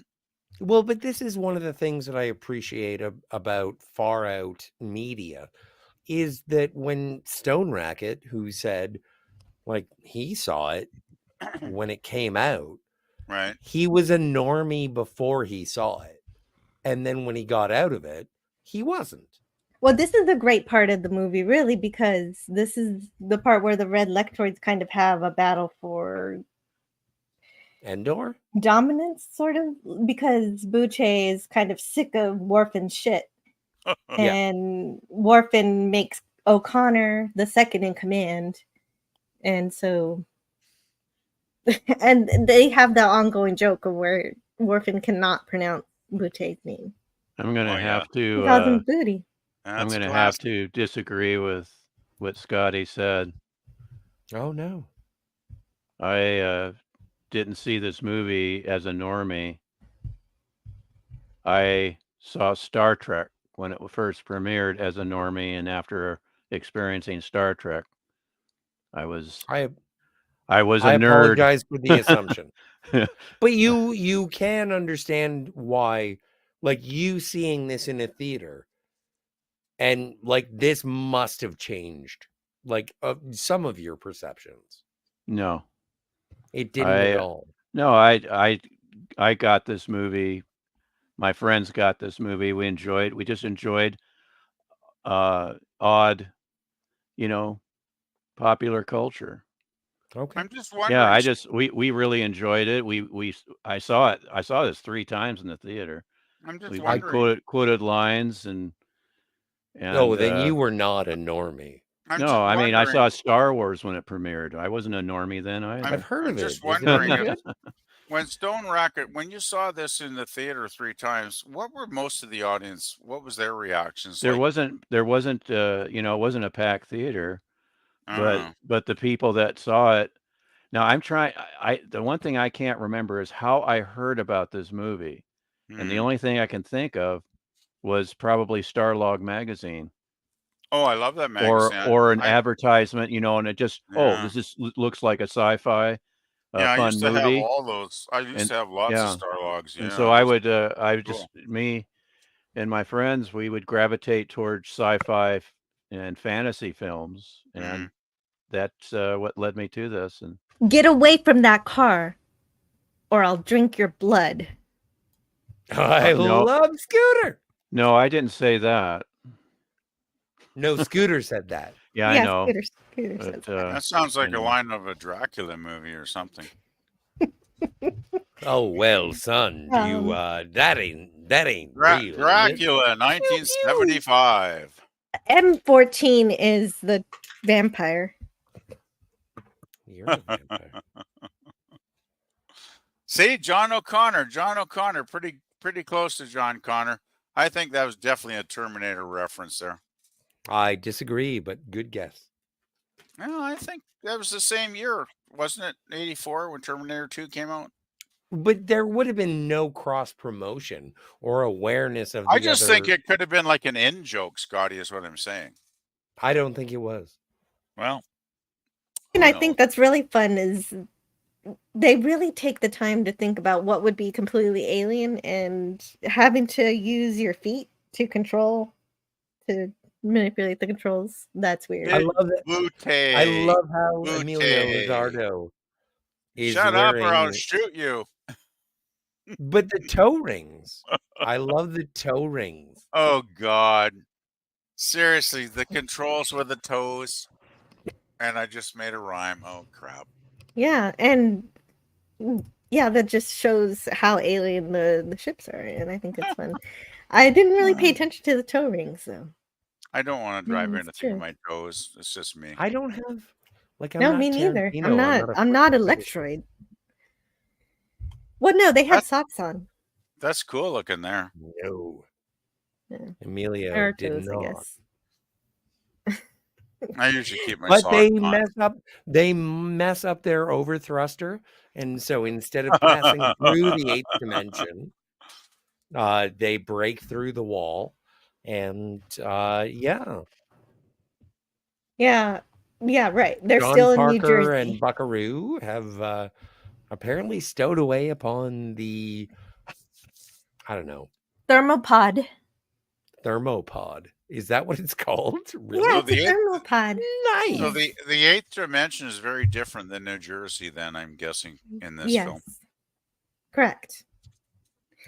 And this is the time John Parker likes to remind us, I'm a diplomat. I failed flight school. I love that line. Boy, this movie's got so many good lines. Oh, man. Yeah, next time I'll have more videos. I gotta say, whoever the script writing in this movie is pretty awesome. Oh, and I do like in the thermopod where Buckaroo Banzai is like, what do we do? Jumpstart it? And there's jumper cables. He puts it in that saves them. Well, and also, like, It again, works. going back to the Electroid makeup design, it is like the ship design sort of fits with the way they look. Like, I like that they are sort of consistent. Black, red, ship. It's fine. It all... Just hold on. It flies like a truck. Good. Oh, yeah. What is a truck? Yeah. Look at that. That's all we've got is friendly crustaceans.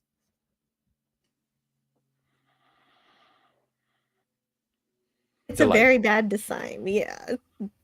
You don't like it? No, Adam That's a Gray. line from the No, that's a movie. line from the movie Oh, I've about never the seen black. The red Lectroid ship is a bad design according to the black Lectroid. I just think the design of the ships is like everything else in the film. It's very, very creative. Like this whole movie, everything's very creative. Isn't the line, this is like one of our thermopods, but it's a very bad design on the part of the red Lectroids, I think. Hello? Hi. Hello? Hello. Hey, what's up? Hello. Just listening, sitting back and listening. One of my favorite things about Sci-Fi this. Sit Dan is saying, go ahead and spend 5 hours watching a 1.5 hour movie. Yeah, that's exactly what, is 1 hour and 44 minutes. Sci-Fi Sit. Yes, and it is true. We spent a long time talking about it because it's a lot of fun. I enjoy doing it. That's why we're here on a Friday, is to have fun. Mm-hmm. I'm just Remember here for the free fun? beer. Anybody Well, remember if it's fun? free, oh my god. I know, right? No, I think this is absolutely just delightful. Oh, And wait, then we no. get Buckaroo with the parachute. That's pretty cool. What, Scotty? It's not delightful? What are you saying? Well, it's not No, I delightful think it is 'cause- delightful. It's delightful because Scooter got $20.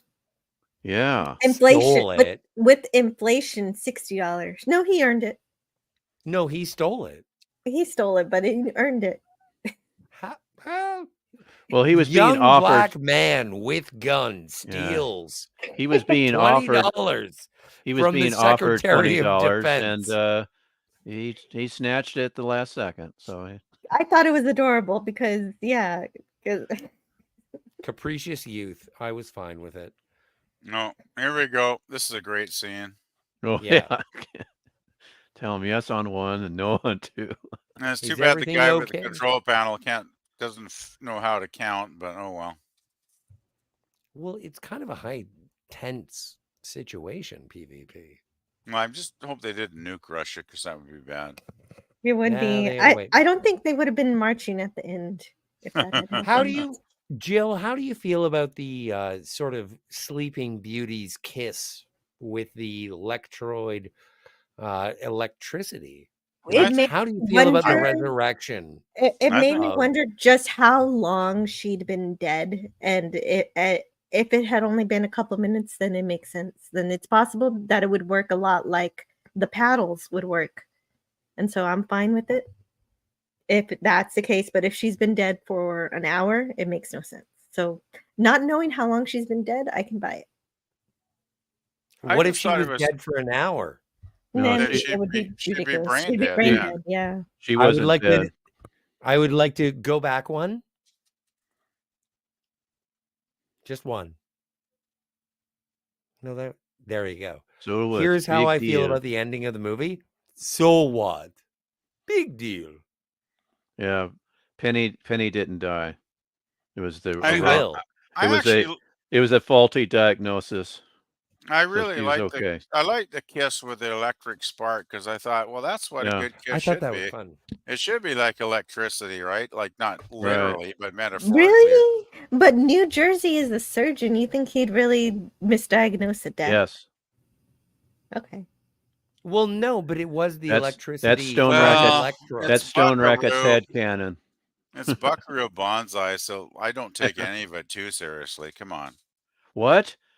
I take all of it completely seriously. Yes, this is Why? very No. serious. No, I don't take it seriously. Who else is at all. going to That's why take it's care of the fun. League of Crime? Yeah. Well, It's all not very Buckaroo important because he to never me. got the sequel.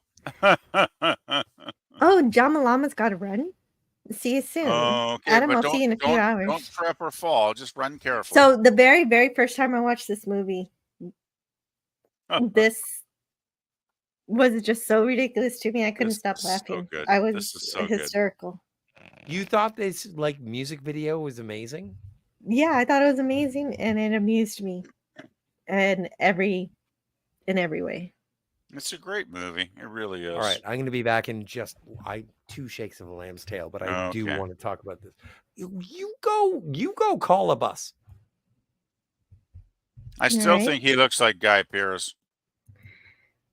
Hmm. And remember, Well- take a note. Special effects supervisor Michael Fink. Oh, what does that mean to you? It's just an interesting name.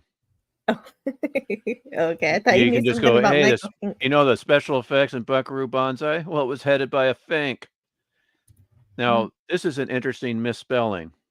Is It's that like- Peter Weller? Yes, sci-fi It's said like Dan. it's It like is. it's Buckaroo Banza, or is it supposed to be?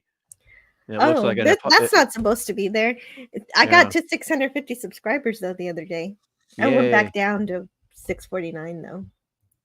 What? Well, I'm sure the 1,000 mark is going to be hit in the next few months, Jill. I don't know. You'll Depends. have to have Oh, another. Sus- You'll need Suzanne to- Eckstein, welcome to Series Superstar. You'll need to have another party stream. Yeah, when that you hit was 1,000. that was the first comment I saw on this stream. Mhm. Was that Susan had joined.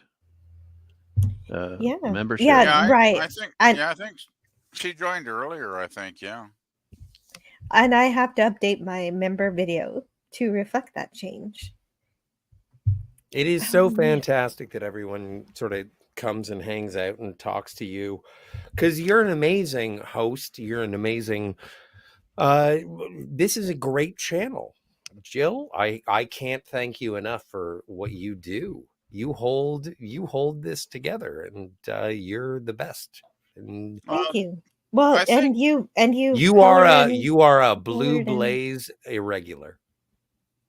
Yeah, and everyone I invite brings their own perspective and opinions and ideas about the movie and or the TV show, and it's a lot of fun to hear about. Because I didn't get to see this movie when it first came out, but Stone Racket did, and he got to watch it firsthand, and that's I was one of the hip kids, I guess. Hip to Buckaroo or eccentric cinema.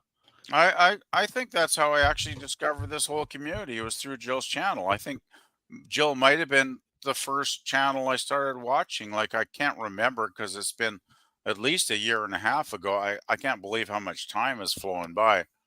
But I think it might have been Jill that I discovered everybody else through on her cool channel, because I started watching. It's like, wow, this is really good. And then I subscribed, and somehow I got, on live streams and talking with everybody. But it's just kind of a blur now because it's been so long ago. So you kind of forget. Well, your very first live stream PvP was also Scotty R37's very first live stream on my channel. And Really? it was when I had Canada Day fell on a Friday. Oh, that makes sense. Wow. So that was that was like what, a year and a half ago, or? Well, it was back when Scotty R37 had a job, but Canada Day was the day off. Well, Fuck you, Jill. I wish I didn't have a job, because if I didn't have a job, I would be on your Tuesday Star Trek streams for sure. But oh well. I'm freelance. You know this. Well, I know, but you had a job. You can, anyway. I used to be employed. Yes, employment used to be a friend of mine. Thank you very much. So now you're self-employed? Well, you know what? I'm traveling the earth learning martial arts. I hope that. So you're like a hitman or something, Scotty? No, I'm trying to emulate Buckaroo Banzai. No, okay, guys, wait a second. PvP. I think I made a mistake earlier. I don't think I read Matt G's super chat for $1. Thank you so much, Matt G. And cool. I've got to say, what should I say for Matt G? You're well, beauty. That's a good one. Oh, but Miskatonic Madman also, thank you so much. He's a new member at the Anti-Derivative Avengers level. Cool. Let's see. I'm gonna pick a different video here that we haven't seen in a while. Air. No one can. Oh wait, that one's not good.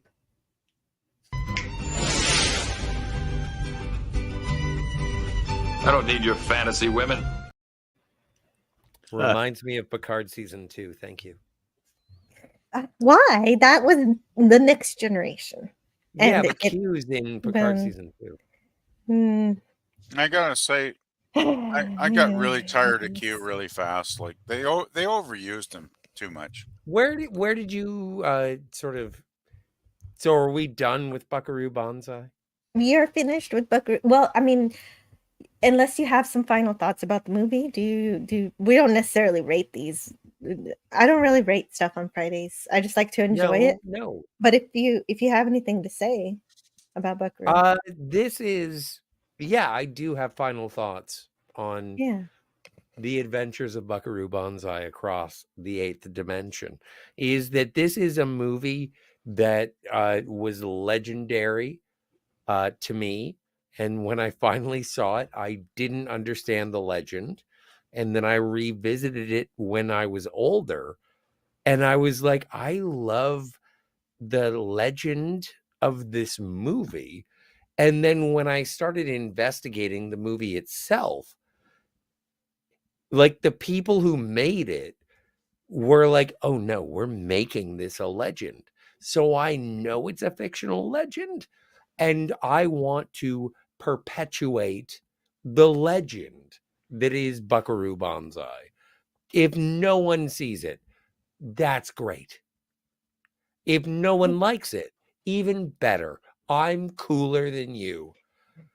Right, Like, and if it I'm was a a movie brave enough to say, "This is gonna be a cult classic before it becomes a cult," and Yeah. it did. It's just amazing. If you find people who like Buckaroo Banzai, I would recommend buying them flowers or pizza. But if you And meet people hello. who don't know Buckaroo Banzai, I would Mm. recommend that you introduce them to Buckaroo Banzai. Well, Buckaroo would be like a test, right? If you meet somebody and you show them this movie and they love it, then you're like buddies for life, right? It's like, okay, we can bond now. It's all good. Oh, If they Sci-Fi don't like it, 15. it's like, well, maybe not. This movie came out before RoboCop. Okay, Yeah. I screwed up. I Right. often do. I'm far from perfect. I Well, admit it. You're okay. for what No, you're like 2 what's continents away. what Scotty said, I have bought people pizza that like this movie. Cool. Mhm. Oh, wow. That's pretty cool. I mean, You should get literally. them a watermelon. No. Well, I love Buckaroo Banzai because sure, he knows martial arts and everything, but he's also valued for his brains just as much. And And he's a great singer too. Yeah. right, and yeah, so we all have there. No matter who you are, you've got a reason to think he's great. And he has a And it's a lot knowledge of of fun. classic 50s beautiful songs. Like that is a talent in itself. It's just Mm. a wonderful confection. It's He just is. a joyous, you know, amalgam of all these genres, and it's just there's a little something there for everyone. Buckaroo is So what I it recommend. is, a I delicious confection. recommend. If you are in the market for a movie, well, PvP, you said that you watched it online for nothing. Yep. And so it's available. You should check it out. It's gonna Oh, yeah. blow your mind. I would It's totally recommend available. being like, go in for a whimsical happy time. This isn't your deep science fiction, but it's very much a cooperative science fiction with the best intentions. Well, it's less than And 2 so hours too, with a I recommend. fantastic cast, right? So there's nothing to Anyway, lose. Nothing to lose. PvP. Yo. Do you have anything to promote? Oh, you're talking about my channel. Okay. I'm still working on my playlists. I'm getting close to probably publishing one, making it public probably in the next day or two. So sometime this weekend, hopefully, but nothing much else going on. I really want to start live streaming one of these weeks, but I'm so confused with technology. I don't know when that's going to happen. So that's Sure. about it, I guess. Do you have anything you want to share, Stone Racket? Well, I'm just I'm not too Okay. shabby because I'm an orange tabby. And I love hanging out with you, Jill, and talking about science fiction. And thank you for having me.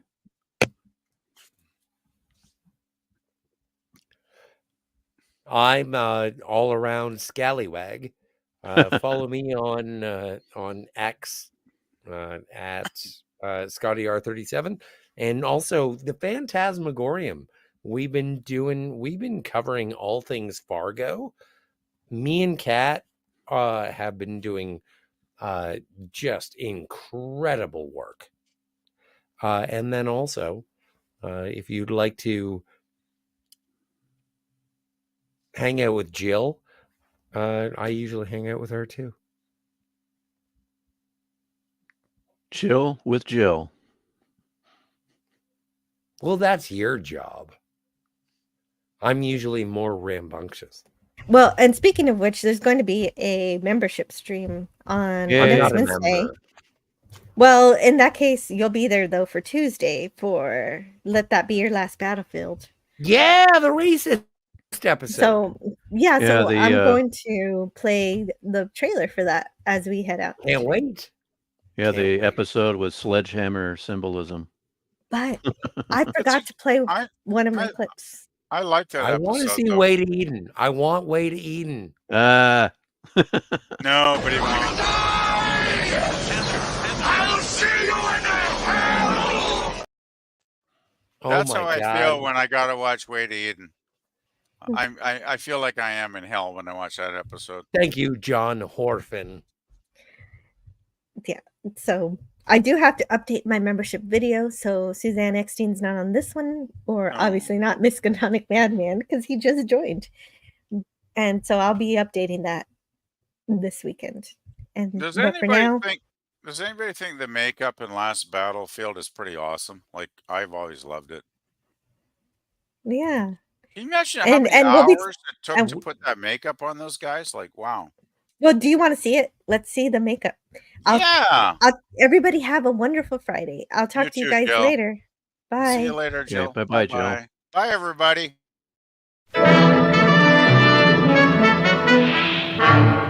It's headed straight for us. It just disintegrated. What is it now? It seems to have deposited an alien presence. Where?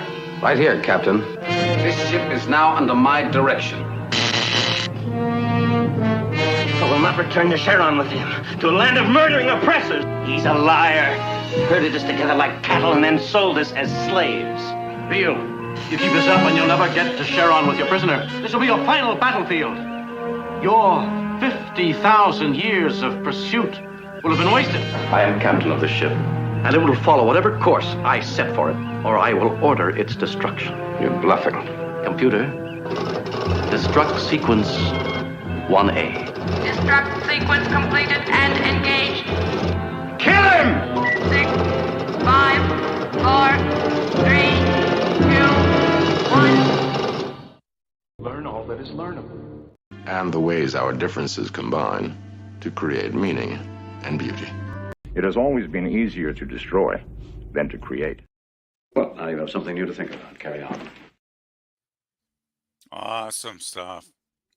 Awesome stuff. All right, move along. Done. Stop it. Get off of the things. Go outside. Get some food. It's like, it's a time of day where you live. Go do something. Shut up, Snoopy. I don't care. You smoke too much. Let's go. Let's go adventure. Let's go explore.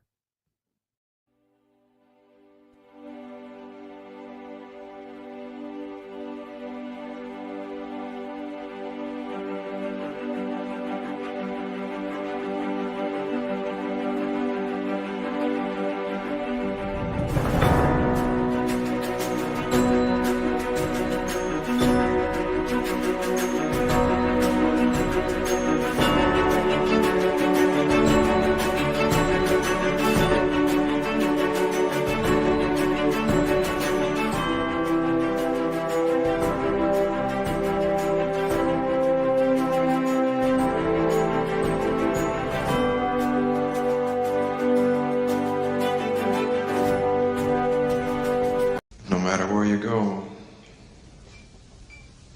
there you